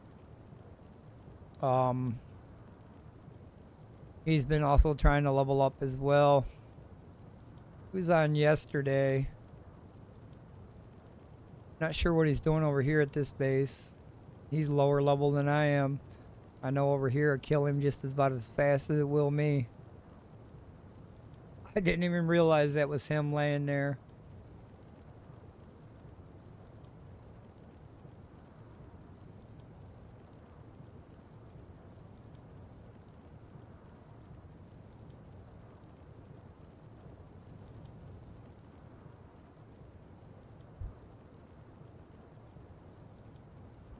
Yeah, they got a lot of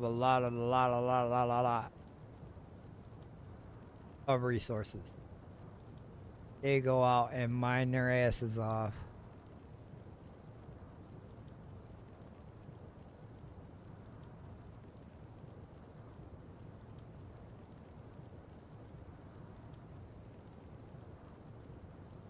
Which I'm gonna help as soon as I can get over here.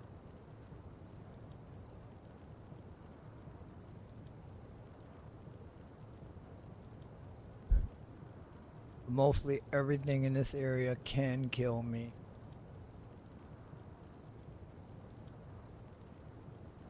Even there, the guys can kill me.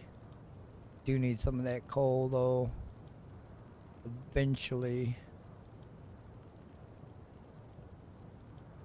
I mean, yeah, as soon as I can start slicing these guys down with 1-2 hits.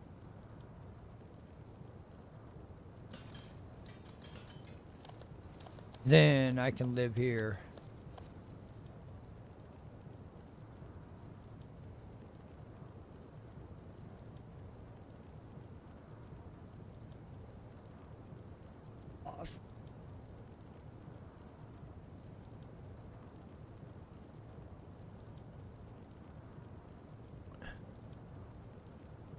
Be on tomorrow's streaming, but there'll be a little bit of a time frame.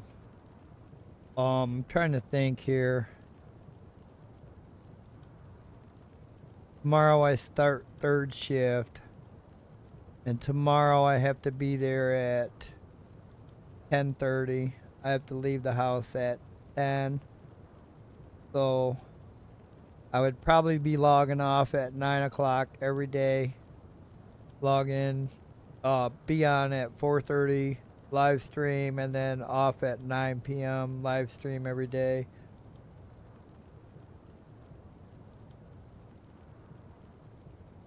Those will probably be my new hours due to the fact that I gotta go to work on 3rd shift now. I was 1st shift forever.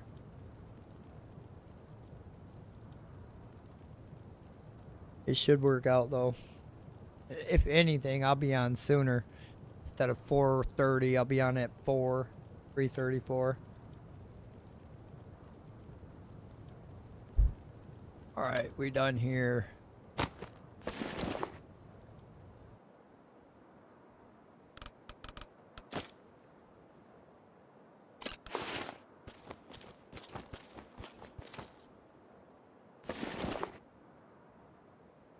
I don't need that many. That'll work. What else was in there? Wait a minute. Oh, Beast Lord potion. Alright, well, Beast Lord potion.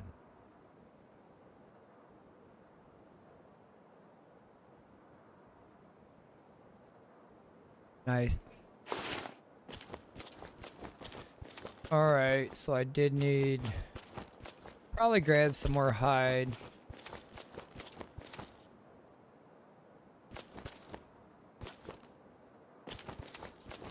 I want to check out what's over here. Probably everybody's personal storage.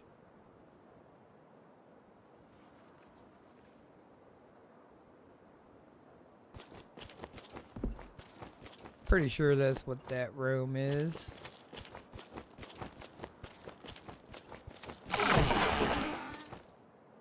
Yep.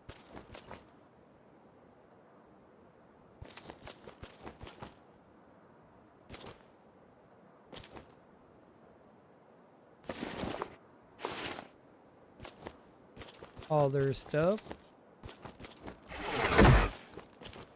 He had some nice stuff there. I didn't want to look too long.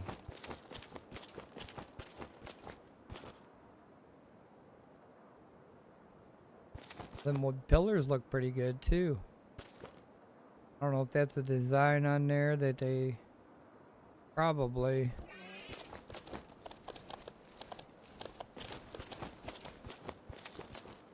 That's another design. This one's pretty cool.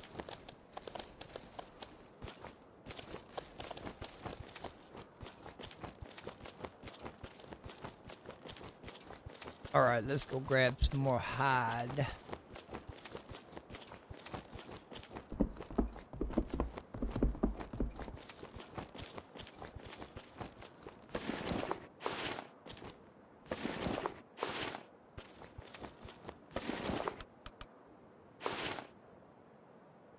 Wonder if the boars got more of it.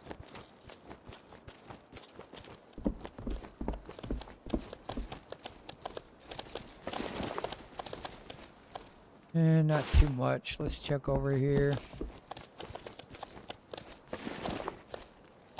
I'll just grab 2 stacks. That's all we need.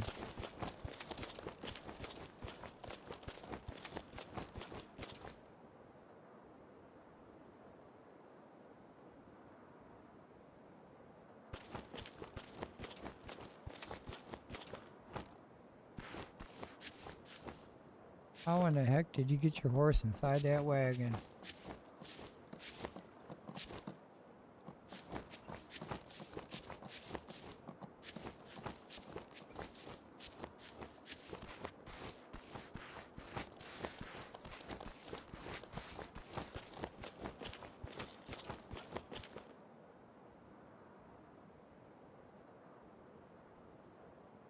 Alright, let me mark it on the map here.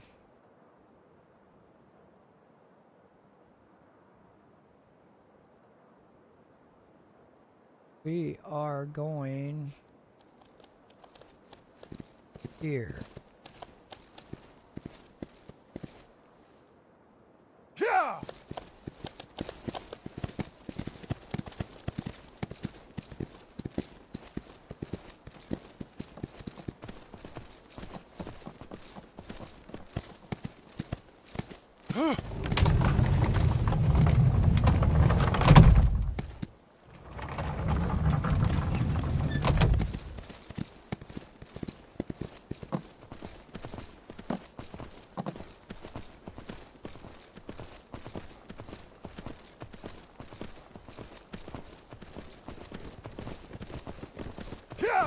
I mean, I'd struggle with them foxes if I started fighting them. I know I would.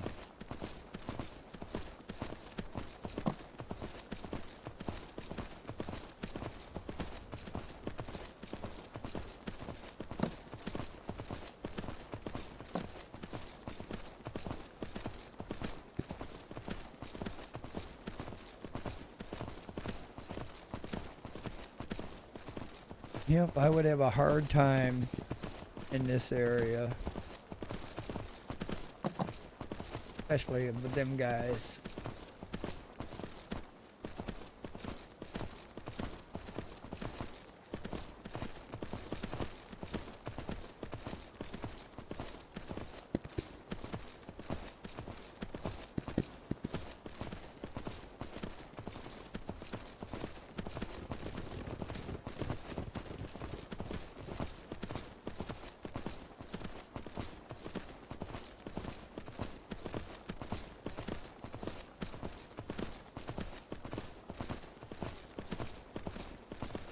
Yep, I'm nowhere near to be over here. Nowhere near the level.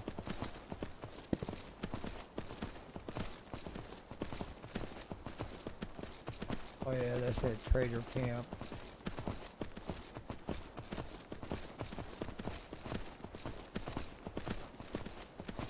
That would be that trader camp.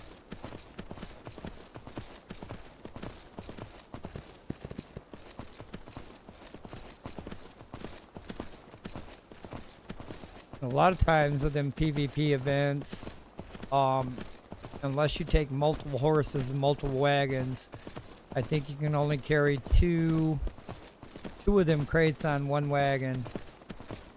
And there's like 9 crates there. So if somebody wiped them out and left the crates, then it would be easily enough to come up and take a couple. Because they cannot haul them all out of there unless they had their whole guild. Well, hi, Mr. Bear. No, I need to get over there, don't you? Yep. This is actually the area I need to be, bro. Fuck me up, man. I just know it. Bears. And he's just gonna stand there on the road, not let me pass at all.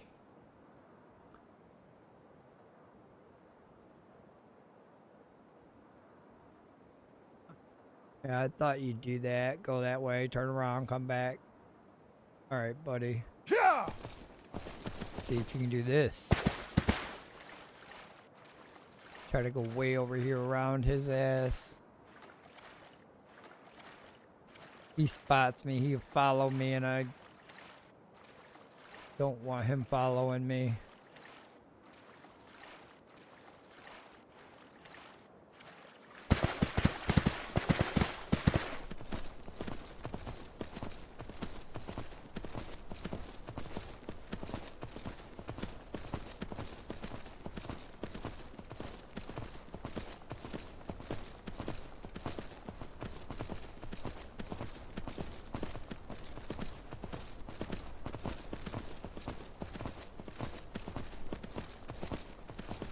Then I gotta make sure there's no damn cats.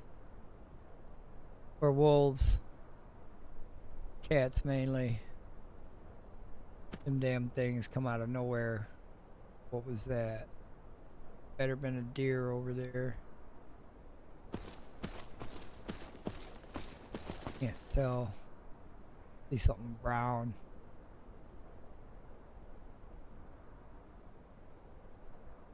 I don't trust this area. I've been killed over here too many times to trust this area. Alright. Yeah! Get to work. Hopefully the rock will explode and not stay there.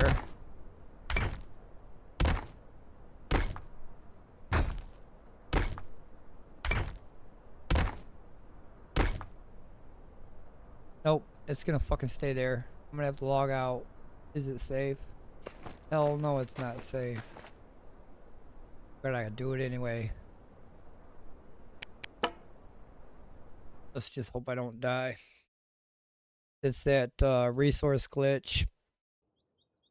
I don't like that resource glitch. Especially when I'm out resourcing. I'm a miner, damn it. I need to see if that rock's good or not good. I don't want to keep hitting the same rock and say, well, maybe the next hit I'll get a piece. Or did I mine that one? That one looks like it don't look like it's been mined. Nope, there's no rock there either. It's usually not a good idea to log out in an area out in the middle of nowhere because the animals spawn. They can spawn anywhere, anytime. So I take a risk of dying every time I do that.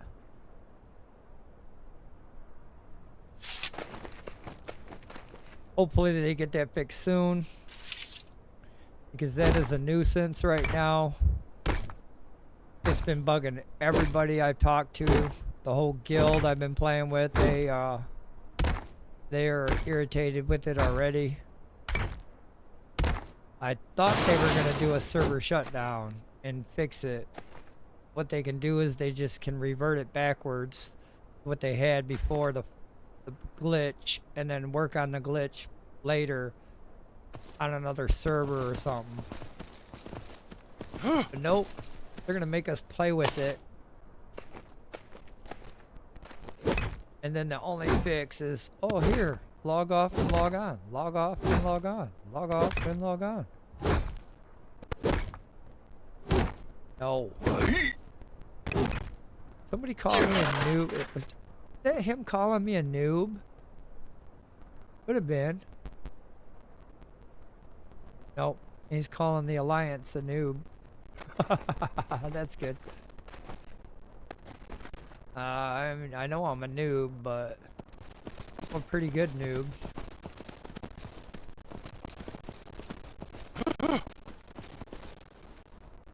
Thought I heard something over there. They keep attacking them pirates, and then I'm gonna have pirates come after me.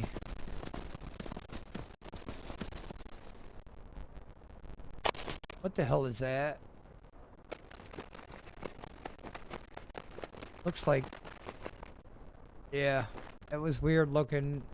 It's laying down, but it's a boar. Yeah, okay.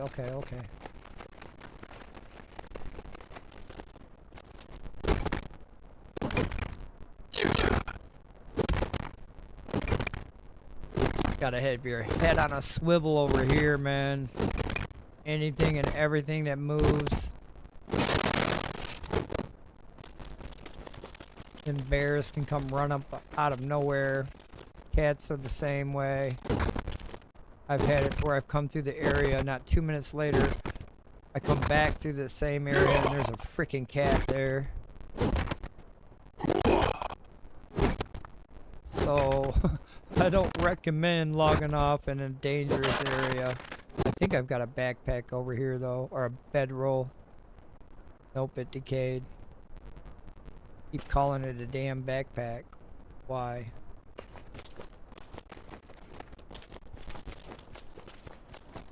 It's a bedroll.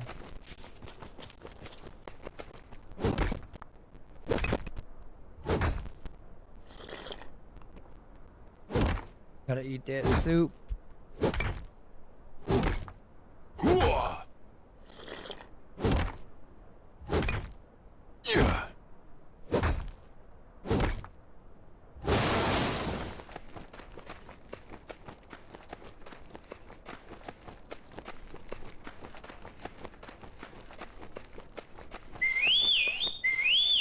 Want to keep your horse as close as you can.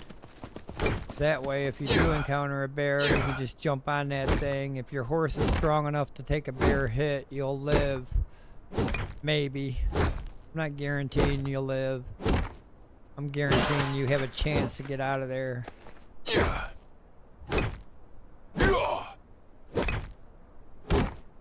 I will not be able to fight a bear if one showed up on me.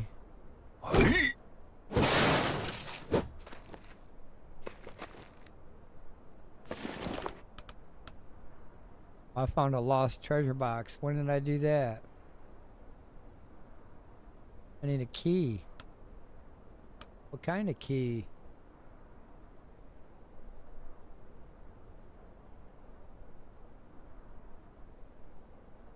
Random stores and buy a gift shop, guild shop.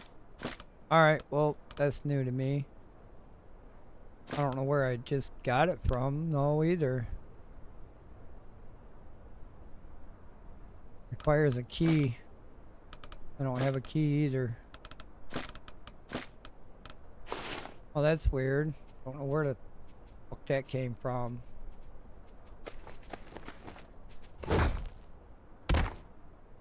Guess I'll have to try to figure out how to get a key. I'll go back to the main base and see what they cost at the guild shop. I think they were like $10,000 though. So, no key for me.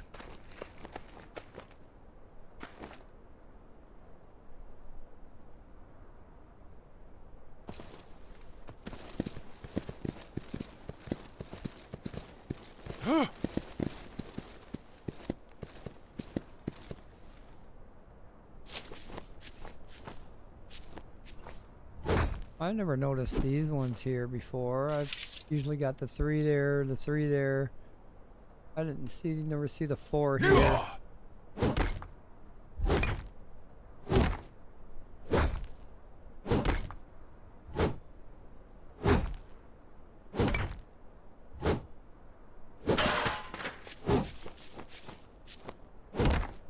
Or 3 here.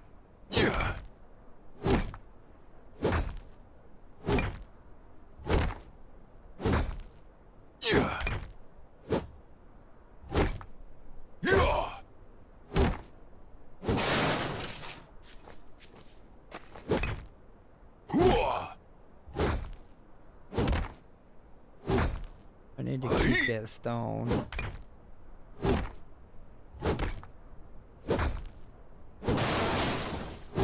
If I can.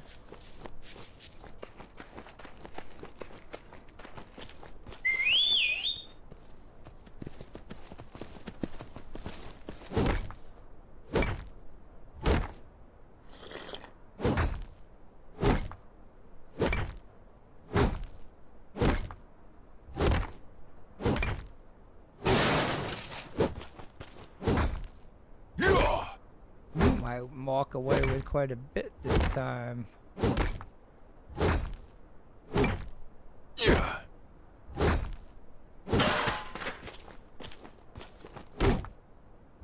But if I get too greedy, I'll get killed. For that too.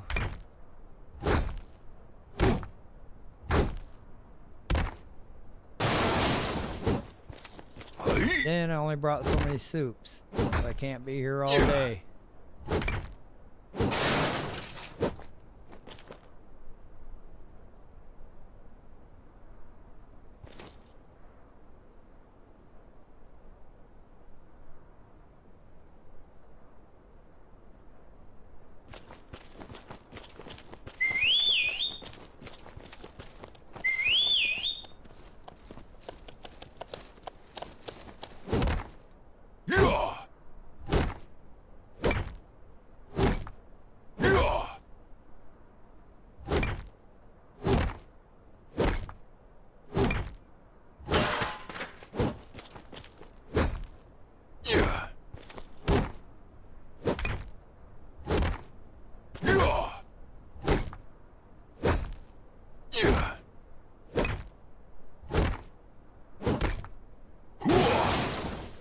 You know what? Why don't you just follow me?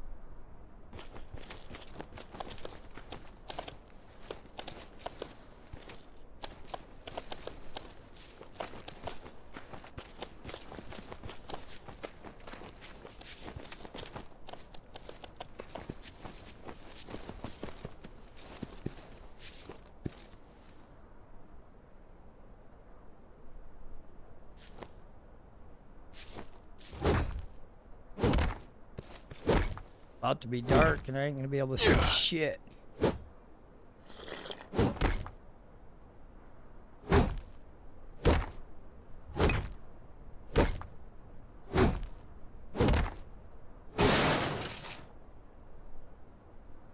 There's a couple different ways to harvest faster, but this is actually like a tier 3, tier 4 ore.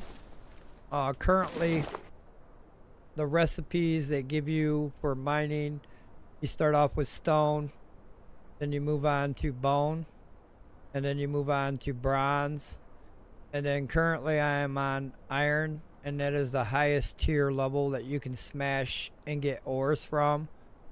The the skill tree will also help in that department. So I keep working these skills here. This will put out the output of the ores.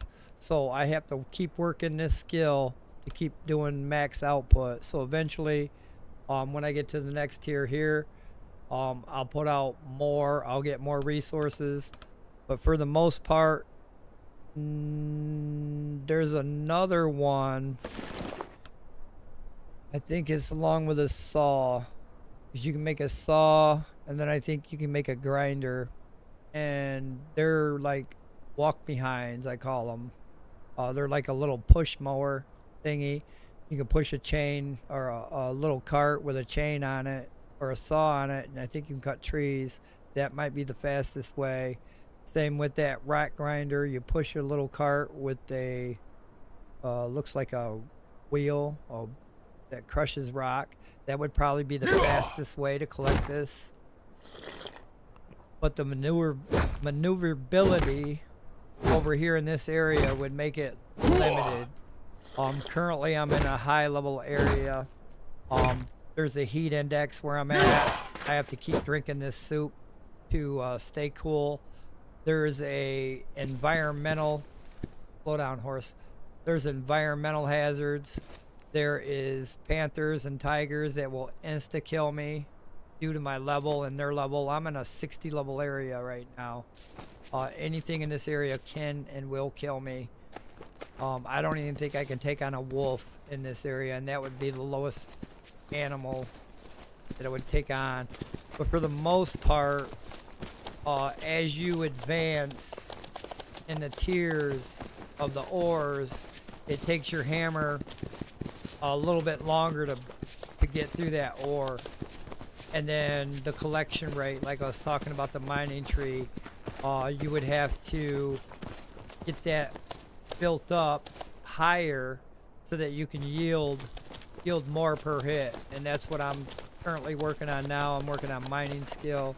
That way I can yield more per hit. But for the most part, this is a high tier ore item, brimstone. So it's going to take me a minute to plow through this, even with my iron hammer. Now, I can take my iron hammer and give it a boost. I can give it a honing weapon, a honing item, and I can give it like 3 or 4 levels. So doing that will actually make it better. Currently, it has a collection damage rate of 76. Now, if I made a hammer and it turned out to be purple, or it turned out to be green, or if I found a hammer that turned out to be green or turned out to be purple, the collection rate changes. So like, for example, this is collection rate 76. If it turned to purple, this is actually low collection rate because it's a sickle. But for the most part, the collection rate would go higher if it was a purple tier item or if it's a red tier item. So yeah, it does get better, but eventually with time.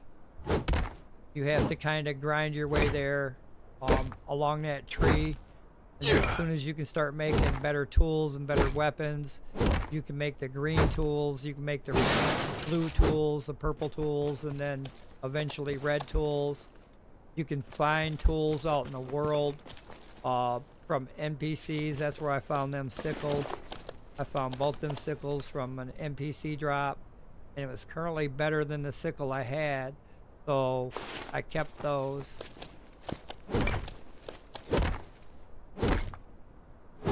Yes, I believe red tier is the highest in this game. You can add like damaging effects, like I can add, like if I had a red tier item or even whatever item I had right now, depending on my level, I can add like a flame damage to like my sword. I can add a decay damage, which decays their armor every time I hit them. It would decay their armor faster. There's a poisoning decay that I can apply to my weapon, and then when I hit them, they would die from poisoning. It would give them decay. I don't think they would actually die. But there's so many levels of tiers in this game that you can actually work with and do. But yes, Red tier is the highest level. And then you can modify it by honing it out with modifications. Like this here, the fire linen cloth or the fire cloth that adds damage. You can do weapon honing, which adds 4 levels to your weapon's current level. That actually does help out a lot. It changes hit damage, slice damage, collection damage, all that good stuff. Where's the armor? Same with the armor. You can put armor plates in there. I took my steel armor here, which gave me like, what was it? 600 on slash defense and 600 on all the other defenses. I put one piece of this plate into each one of those armors. They went up by 200, so now it's like 800 on the slash. Yeah, like 800 on the slash for the defense. This one actually I don't even have it honed out, so it went from 600 to 800. I actually got to make another plate for that one. But you have to kind of work that area of your skill to keep that area of it going, and then the overall. Okay, this is physique area. So the overall physique area here, let me come back over here where we at on physique. So currently my physique is 45. Technically they call it level 45. And what they get that level from is the 5 skills that are in that area. Where we at? Physique. So this is my physique skill area. Currently I've got a lot of them worked up there. At least almost 4 of them past the skill break point. So at 450, you got to go to a skill trainer to break past 450 to keep going to the next skill tree. So I've actually got 3 of these broke through. This one's almost ready to break through. So that gave me the percentage of 45 on my physique. What that does is it increases my character's health points and increases my character's damage resistance. Now, if I had more in hunting and I've had these maxed out, this would actually be a higher percentage. This orange yellow bars graph would actually be all the way over here to 100%. Currently it's at 45%. They consider this being 45% filled. With my agility, they consider this being 25% filled. 18 with my charisma. My charisma is horrible. I'm lacking in a lot of departments there. My strength ain't too bad. I've been working on one-handed, shield, pole arm. I got to start working on two-handed. But eventually, like I was saying, this light color area will get me to 450. And then I'll have to go to a skill trainer to get to the next tier, which on mining I already did. 450 was here. I went to a skill trainer, opened this up. Now I'm working my way to this tier here. And then I'll have to go to a skill trainer again to advance to the next tier, to open up from here to here. And this will be to where I can identify black ore or black iron ore, saltpeter, brimstone, which I already know where the brimstone's at. I'm mining that easily enough. I better not die from heat. I got to keep an eye on that heat. So, I mean, a lot of the game, you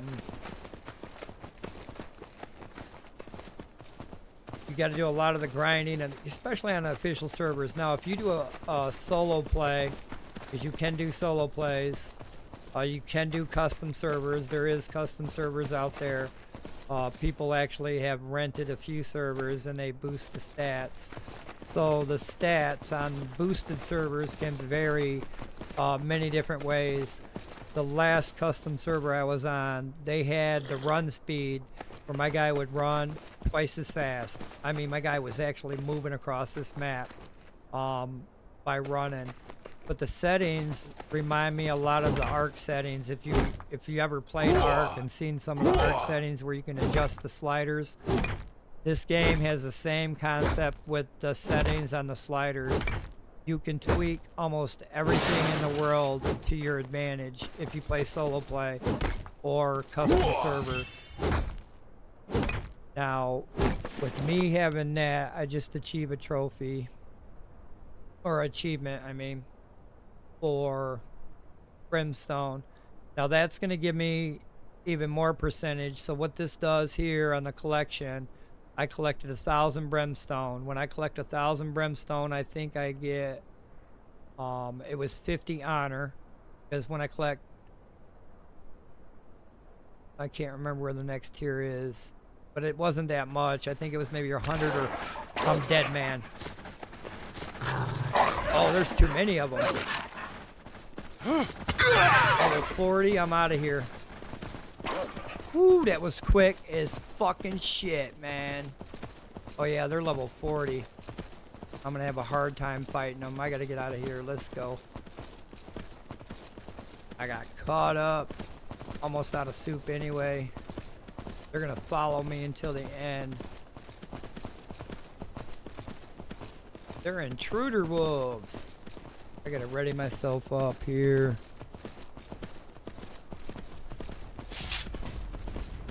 Because they're not gonna fucking stop.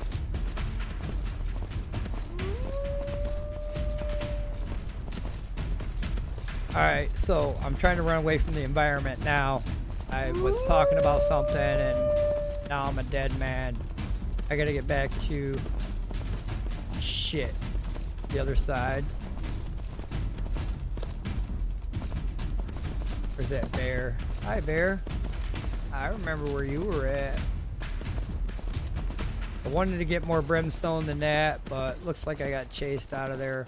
I'm gonna head back to the main base here real quick. I'm gonna make some more soup, do a U-turn and come back. I definitely need a shit ton of that brimstone. I think them invader wolves will follow me back to the base, even now that I'm out of their sight. It's gonna come after me for the next 12 minutes. So I gotta keep my head on a swivel. I cannot believe they were just on me like that. And currently my horse is seems super fast right now. The only reason with private servers, I don't think they do. They do and they don't. So on my solo server, I had a buddy try to join my game, and for some odd reason, the settings right now, they don't allow players to join other players' games. So then we joined a custom server, and it allowed us to join a custom server, and we were on a player versus environment custom server. So at that time, there's really no other people to fight with, being a player versus environment server. So if we wanted to do player versus player, we would have to go to an official server. And like I was explaining earlier, let's see if I'm safe over here. There's a wolf in the water. Is that a horse? It's a horse. I'm actually chill over here in the water. Most of the wildlife don't come in the water. Most of the time. But we had to join an official server to go player versus player, but I don't think custom servers have it. Even these fair battlefield jousting servers here that you can join up on, well, not in a custom server. They don't allow this on a custom server, which blows my mind, because a custom server, what they do here is if I was to join this battle, it links me to another server. So I don't know why it's not allowing people on custom servers not to play this part of the game. This is part of the PvP part of it. So I think it's every 3 times a day this fair battleground happens. There's actually one going on right now. I think it happens from 9 to 10 or 9 to 11. It happens for 2 hours, where you join this battlefield, if I joined this battlefield, it would take me there. I would leave this server. It would take me to a new server. I would go automatically to level 60, and then all my stats would be maxed out. It would give me 200 silver coin, and I'd use that silver coin to buy either a horse or a better weapon to use in that battle. Now, it starts you off with armor, and it starts you off with a health potion and some swords. Now, if you go out there and start killing people, you can earn silver coins. Those silver coins you can use at the shop in the game that you're currently in to buy better horse, better weapons, to fight against the people you're currently fighting. What that does is it gets you honor points, which you need honor points to level up your guy as well. And it gets you military bucks, which you can spend military bucks in the store. But that's one side of the PvP of it. Another way to do PvP on official servers, there's actually two ways. One, join an official server that is player versus player only, to where you constantly got to protect your base, constantly got to make sure it's not being griefed. Another way to do it is you join a player versus environment server, like I'm on right now. I'm in a guild that currently owns this whole country. So we are the guild that owns this country right now. Everybody pays tax to our guild. But for the most part, if we want to go to a player versus player server, which we can, because of the logistics station that the guild shop offers. So the guild shop offers a building called the logistics station. You load up into this logistics station your weapons, your gear, your horses, your siege weapons, whatever you want to take with you. It could be just you and your horse. And you load up that into the logistics station, and then you use the server teleport station, which is another guild building. It's a cross teleport server, so you can cross teleport from server to server. That right there is the game changer that makes this game unique and different, because not only can you own one country, but you can own two countries. So say, like, for example, we own this country, this player versus environment country. Now, the guild leader has talked about going to a player versus player environment, to where we're going to go over there, we're going to set up shop over there, and we're going to defend base over there. But we still have this country too. We really don't have to defend this country. All we got to do is make sure we're here for the country battles. Nobody takes our spot. We stay in first place. This country is ours. Being a player versus environment country, we don't have to protect it. We don't have to be online to be protected from people griefing. But if we were to move from one server to another, then yeah, we would be instant player versus player. But you can do that.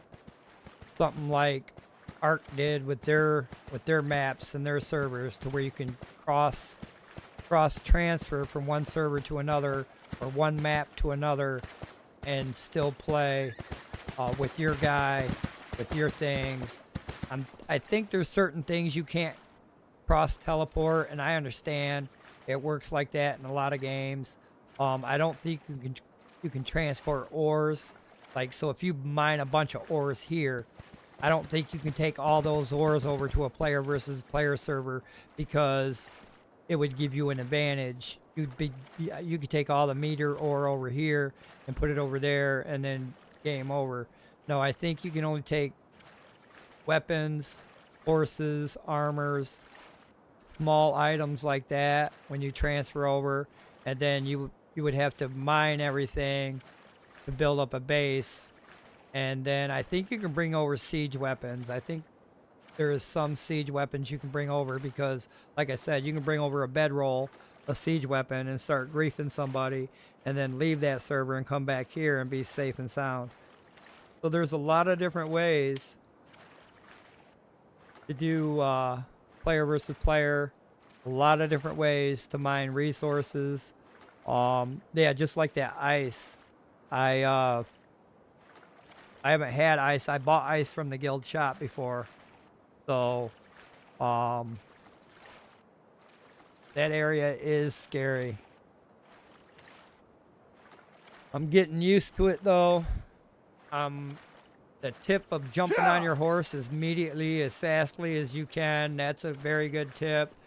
No matter if it's a wolf, bear, or cat chasing you, you want to try to jump on your horse as fast as you can. I know it takes a minute to put your foot in a holster and get your ass up on the horse, but in that process, I think they can't, or they can attack you, but for the most part, they're biting your horse.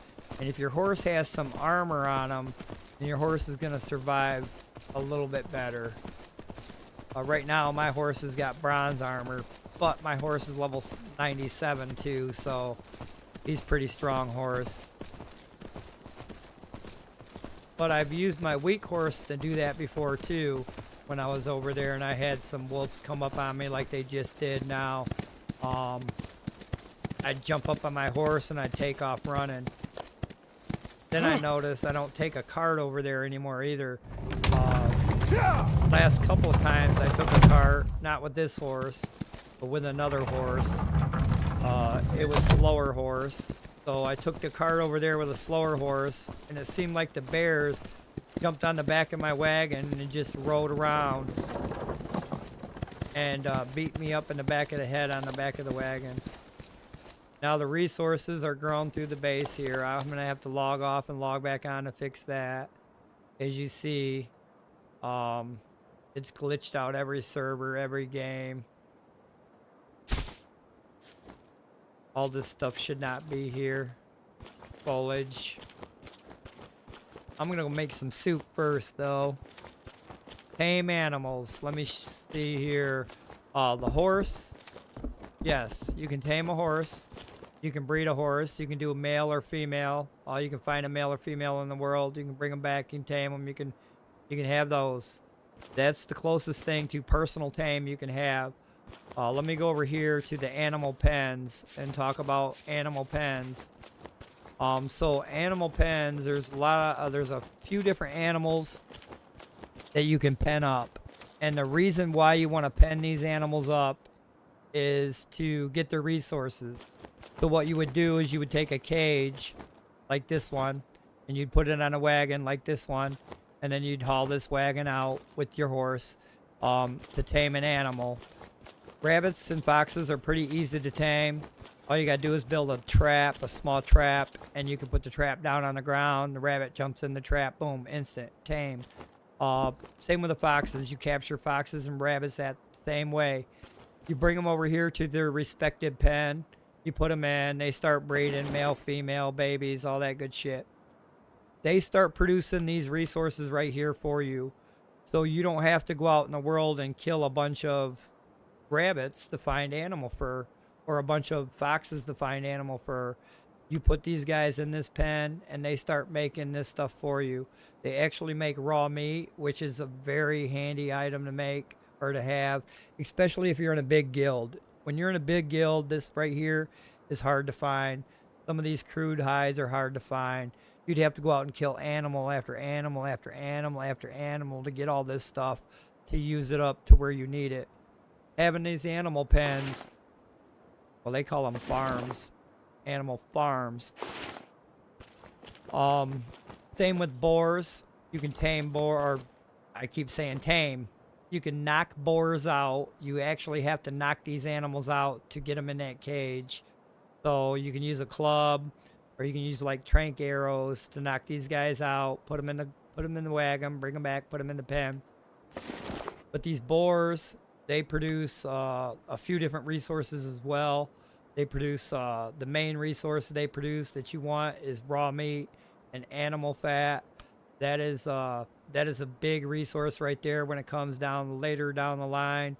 This is used in making weapons. It's used to make food. It's used to make a lot of different things. These other items like this truffle and this boar stone, that's to make the food for the next animal. So it works like that. Okay, so these rabbits, they produce rabbit hay. You take rabbit hay and raw meat, and that makes fox food. So then you put the fox food in there, and they get good mood and good food. So then you take the fox fur, I think some bark, and some wheat, and some meat, and that makes the boar food. You take the truffle and some other meats and other meats like that, and that makes the wolf food. So in here, the wolves constantly make these resources, which, like I said, you can go out and farm a bunch of wolves for the rest of your life and try to find some of these tendons. I mean, the drop rate for tendons is crazy. So they encourage you to find these animals and put them in an animal farm so they can make tendons for you. They can make hide for you. If you need bone, you got plenty of bone. If you need crude hide, you got plenty of crude hide. And then they make a special food for the next animal. So this would be panther's food, the panther fodder. Same with the deer. The deer produce antlers, which these antlers are to make wolf fodder, so on and so forth. But the main reason for these pens is to have the abundance of resources that you need that you can't find when you're out there killing. The other day I went out there and killed a pack of wolves. 2 packs of wolves. Let's say I killed this many wolves. I went out there like 3 times. Out of those 3 times I killed that many wolves, I found a total of 6 tendons.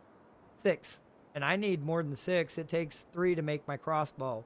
And my crossbow takes damage, so I need to make another one. I can make 2 crossbows. That's not going to happen. So they encourage you to make this pen so that these tendons are always on hand that you can have. Same with the panthers. You can encase panthers. They produce even a higher tier item, the exceptional hide, which is for a higher tier weapons and higher tier building effects. Same with the tigers. Here, they do exceptional hide. They do sharp claws. And rare hide. Rare hide's like the top is either exceptional or rare. I think it's rare hide's the top tier one. You can trap crocodiles in the world. They provide keratin right here. This right here is a well-needed resource. You can only get it, I think, from killing them in the world. And like I said, killing them versus breeding them is a whole different ball game on collection resources.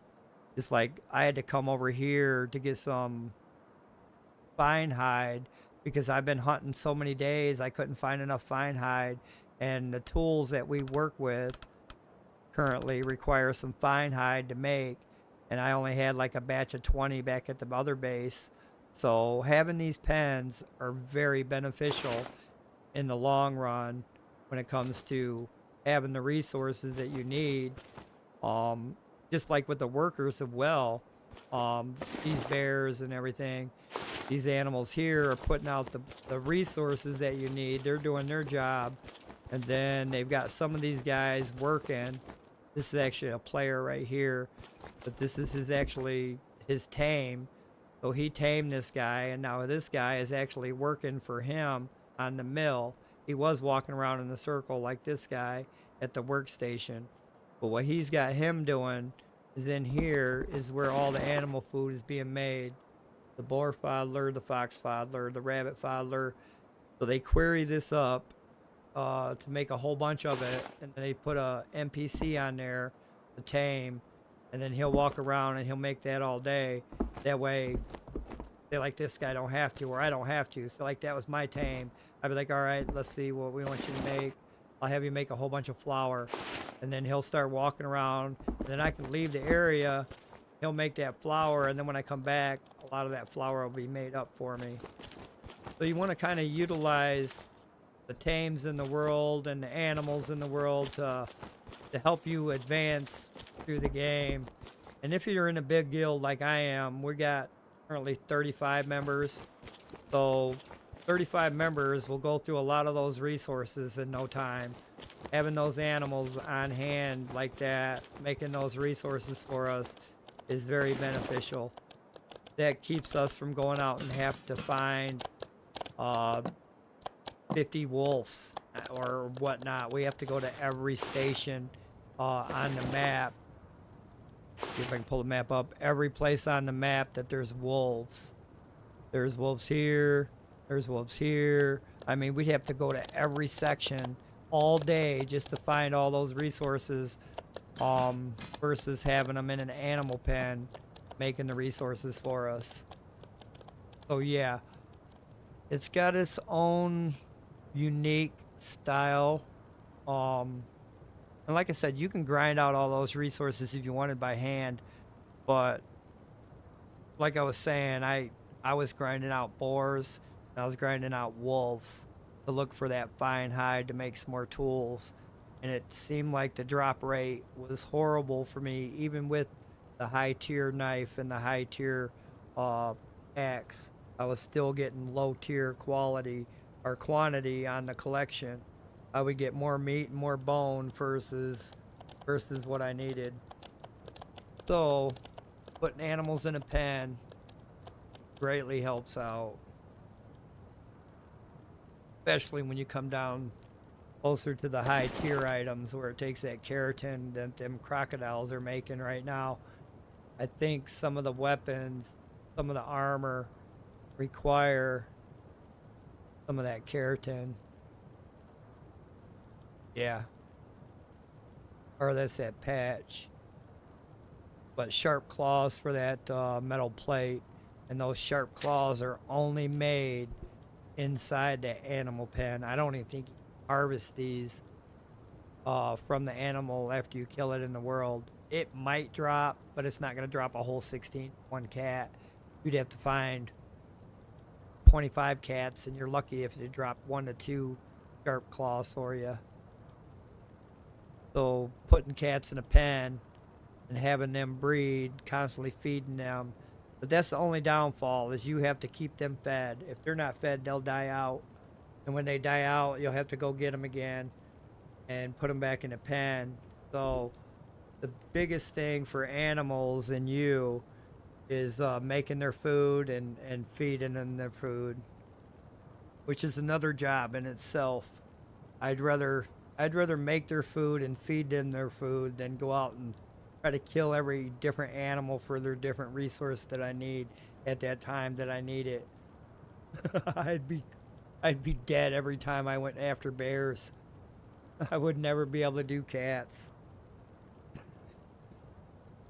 Some of these high level guys were logged on the base earlier, these 60 guys, and they were killed by a cat at the base.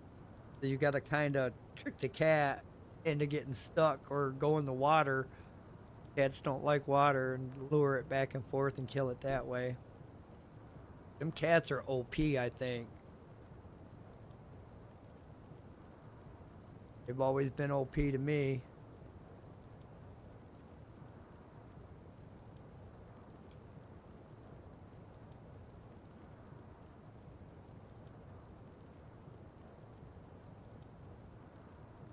Well, looks like we increased our guild points. Now we are guild level 8. Awesome. We were guild level 7. Looks like the guild leader just pumped us up to guild level 8. I think max guild level is 9. Let's see here. We have 9 people at level 60. One guy almost ready to hit it. But that doesn't mean anything. They can be level 60, but their skills can be still need to be worked on. I know a lot of them are still grinding out some of these harder ones to grind out, like command, drills, siege. I think you can only do this one at a siege workshop station, or if you build wagons. I think it does count when you build wagons for siege. Even these high level guys are getting killed by cats over here in this area, so I know if I hang out over here, I'd be dead a lot. I'm trying to level up, be more useful to the guild, but the main thing here is We want to try to get these guys leveled up. We want to try to get everybody's skills and talents leveled up so that when we do player versus player servers, and start taking control of them and then defending them as well, we want to make sure everybody's got their A game, everybody's got their skills, their talents, so forth.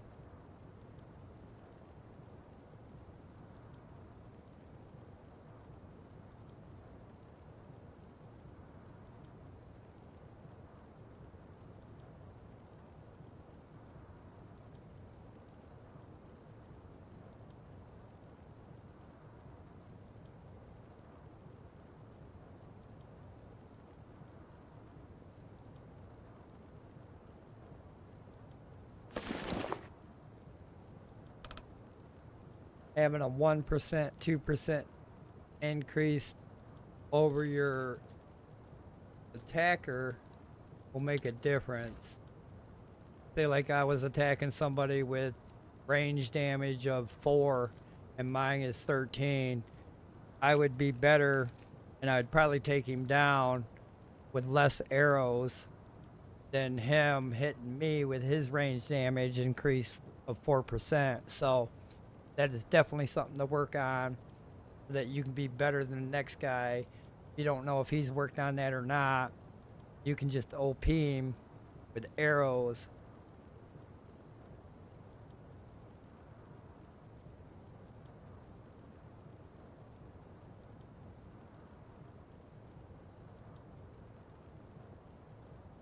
On custom servers and solo play, you can adjust the settings to where you can almost gain that instantaneously.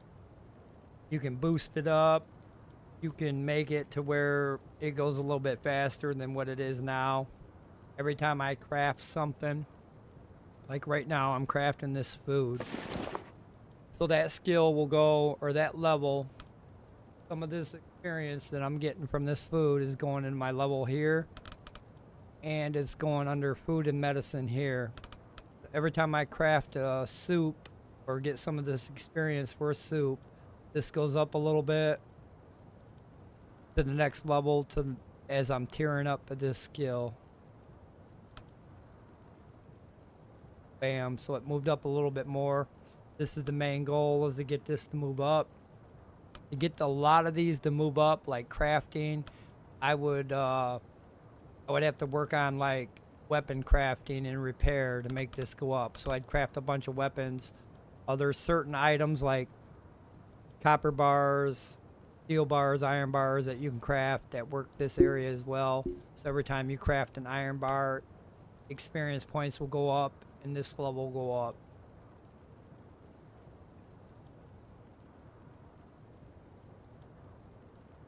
But on custom servers and solo play, you can adjust those settings to where that goes faster, or you can boost your XP, or you can boost your horse. But on official servers, they pretty much got it set. They do have the move speed increased. I do notice on the official server it's at 283.8.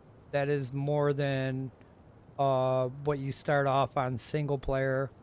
I think single player mode it's at 100, and that's deathly slow.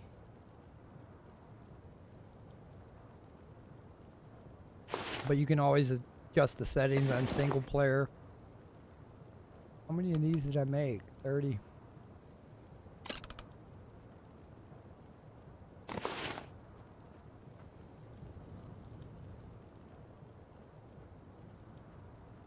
So many ways you can play the game. I was playing solo play at first, and then I had a viewer, and then we started playing custom play, and then I decided to go to official play, and I don't mind the grind. It doesn't seem too bad to me. I understand the concept of the grind. They do have power hours. There's there's actually a couple of videos on YouTube talking about it, to where you can trap rebel leaders or pirate leaders and stuff like that. You can trap them behind campfires and you can work on your skills by hitting on them. So are a couple different ways you can work on your skills. You can buy the blessing at the beacon, which increases the proficiency gain. Usually when you could buy both of them, they call that the power hour, and then you just power level whatever you want to level at that time.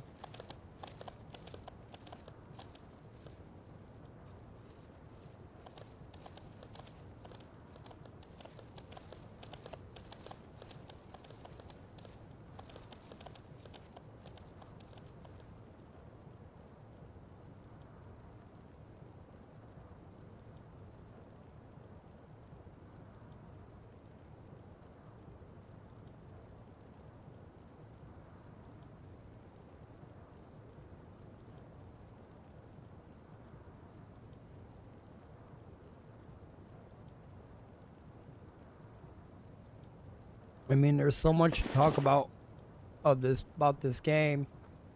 Under arts, you can get scrolls, or you can get boxes with scrolls in them, and then them scrolls you can read, and they give you bonuses to your arts. Currently, I found one yesterday at the iron mine. I unlocked a box. He dropped a key. So I read this one, Shield Breaker. So every time I use an axe, it gives me a shield breaking effect of 15%. The next one I find, it'll give me 40%. So these arts are another talent or another skill that you can apply to your character to make your character even better than the next guy. And some of these are pretty damn good. There was one that gives you like health points, more health points. There's some that, I mean, overall, they're beneficial for your character. This one here, Extraordinary Wisdom, it reduces crafting time. This one's actually a good one to have. It was like level 5. It would be like reduced crafting time by 20%. That one's actually a good one to have when you're crafting items that take 5 minutes to craft, 10 minutes to craft. So having stuff like that, them art books, and most of those art books I think you find in the world generally, and then you can buy some of them in the store. I can currently buy some with tally points, but I kind of want to hold off on spending my tally points. I want to use them for the higher tier ore. I think they got gold ore in there, and then they've got that chariot part that I want. I don't know how many chariot parts I need to make a chariot, but I still wouldn't make a chariot at this level. I need to be level 60 to make a chariot, and then I think you need chariot parts, and then you need that special wood. I don't know how much of each I would need.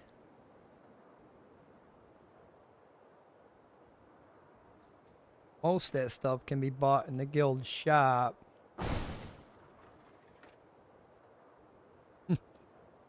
Damn game. Game's been glitching out after the last maintenance. They're trying to work on it and fix it. Early access game, still kind of buggy.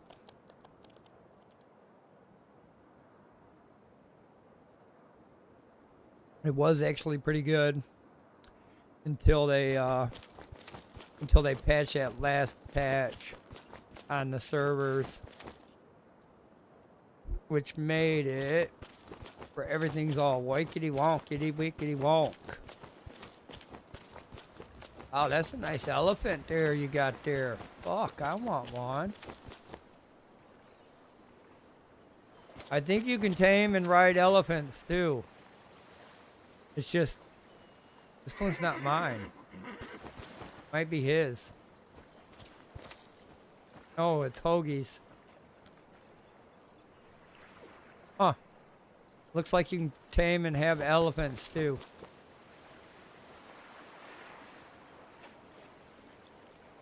Trying to visit the guild shop here. These are all the different items I could buy from the guild shop with, what are these? My merit points. You get merit points from doing daily missions and other journal quests. Stuff like that. Really not much in here that I want to buy. If I was to buy anything, it would be probably be the ice. And then maybe fuel jars for catapult or some shit. Not much in there. And then we've got the copper coin side of it. These essence right here are for quenching your weapon. So it looks like there's 5 tiers of the weapon system. Currently with my skills and my talents, I can make green weapons. And to quench the green weapon, because you forge it at the forge, and then after it's done with the forge, you gotta quench it. If it comes out to be a green weapon, you have to have 2 of these quenching essences to quench the weapon so that you can use it. So with these being 5 of them, that tells me there's 5 different tiers that you can craft. You've got the green tier, the blue tier, the purple tier, the orange tier, and the red tier. So eventually you can craft red weapons. You can find red weapons. Probably the weapons in the future drops, whatever, loot containers, bosses, whatnot, whatever they add in future content, I'm pretty sure that will be better as well. But this is what I can buy with gold coins. I came here the other day to buy some of these because I made a couple of green weapons. I can't make blue weapons just yet. I still need to work on my skill. This is where I would spend my military bucks. I think I can only have 2,500 in here. But this I can spend on a lot of different things in here. I can actually buy honor with those military bucks. I can actually buy these honing. This is actually cheaper to buy with military bucks than it is to craft. That one right there is a pain in the ass to craft. All 3 of these are. What level is my tool though? I break so many tools that I'm not even worried about it. Now if they sold seeds, I'd be buying some seeds. I can never find pea seeds ever.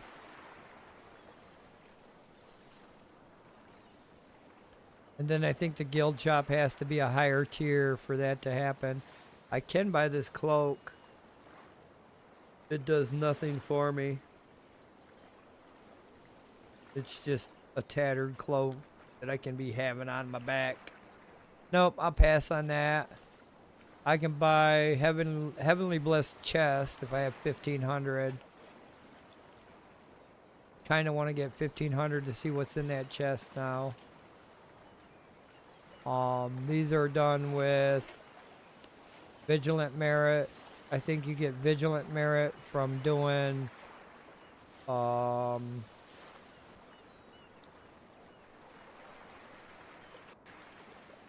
country battles and the other 2 battles. I think you can get that from there. And then you got siege weapon points, which I think you get that in the talent or in the siege training shop or the siege training workbench. And then you got copper coins on the random shop, and I bet you that's the treasure key I need for that box that I got. That's 28,000.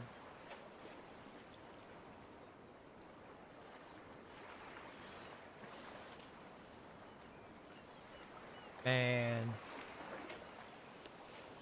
so tempted to buy that because I got that. I still got that box, don't I? On my horse. Yeah, I'm half tempted to buy that one. The only way I can open up that box better be worth $28,000. That's all I'm saying. That took all my money. That box better be worth it. Let's go see what's in that box.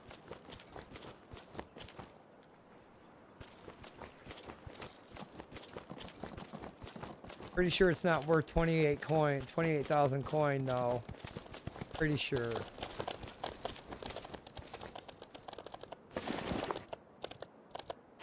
Find out.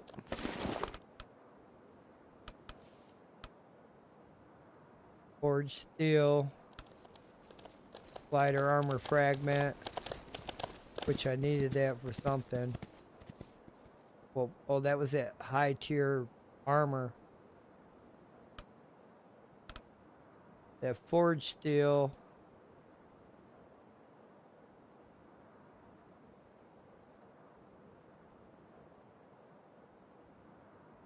That's for repair, but I think it has a different use as well.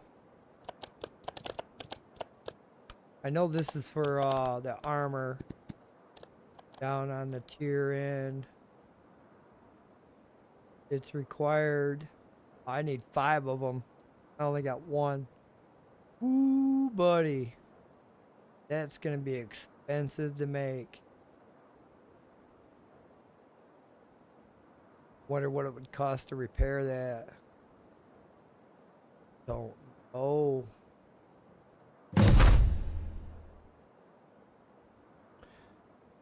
Alright, let me see how much brimstone we ended up getting here. 403. Think I can do better.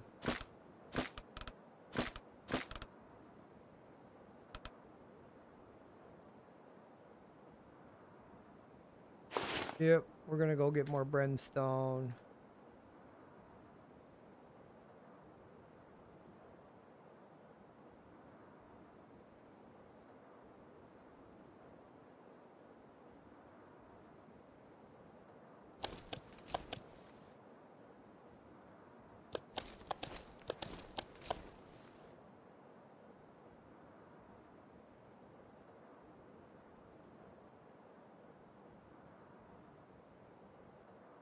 And I gotta get a glass of water.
Picked the perfect time to go back too.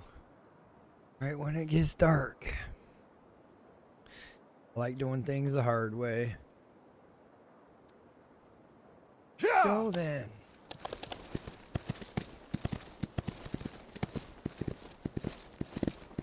So probably that brimstone has respawned. Probably collect what I collected before. Pretty sure wolves and bears would be in that area that I was at. They're not going to let me have a free ride twice.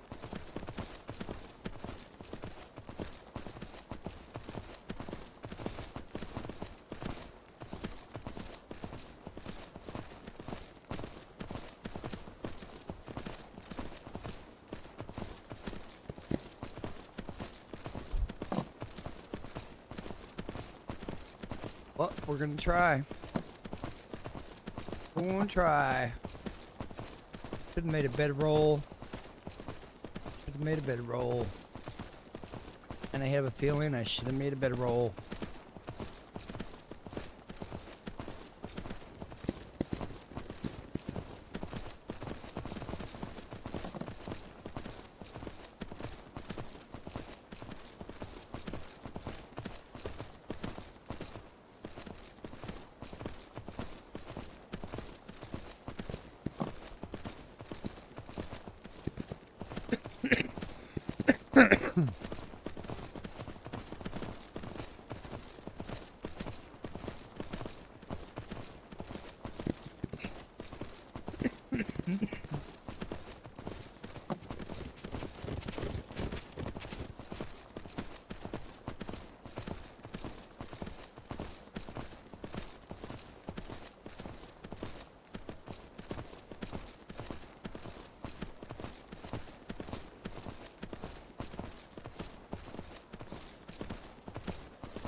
Damn, that was a level 55 rabbit.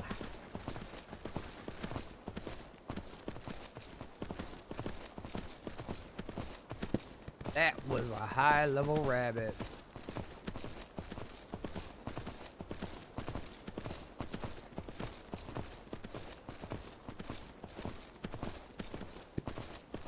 Then a lot of the animals, like the animal pen and the animals that you ride, they've got stats as well. They've got bonus stats. They got negative stats. Finding animals in the wild, like horses, for example. If I was to tame 2 separate horses, their stats would be different. One would have like a carry bonus stat. One would have a speed bonus stat. One would have a negative stat on weight, probably. They randomly happen when you tame them. Same with breeding. But if you breed them with high level ones and high level stats, your chance to have a baby with high level stats is greatly increased. So you can actually work on that, almost something like Ark, where you can work on the baby stats, mother and father stats. Are you kidding me right now? Let's see if we can take these pirates. They're on their way. I don't know where they're at. There's a fucking wolf. Nope, that's a pirate. Hey. Oh shit, where's the other guy at then? Where's the other guy at then? Oh shit, we're out of here. We're out of here. Go, go, go. So I took a hit and the horses took a hit. I cannot believe I cannot survive that attack. Them sons of bitches. Who keeps aggravating them motherfuckers? That's what I want to know. Where the hell are you from? Whoever keeps fighting pirates is aggravating the fuck out of them. Now they launched an attack on me. It wouldn't be so bad if I wasn't in this area. They'd be level 20 and I'd be able to take them out. But being level 40, I can't even fucking hit them.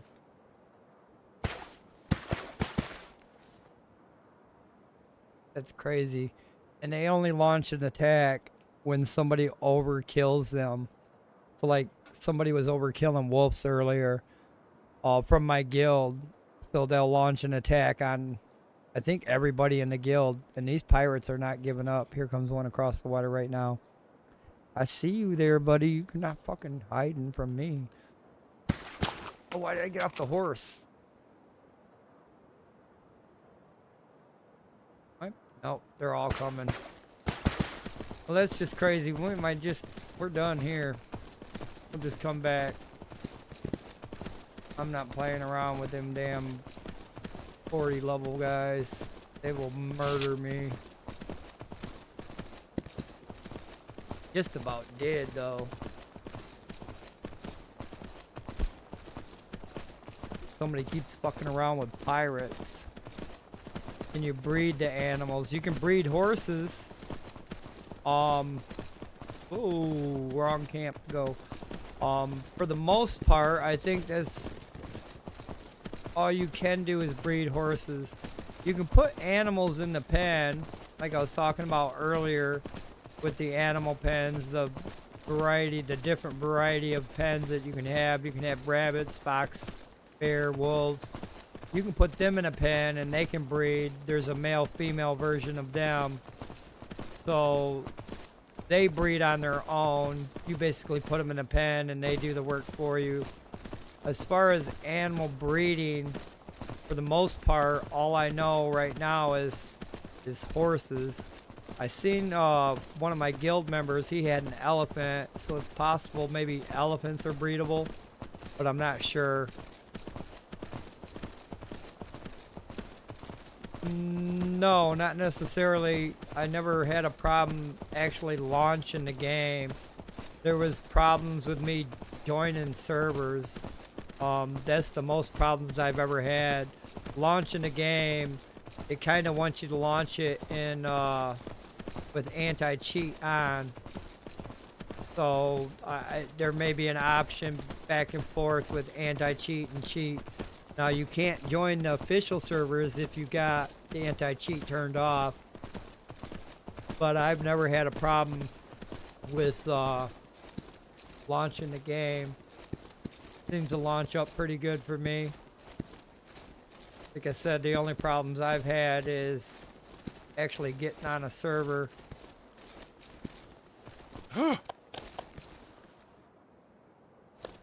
Alright, let's try to take this shit back home. I have bred a horse before on my solo play.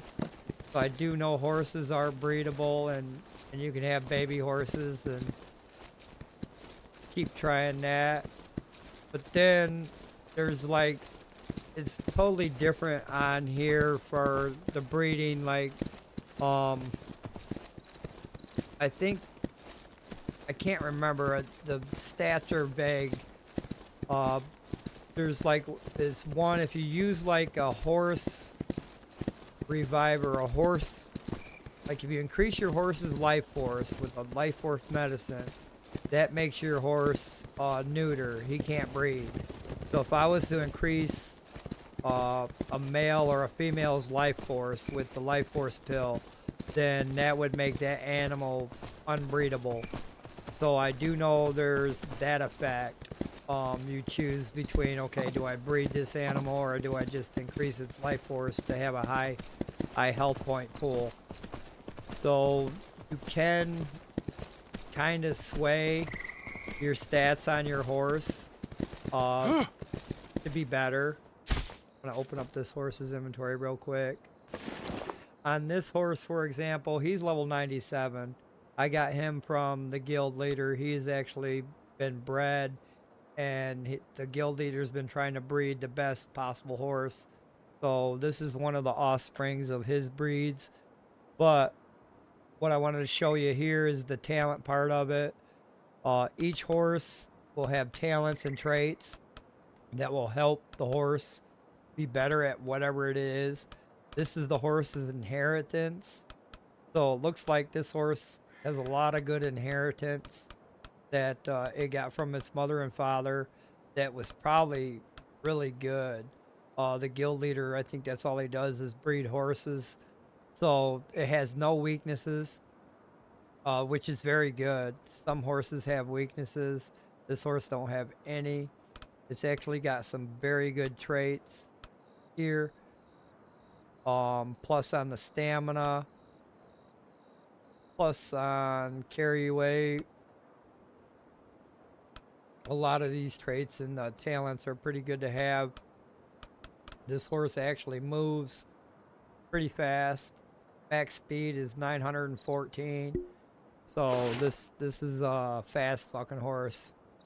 It can outrun almost everything. I'm not sure about panthers or cats. I think I got lucky that day I was by that lake and I just jumped in the water and the cat didn't follow me in there. So I know it will outrun bears. I know it will outrun wolves. This horse has done me pretty good. I'm gonna have this horse for a while. I'm definitely gonna have this horse for a while.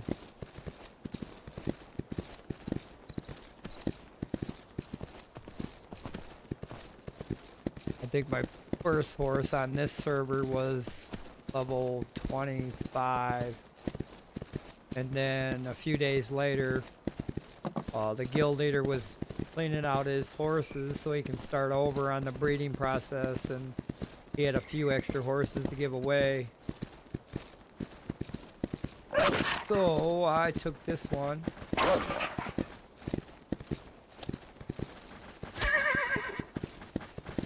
And them wolves, they don't do that much damage. Well, these level, the other level wolves, they would... Hey, Mr. Bear, how you doing? Nice swing and a miss. So I can outrun that bear. They're pretty fast, too. If I was on a slower horse, I wouldn't be able to outrun that bear. That bear would catch my ass, knock me off the horse.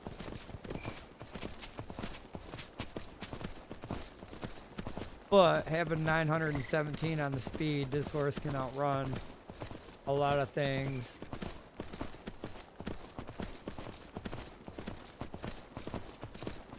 The only thing I'm worried about is, like I said, the tigers and the panthers. They are way OP to me. They move fast, they hit hard. You can't hear them, you can't see them. The next thing you know, you're dead.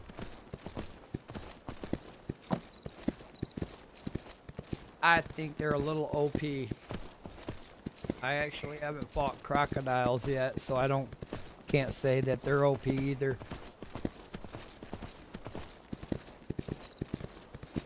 I think on my solo play or my custom server, I got all the way up to bears.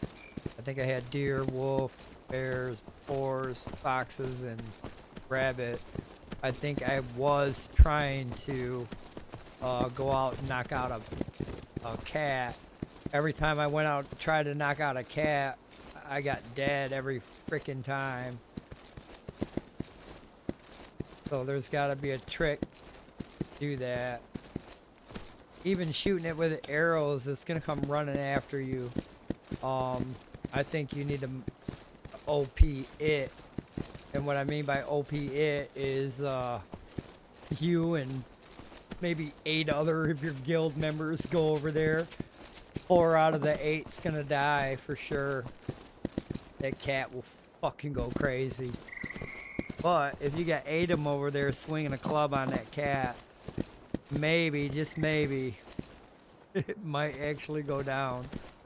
Maybe 2 good people over there with a club. I just don't know. I know they're fucking bad. I'm going the wrong way. Yep, I know they're bad. I've always had a bad time with them. Never a good time when it comes to those cats. But it looks like you can ride an elephant, or you can use an elephant as a siege weapon. I think that's what that was. That guild member had a siege weapon elephant. I don't think he can actually ride it. If you can, that'd be pretty cool. But I don't think it'd move that fast. I would not want to ride an elephant across the map. So I'm thinking that elephant is part of the siege weapons that we make. Alright, we are back at the low level base that I've been hanging out at for the last 46 levels. Check his food real quick. Have to run out. We're gonna need more. I probably should have grabbed more food from the main base. I know there's nothing here. Yeah, I used it all to feed all them guys. We're gonna have to go out and get some meat.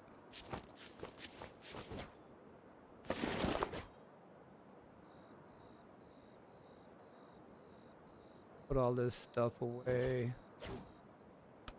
Get too heavy. Still too heavy.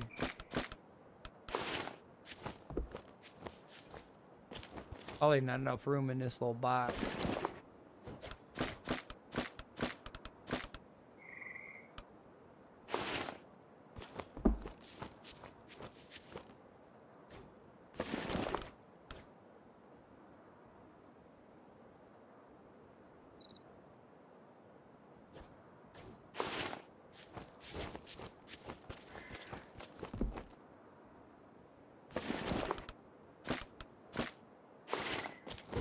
Alright, we're gonna put the hide over here in this bench.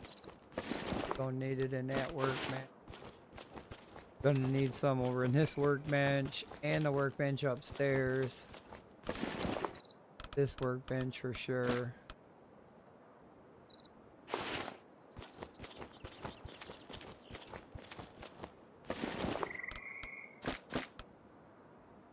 Cram that full of sand. Lay in there.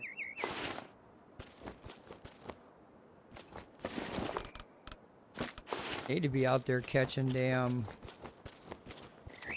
fireflies, but they're mainly down by the lake. Put on there. Need to get some of those silkworms going. They take a long time to silk.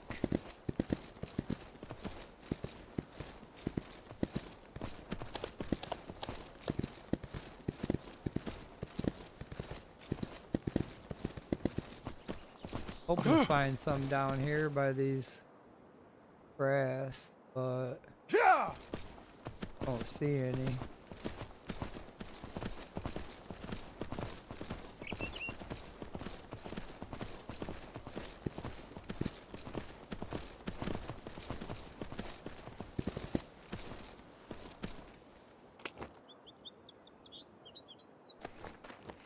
I don't, there's some.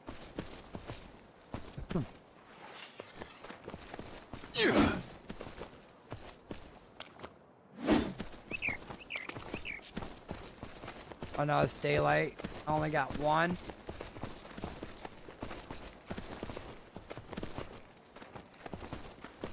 I get.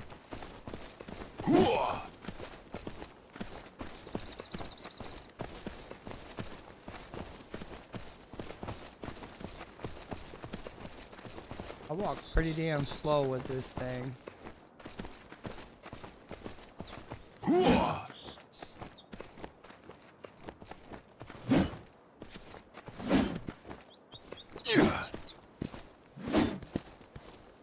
Where are they at?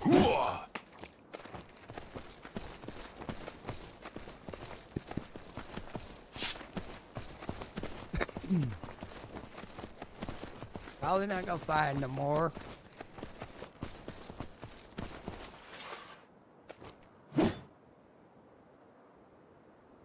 Nope, they all gone now.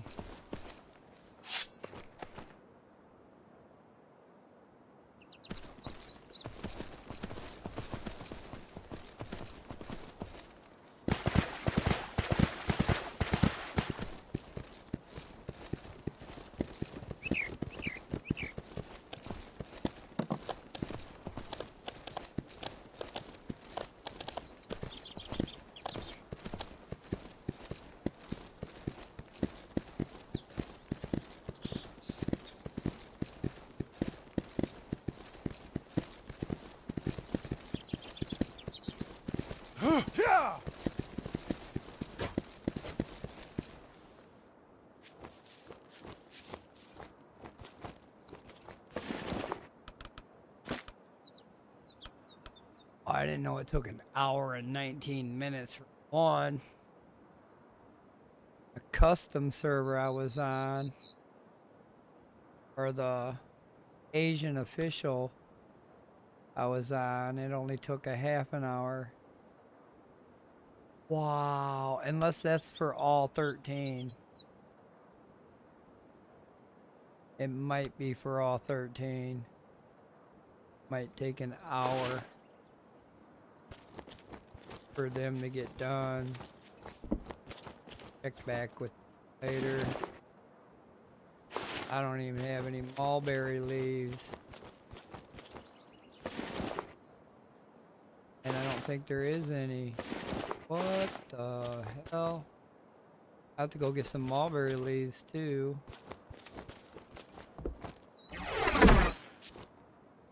I don't see any there.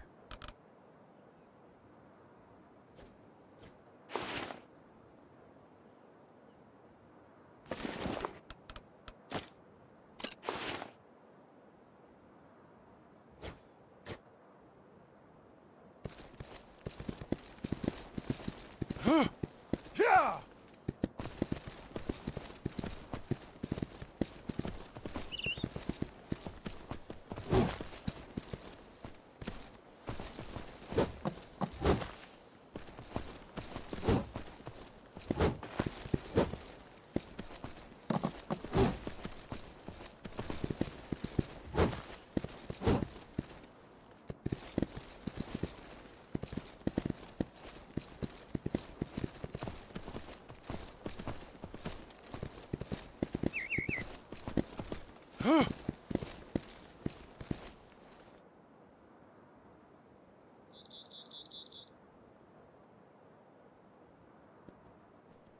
Yeah! Over here and hunt some boar. Gotta get those warriors fed.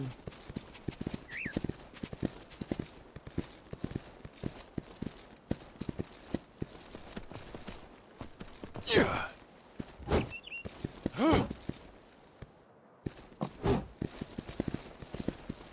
We probably don't belong there. Swinging at nothing.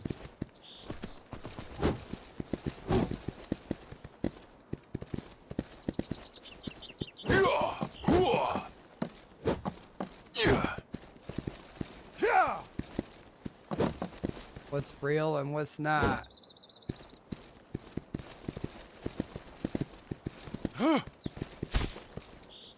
To find out.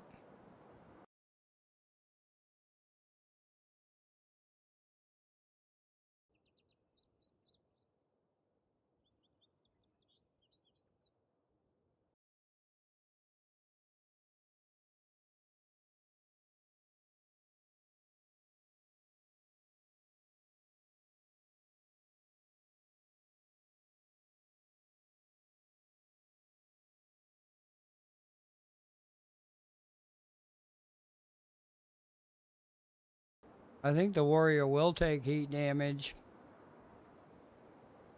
I think it will. I don't know if you can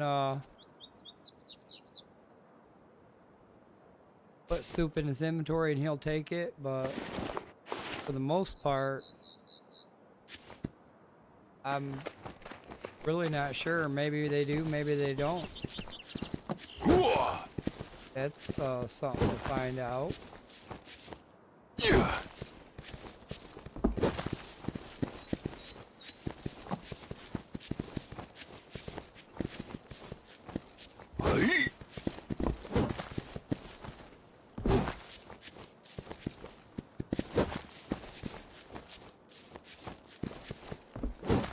Now the horse don't take heat damage, so makes me wonder, will the warrior take it or not?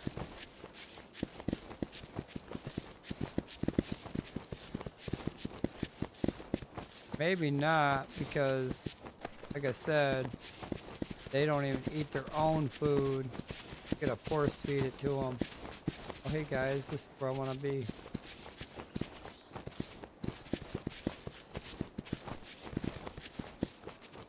I should be able to down most of these pigs with one shot of my crossbow, which I probably should have made more arrows, but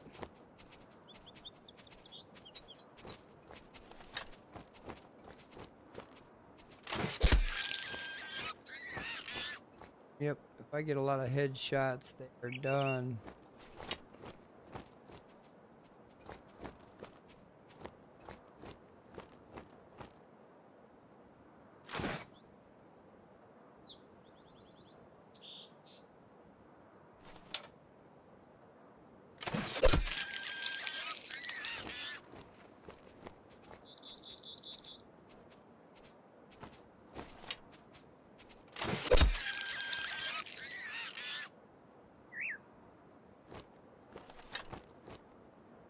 Head or ass? Head or ass? Head or ass?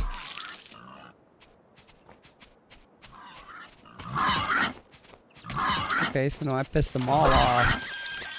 I get it. I get it.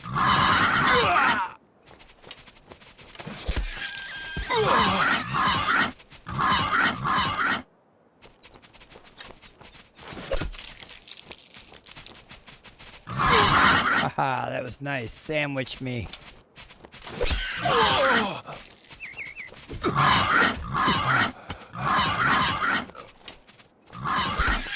Helps my heavy armor as well. Every time they hit me, helps my armor.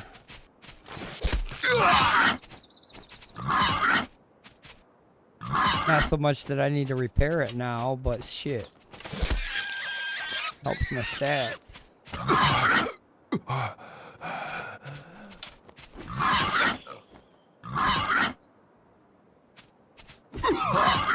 Oh, this one's very aggressive.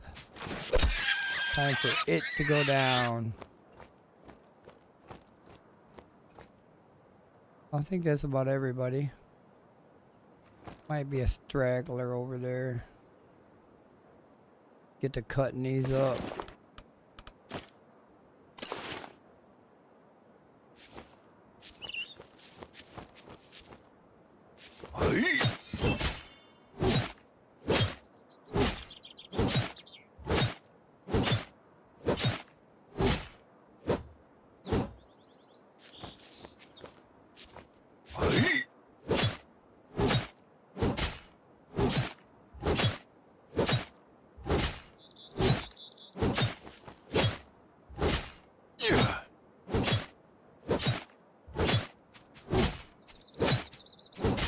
Oh, there's one. Hey, little piggy. Kinda missed you.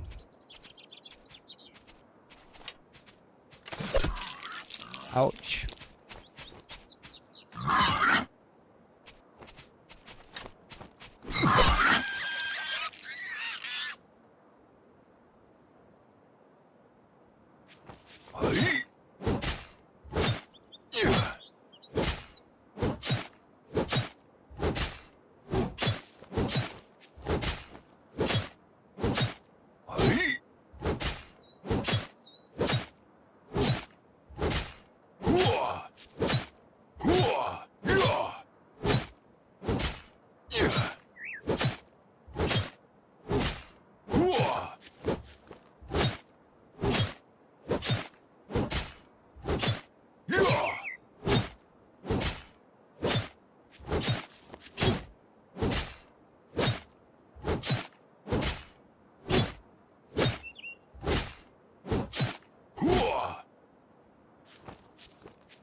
There's one over there too.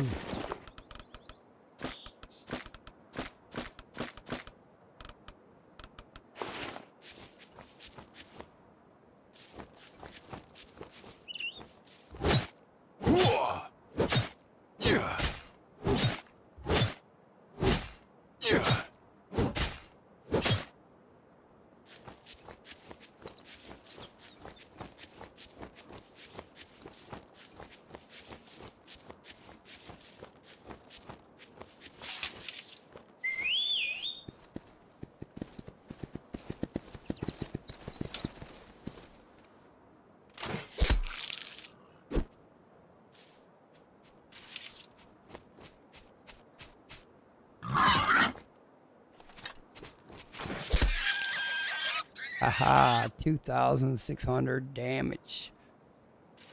It's a nice crossbow. I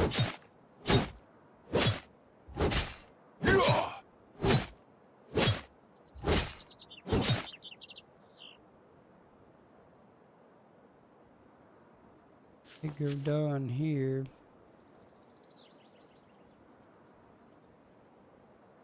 Still gonna need a lot more meat though.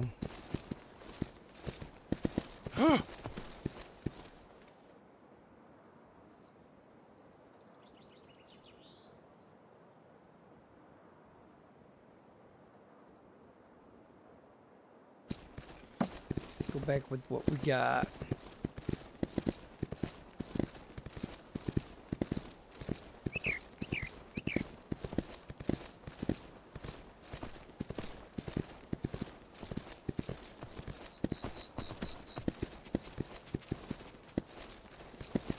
Yeah!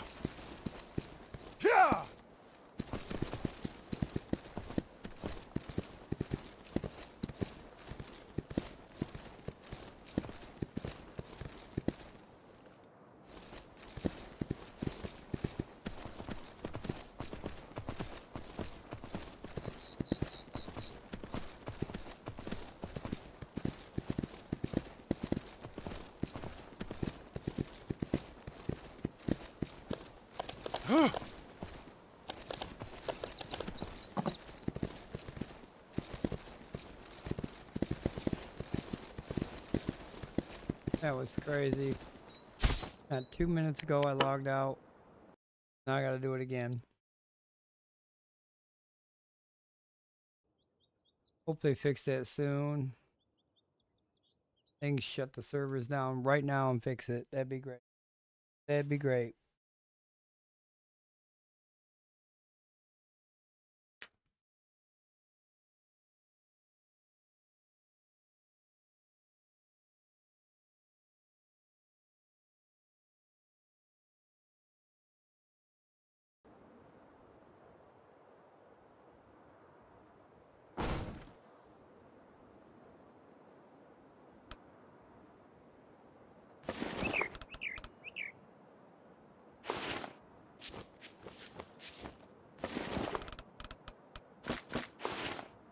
Hey, it better go away. Be in some trouble.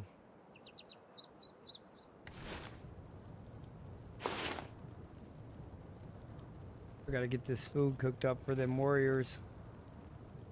Especially the guy on training, he's done. Needs more food. Goes through a lot.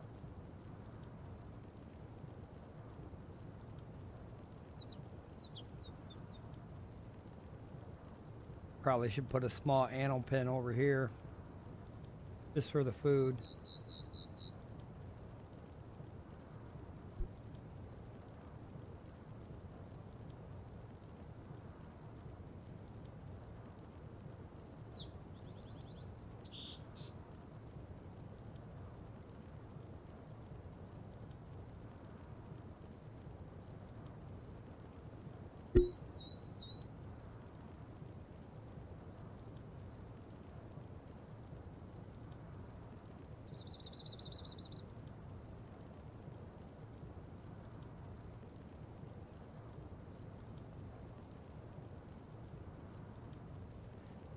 Try to work every skill and talent that I can.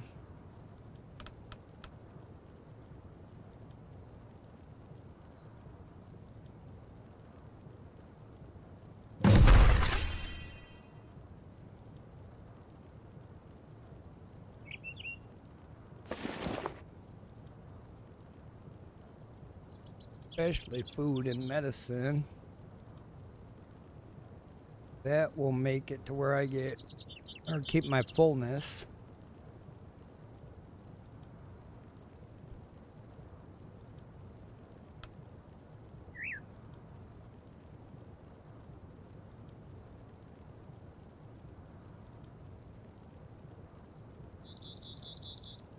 Don't have any ready. If I do, it'd be crossbow.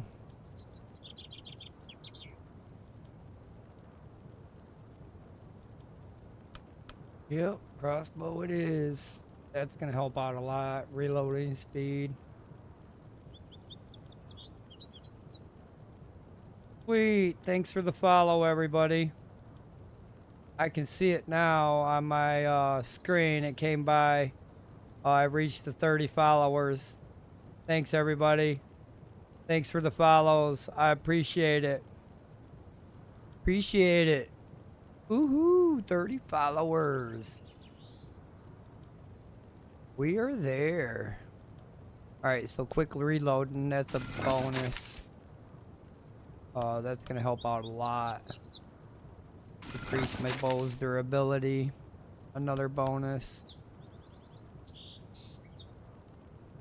Have a 2% chance to increase 10% more damage.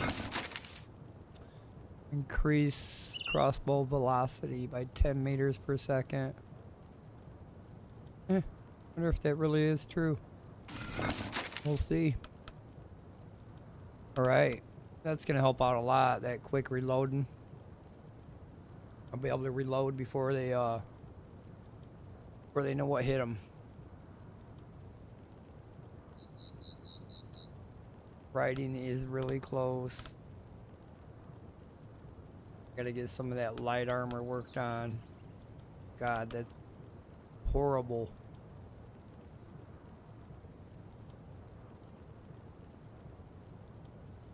Did a lot of mining. You'd think that'd be up there, but it takes a minute to get some EXP on that.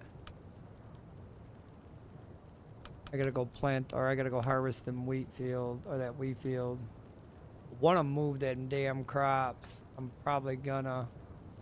I need to make them. Need to make them first, but I need to get them off that foundation. It's driving me nuts the way I gotta harvest that.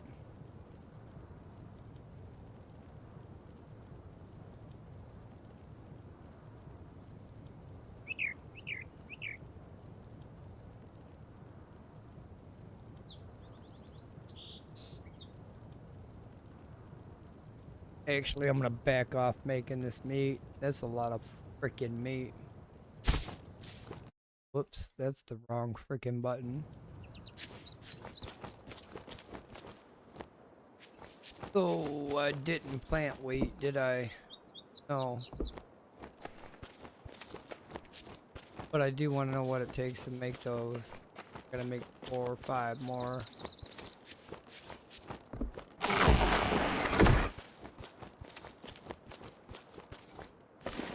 Probably don't have enough resources.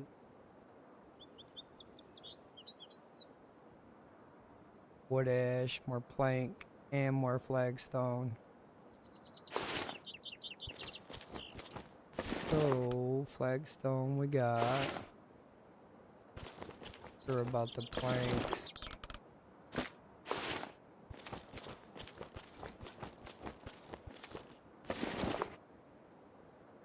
Maybe have enough planks. Then I need that wood ash.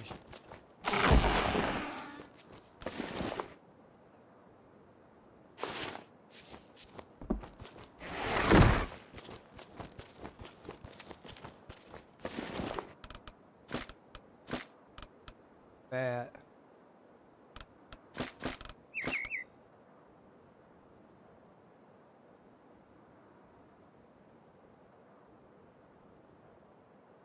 Alright, each player can have up to 5 farm plots.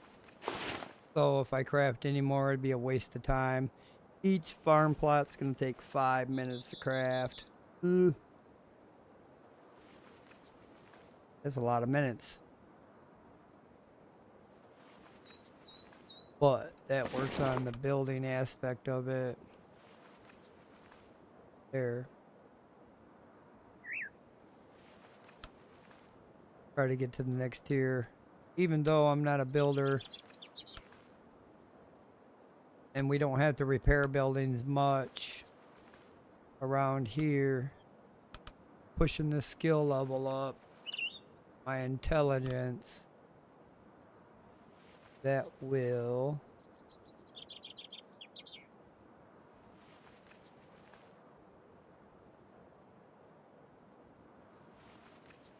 get my charisma built up.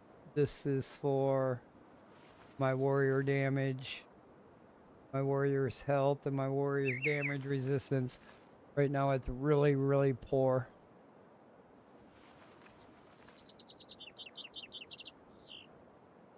Really poor. I'm afraid to take him into battle. He will crumble. He will crumble and fall.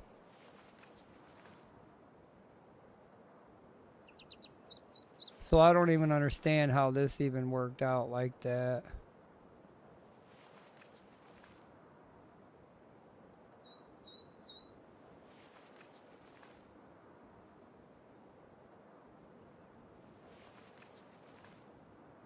I mean, That was weird that I did that one by myself. Or did I? I just don't know. And then this battle. When did this take place? I still gotta remember how. I gotta figure out how to do this.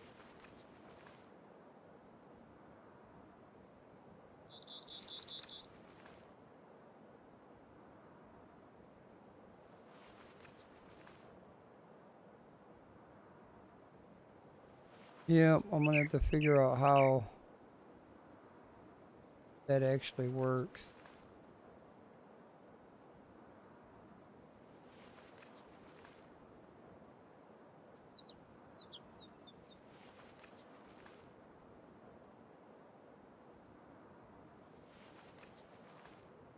On that screen, though, country battle. So what happens here is they open up donations for a few days. I think it's maybe 5 days. They open it up where people can donate to try to challenge our guild for ownership of the country. This is how you try to challenge ownership of a country. As you come to that server, that country, you pay tribute, and whoever pays the most tribute can challenge that guild. So right now we're waiting to see. We've got 1 day left, 1 day, 21 hours left for donations. They're open. So what that means is that everybody on this server, every guild, can donate to try to challenge us. Last battle, there was no donation. Nobody donated. Nobody tried to battle us. So we automatically win first spot. Until somebody battles us and wins, we'll continue to hold this country, which is a good thing because we get tax from it. Like I was saying before, people that go out and kill NPCs in the world, they drop coins, and any coins they make, we get a percentage of that. We, as the guild, I think it goes through directly to the masterate. The masterate turns, I think there's a certain setting or button option that distributes whatever was earned, distributes to the guild. Every member in the current guild. Last time I got $10,000 or 10,000 coins from the minting process. And I don't know if that's different from taxes or not. He said that it's a minting process, so I don't know if we take a certain amount of materials and mint them down to coins. And we can do that once every, I'm not sure how many days, but probably a process that you can do every few days. Minting coins. But the taxes is only like weekly thing too. It's like last week there was no taxes to pay. This week there is some taxes to pay. Even I pay taxes right now, so if I go out and kill an NPC, I'm paying taxes to the magistrate of this country, which is my guild leader, which in turn turns around to be paid out to the guild members in the long run. My little bit of tax that they take ain't nothing compared to what I make after they mint the money.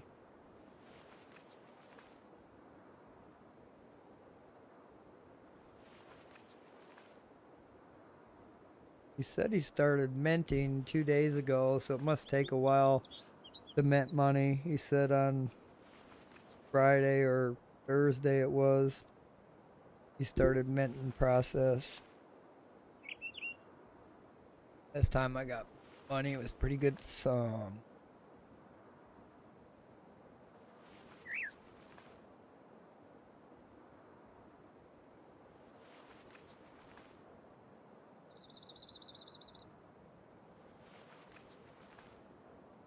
I log off tonight, I'm gonna probably take a lot of that brimstone, a lot of that iron, and put it in the forge and do some AFK crafting. I know that will help out with my level. Excuse me. Help out with my level and my crafting skill. Hopefully by tomorrow, my crafting skill will be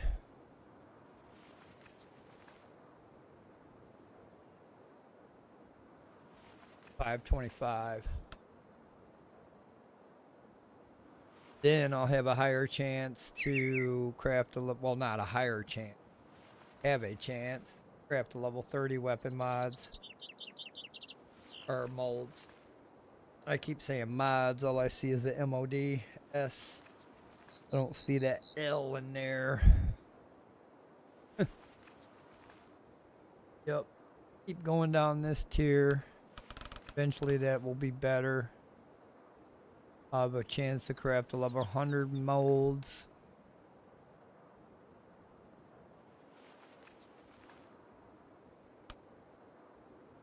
Close to a level, but how do you catch locusts? So you go out and you just pick bushes. You can go out and pick bushes, pick a bunch of the foliage in the world. You can pick them by hand by pressing E to collect, or you can use a sickle. Any sickle will do, and you start just cutting down bushes. You can get locusts, you can get toads, and you can get what's the other one? Scorpions from whacking on bushes, collecting bushes. You have to collect a lot of bushes to get a lot of locusts. You'll get a couple at a time, especially if you're low level, starting off, collecting bushes and grass, stuff like that, especially along the water. Tall grass that grows and it's white in color. You pick a lot of that, you can get some locusts and some toads and some scorpions from that.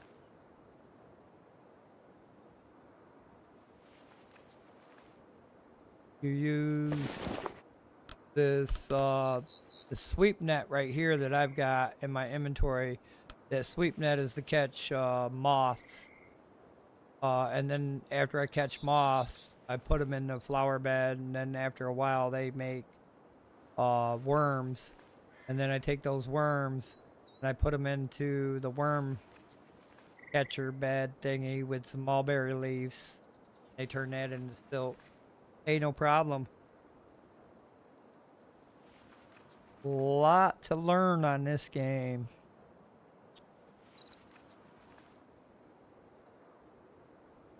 It's like there's a few different flowers, vegetables, or I mean plants that I still need to find. I need to find, I think, the clover. I have not found the clover yet. There's a dragon, I think a dragon fruit or a dragon plant that I need to find. Couple other different herbs that I have not found yet. I think they're over there in that level 60 area. And or they could be on the islands where the different biome is, the ice island. There could be something over there that I need. I have not been to that biome yet.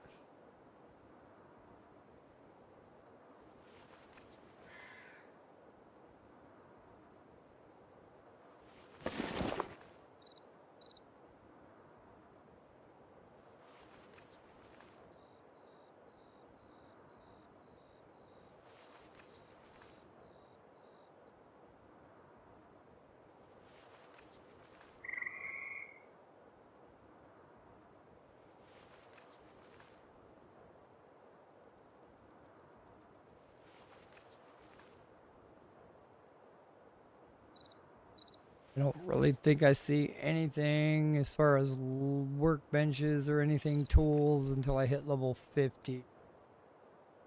That's when I start unlocking black iron ingots,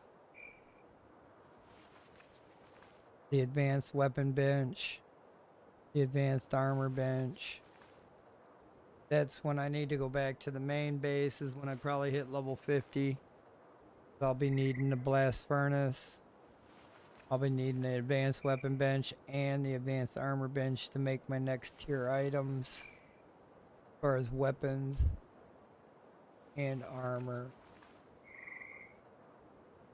Yeah, this one's done at the advanced armor bench. So at level 51, I need to be over there. I'll need black iron ingots at that time. In order to find the black iron, but I don't know if I can fight the guys that are there guarding it. Is some black iron where map here.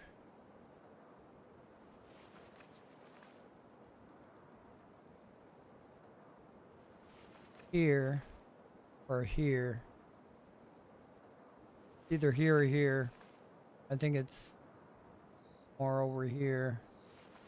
It might be over here. There's black iron over there.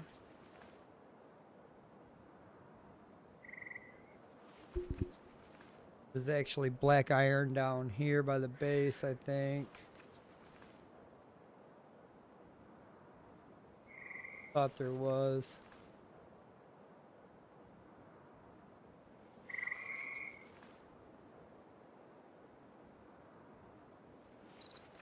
But I know there's some here for sure.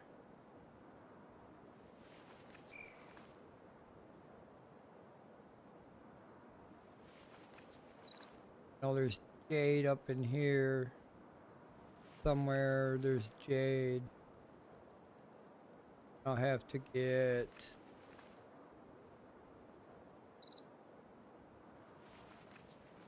Probably get saltpeter from there if I can kill those guys.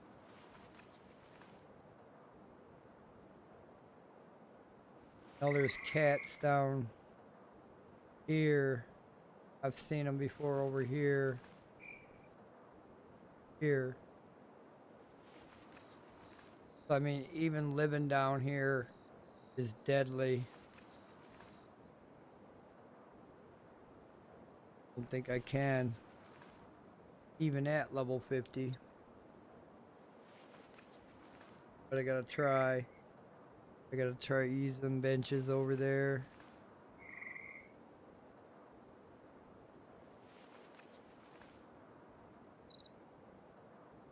Try to get my power hour in the morning. Don't know what I want to need to work on or what I want to work on. Probably work on two-hand.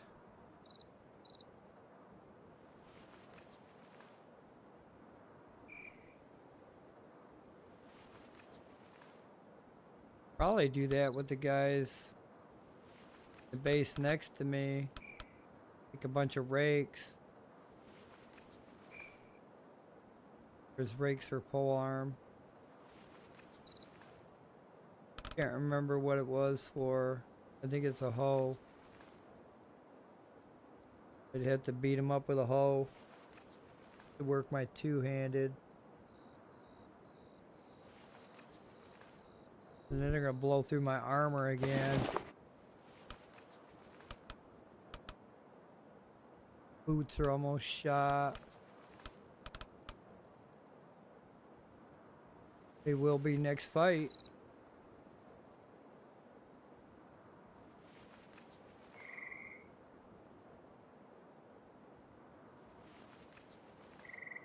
Oh, look at that. I am starving.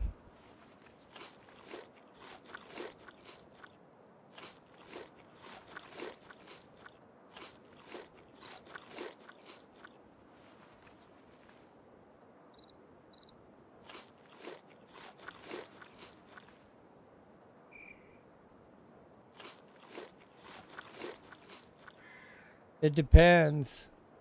Are you on official, custom, or private, or solo play? If you're on solo play, I don't think you drop all your inventory. If you're on custom, server, I don't think you drop all your inventory. It depends on the custom server stats. But if you're on official, you will drop all your inventory. You won't drop it until you're level 20. You're in a novice protection period until you're level 20. After you hit level 20, you become out of the novice protection, and then you will start dropping your inventory. If you're on a player versus player environment, I think yes. But if you're on a player versus player environment, yes. If you're on a player versus environment server, I'm not too sure. I actually haven't seen somebody die in front of me. I don't think you can on a player versus environment server. I don't think you can loot somebody else's body.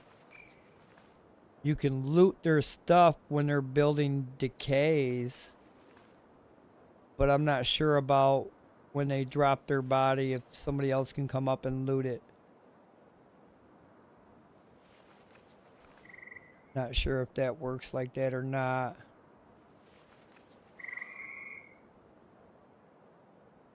Wouldn't think so. Not on player versus environment. Because mostly everything is protected unless it goes under decay and it drops into like a little bag, a little brown bag. Your bag being dropped is different, I think.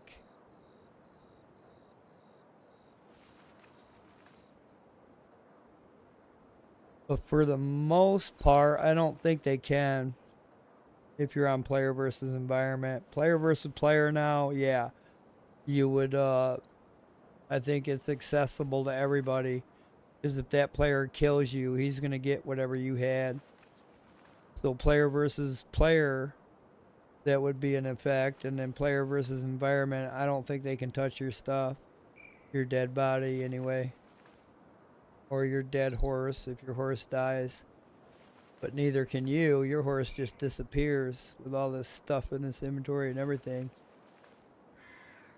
You can revive your horse and you can revive your warriors back at a stable or a warrior's camp. But for the most part, I have not heard anything in the chat or seen anything in the chat. I have not heard anybody say, hey, I died over here. Somebody picked up my bag. Earlier I did see that one of my guild members had died, and another one said, your bag's here from when you died. You want me to pick it up and put it in a box? So maybe, just maybe, guild members can, other members cannot. I just don't know. I haven't tested that theory. I've never experienced being dead, having to go get my body, and then it not being there because somebody else picked it up. And I die a lot, so. But I did see on the chat today, the guild chat, not the main world chat, but the guild chat, one of the members said, hey, you died, your body, your bag's right here. You want me to put your bag in a box or somewhere where you can get it, so maybe guild members can access your inventory. I'll have to ask my buddy when he logs on again if I die. I think there is. So there's a timer. Yep, there's a timer on it. I think it's a 30-minute timer. It's the same for player versus player and player versus environment. The timer is 30 minutes. You got to get back to your bag. And it only shows, it shows your death of where you died. It shows you, your marker only. So it doesn't show anybody else your marker. But if you die and you're like 3 minutes, 4 minutes away from your body, you got to do a death run to your body. and somebody drives by on a horse and sees your pile of stuff, then yeah, they can stop by and check it out.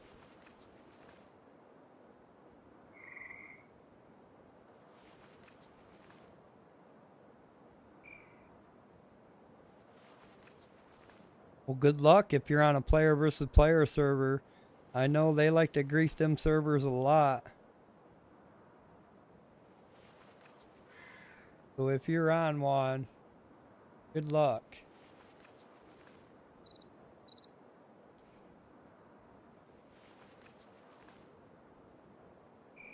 There's people on, like I was saying, this game has a lot of depth to it. So, for example, we're on a player versus environment server right now. What we're doing here is we're leveling up.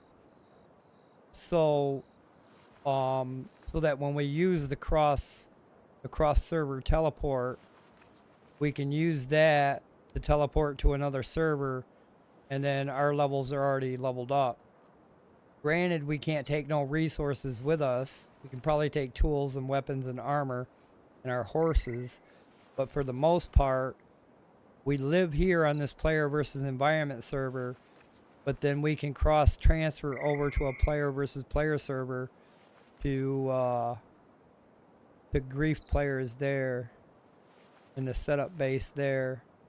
And I think you can bring some of the items back. So like if you grief a player on another server and he has red tier items, I think you can bring those red tier items back to your player versus environment server. I think that's how it works. I'm not sure. I have to talk to the guild leader a little bit more about that, but he was saying you can only transfer over so much things. You can't transfer over like iron bars or iron ores or anything like that. I think you got to get all the resources over there on the player versus environment server that you transfer to. The only thing you can take is your level, your horse, maybe some weapons, maybe some siege weapons. I just don't know the whole depth of that. There's a lot of depth to this game.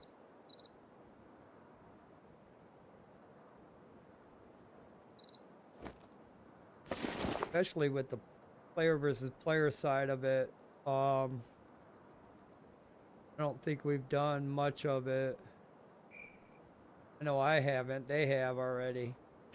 There's a few of them that went over with the alliance that we're in. They were griefing some people as well, so it's possible. Your range. Didn't I harvest these already?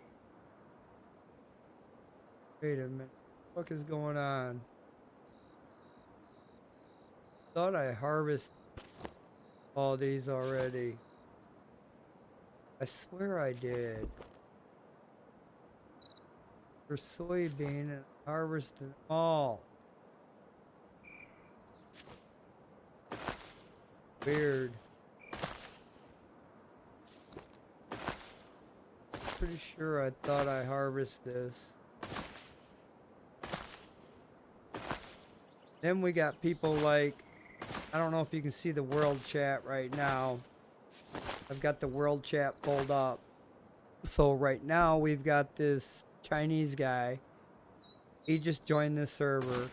And he probably joined this server to yell at somebody for taking down their base on a player versus player server. So what happens is we can leave this server, go to their server, wipe their base out, and then come back here.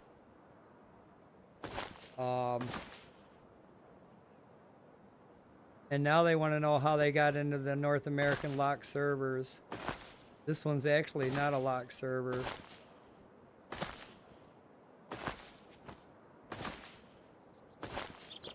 This is actually the North America New Era servers. I think anybody can join these. I can join the Asian server. Oh, they join by VPN, and that's how I join the Asian servers. Must be. My VPN allows me to.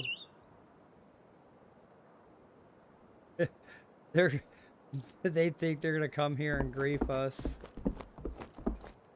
I mean, there's griefing possibilities. For example, let's say we built this base right next to an NPC camp. Let's say the NPC camp is level 50. Now, they could get some of them NPCs to follow them as they grief them, follow them over here to this base, and then run away from this base and have the NPC attack your warriors in this area and wipe your warriors out. I think that's one way they can grief you on player versus player.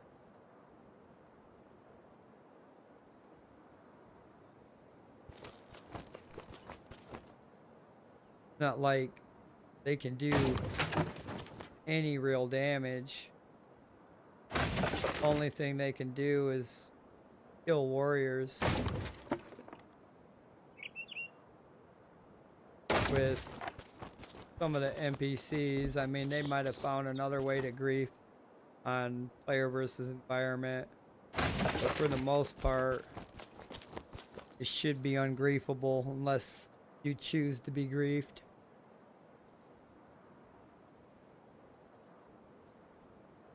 That's too funny.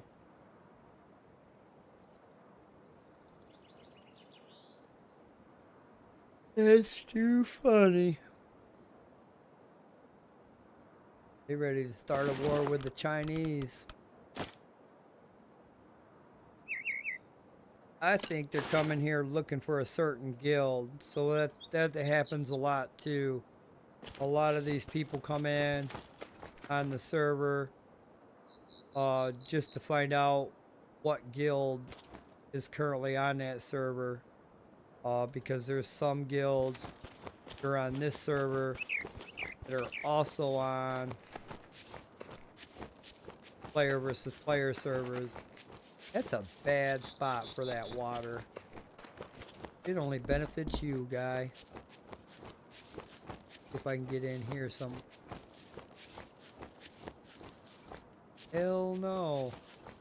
Well, you know what I'm gonna do? I'm gonna build another water well, which I already did. We're gonna move our guy from one end of the block to the other.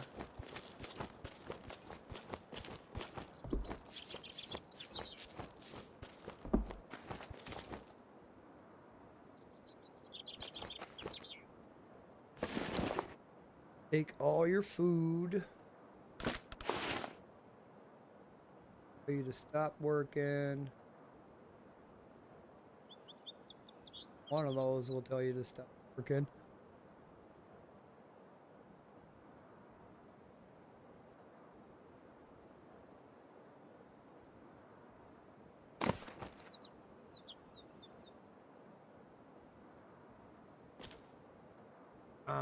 Follow me, so we go this way.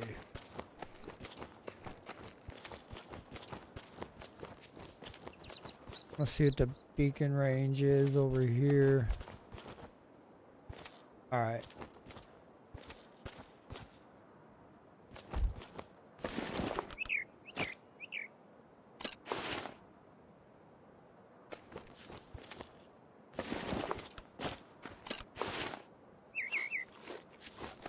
Actually, let me place these crops down first.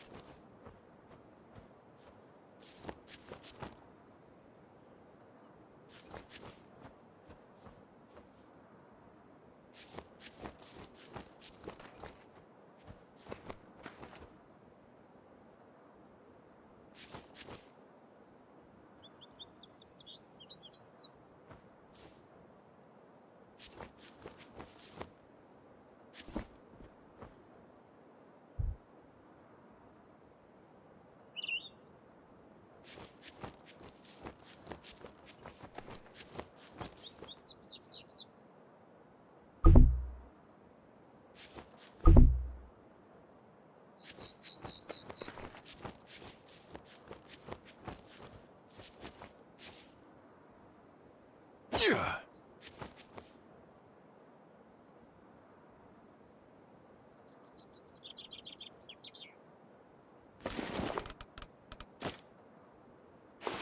All right, he's gonna keep them watered.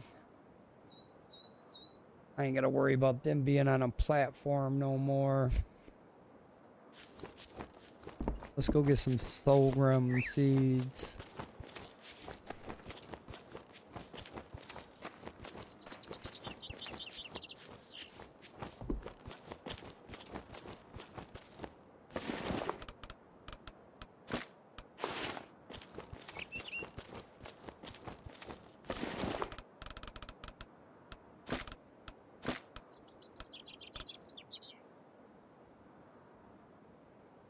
If there's any in here.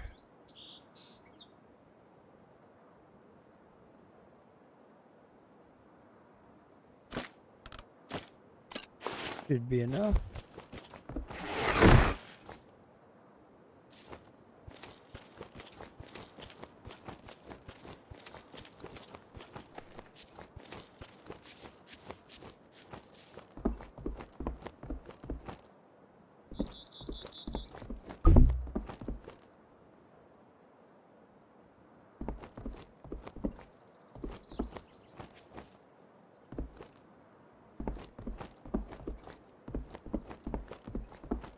Can't remember what I needed it for, but I need it.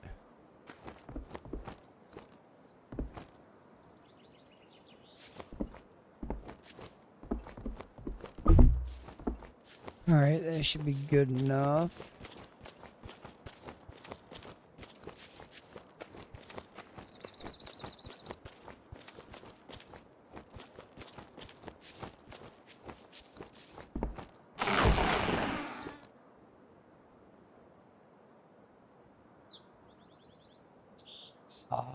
That was the guild.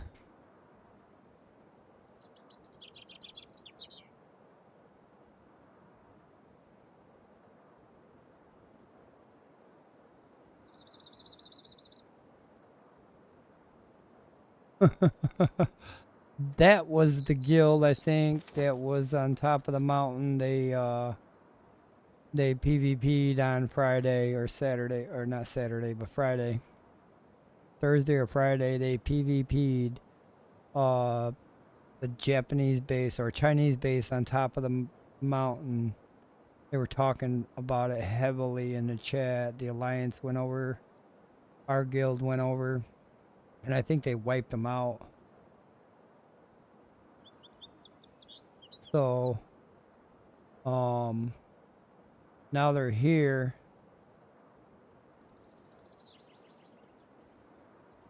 Now they're here, and our guild thinks that maybe they're taunting us to come over here to find out where we're at. I don't know. I don't see a problem with them being here. They can't do nothing to us. Not worried about that. The only thing they can do is just blow up the chat. That's not exciting either. I don't pay attention to chat much anyway. I worry about my live stream chats. Not their chat.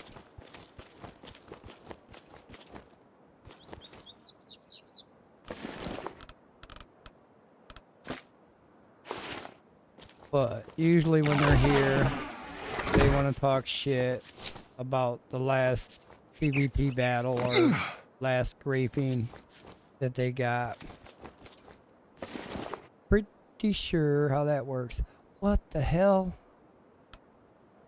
Okay, so it is maybe 30 minutes for one. That's gonna be painful. Well, that's ready for you when you need it.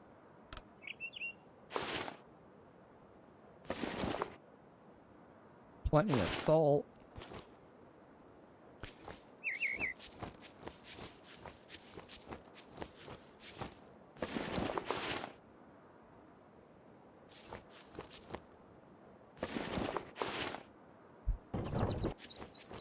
But for the most part, I'm going to give this horse a ride. Alright, let's give the horse a ride. We've been riding it for so long. Why don't we just take it for a ride? Alright. We're going to take the horse for a little ride around the yard. Seems like he's liking it right now, so... yeah, that's a good boy. But, like I was saying before, the horse got on the wagon and we started going around the yard for a walk. Getting ready to log off of here for the day. My daily live stream coming to an end. Tomorrow, it will be a little bit shorter, unfortunately. I'm trying to work out my third shift hours. I start third shift tomorrow. New hours for me. So, trying to figure out how to still get my live streams in at the same time, get enough sleep so that I can go to work without crashing out. Horse is loving it. We're going for another round. So tomorrow, I'm going to try to get on at 4:30. If I'm not on at 4:30, I will be on at 5. I'm going to try to stream from 4:30 to, let's say 9 p.m. I have to be off at 9 so I can get ready for work. Leave the house here at 10 and be to work at 10:30. I will not be streaming in the morning. I hardly ever stream in the morning, so when I get off of work in the morning, I'll probably grab a shower, get something to eat, and then go to bed so that I can get back up in the afternoon and start my daily live streams. So, we'll be on again tomorrow, 4:30 to 9, let's say that. I'm going to plan on that stream. Shouldn't be that long, but should be good enough. Way I can get ready for work tomorrow. Woohoo! But yeah, thanks to everybody for stopping by on YouTube and Twitch. Thanks for all the follows there on Twitch. I finally hit the 30 followers there. I greatly appreciate you guys. That helps the channel grow. Don't forget there's Twitch drops enabled for this game. So watching my Twitch stream will get you some drops, skins and stuff for this game. So check me out on Twitch, same name, Skulldar with an underscore after my name. I stream daily this game on YouTube and Twitch. I've been thinking about streaming another game, but I haven't yet decided which one to do. I've got a lot of time in this game, and like I said, we're getting ready to do player versus player, so I want to spend a lot of my time focused on providing for the guild. I don't want to be a slacker or lazy. I want to make sure I'm doing my part, so that means I have to be on every day, and I'll be on every day.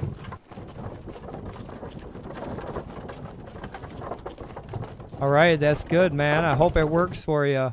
I know you said something about launching game problems. I hope you got through that okay. Hope you're able to get in and play it.